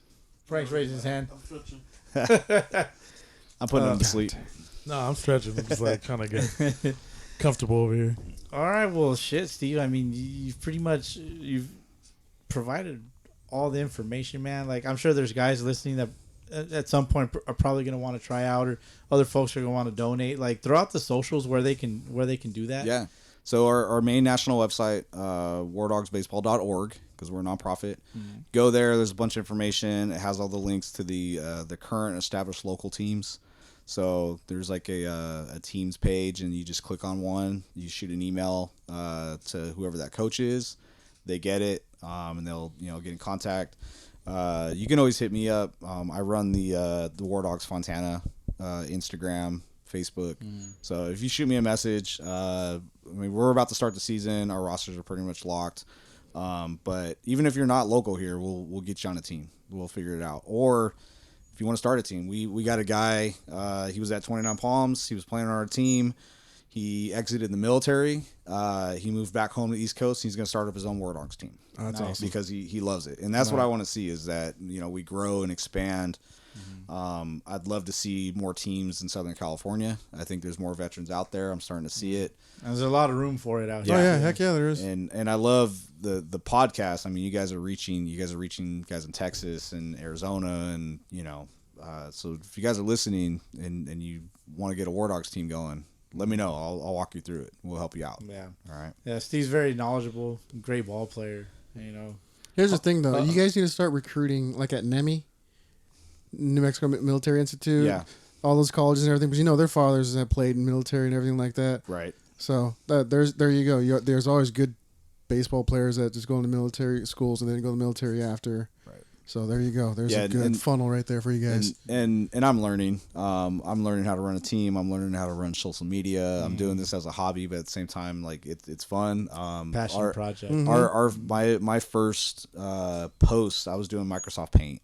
And I was like pulling logos and like clip art, and then Microsoft Paint's crazy, dude. And then somebody's like, "Well, why don't you just do it on your phone?" I was like, "Wait, you can do that?" And so I, upgraded my phone, and I'm like, "Oh my god, you can cut images out of your pictures!" Like, oh my god, you can remove backgrounds. Oh now. my god, that's awesome! And then playing with Instagram, and then we got the videos going, and a guy I work with. He's like, hey, you got to use CapCut, and you can. So now we're running. I'm recording games and doing highlights, and it's just fun. And when guys do cool stuff on Sunday, it should be put out there, man. They should be proud of it. 1,000%, man. So, but it's a hobby, and I know I'm not a social media guru, so I know some of my videos may not be the greatest, but it's gotta be put out there though. I'm learning. I'm trying, right? Yeah, life is a learning process. Yeah. So I'm always welcome. I ask. I see other teams' pages, and I'm like, hey, how did you do that, right? Like the Austin Generals, they're kind of the same kind of vibe as us, and I love their stuff, and that's how I got turned on to a lot of the, hey, this is how you make the the artwork, Chat GPT. Oh Lord, that's my awesome. god, it's so much easier than me spending all night playing clip art on Microsoft Paint. So that's what Canva is glorified clip art, right? Yeah. So learning it. I know I'm not the greatest. Some of it might look corny, but I'm doing my best. Learning, getting advice, networking. So if you guys are listening and you want to do something, if you know somebody in need, if you're an organization, we had OG's Pizza reach out to us, and they're like, hey, we like what you do. We want to host a fundraiser for you. And we went out there, and they raised $350 for us. Pint night, right? So we'll be doing that again. Count me in for pint night, bro. I'm there. But they reached out to us, and they were just like, hey, we love what you do. Would you want to do a fundraiser? I'm like, yeah, absolutely. So I know you guys came out there. Some of the Yakis came out. We raised like $350 for organization, right? So if you're listening and you got stuff and it's like, hey, I think we can help out, reach out to me. I want to build this. I want to help our veterans. We got a lot in Southern California, and they shouldn't be forgotten. 1,000% agree, man. You guys got anything for Steve before I give him the last two? No, just thank you for everything that you've done, man. Thank you for your service. Thank you for what you're doing now. Thank you for what you're doing for the veterans that you give them an opportunity to do something like this, to play baseball and everything. That's just freaking awesome. Right. Thank you.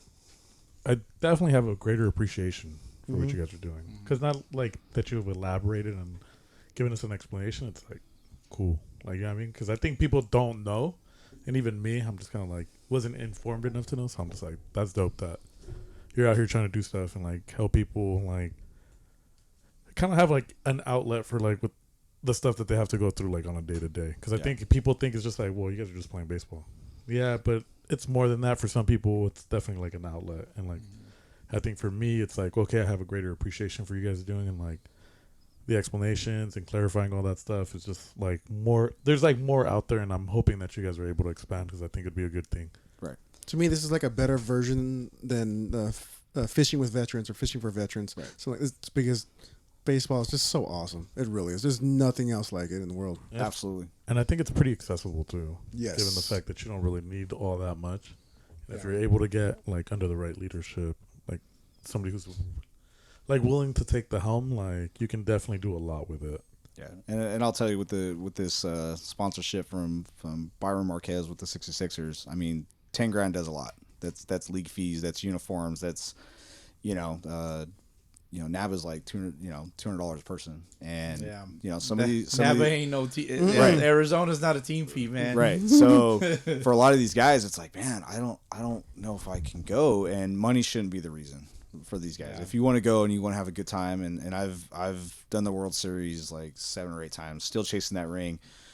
Man, it's an experience. Yeah. And it really is. I got like 4 or 5 guys going for the first time this year, and they're stoked because they've seen the pictures and the videos, and they're like, I want to be a part of that. Yeah. And money shouldn't be the reason why they don't get to. 1000% agree, man. Before I give you the last one, do you have any special shout outs that you want to give? Shout out to my wife again. I know it's getting late, and she's probably like, what the hell's going on? Right? He's safe, I promise. Yeah. Shout out to her. It's a lot. It's a lot to do this. This is almost like a full-time job. But getting to do this, it is rewarding. For me, it's, I'll say it's therapeutic. As corny as it might sound, like, this helps me cope with a lot of stuff that I went through, and, feeling that I can give back, right? That I have purpose, because there was a brief period of time where it's like, what am I doing with my life, right? And I've got a good job. I'm playing baseball, I've got a good family, but still there's that, the military gives you purpose, and then you get out and it's like, well, what's my purpose, right? What's my mission? So this is doing a lot for that. So shout out to my wife for allowing me to do this and helping out. Shout out to the Wardogs National. I mean, for doing this, it's bigger than me. I'm just one small piece of this big puzzle. I'm a local team, and they're running it at a national level. So, and bigger things are coming on the national level. More tours and things like that, more professional type stuff. So shout out to them.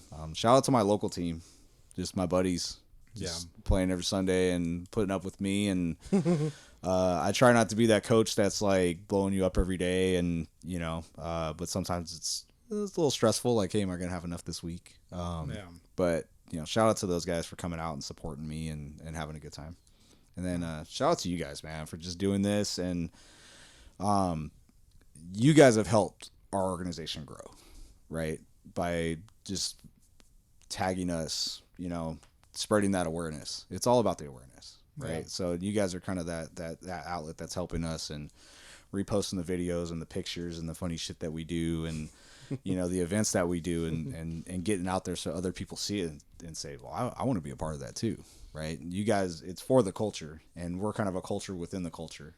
Yeah, right? That's a great way to put it. Yep.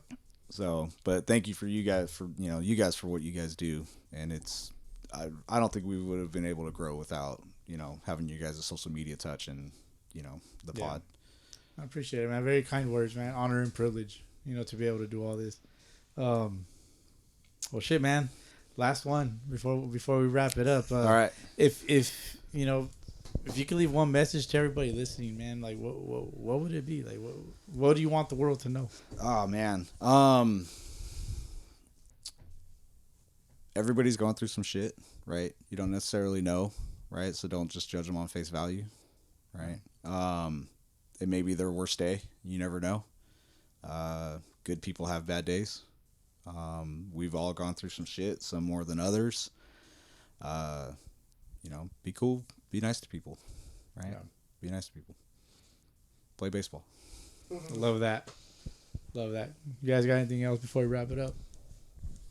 No, man. This was awesome. This was freaking awesome. I got one last thing before we close. Of course. Ooh. Send it. Well, you guys can go and I'll finish it. I'll finish it. Go for it, dog. All right. So I gave out gifts, but I got one more gift. So Bowski seems to have issues with information and whatnot. So information. I picked you up. This is called a book. Book. It has pictures and whatnot. So I figured this would be good reading for you and probably some stuff that you might like on the pod. That's dope. All right, Jesse, get a picture, man. I'm doing a little video for the fans at home. For the fans at home, it says Mexican American baseball in the Inland Empire. This is as Sunday League as it gets. Absolutely. Yeah, dude. Oh. So I saw that. I went through it. I was like, I gotta buy this for Bowski, right? Oh, dude, this is badass. So it's got some cool stuff in it. Because we're from the IE, right? And Mexican baseball is a culture, and it's important.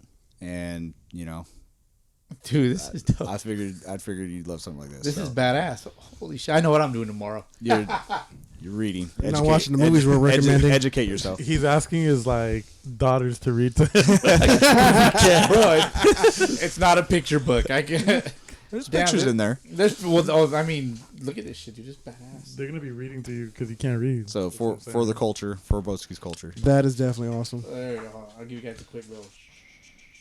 Yeah, there's pictures in there. Look at that. I did it kind of quick, right? Dude, this is dope, dude. Steve, thank you. Absolutely, man. Thank you, man. This is... Yeah, we appreciate it, big dog. Yeah, this is very fucking thoughtful. Holy shit. This is dope. Check it out. For sure. Well, Steve, man... I have one last question, dog. Oh, yeah, of course. But maybe you should, round it up, and then I'll ask it right at the end. No, I'm... You know what I'm going to ask. That's what you usually ask. You ask it. You ask it, Hey, brother. Steve, how much are umpire fees, big dog? Well... $5. Okay. I love that. Yeah, I love that. That's a pretty solid one, though, because we've had some weak ones on. Yeah, some of yours have been pretty weak. I've never said it's a fuck yeah, right? Steve, man, you got a good soul. Thank you. You got a good soul, man. You're doing a good thing. Thank you. I love that shit. And with that being said, man, to everybody listening, to the fucking culture, to all you fucking bush leaguers, Steve Nelson, everybody. Let's go. Let's fucking rap. Thank you, brother. Thank you, brother. Thank you for everything that you fucking do. I appreciate it, guys. Thank you so much. All right, we'll catch you motherfuckers on the next one. Peace the fuck out.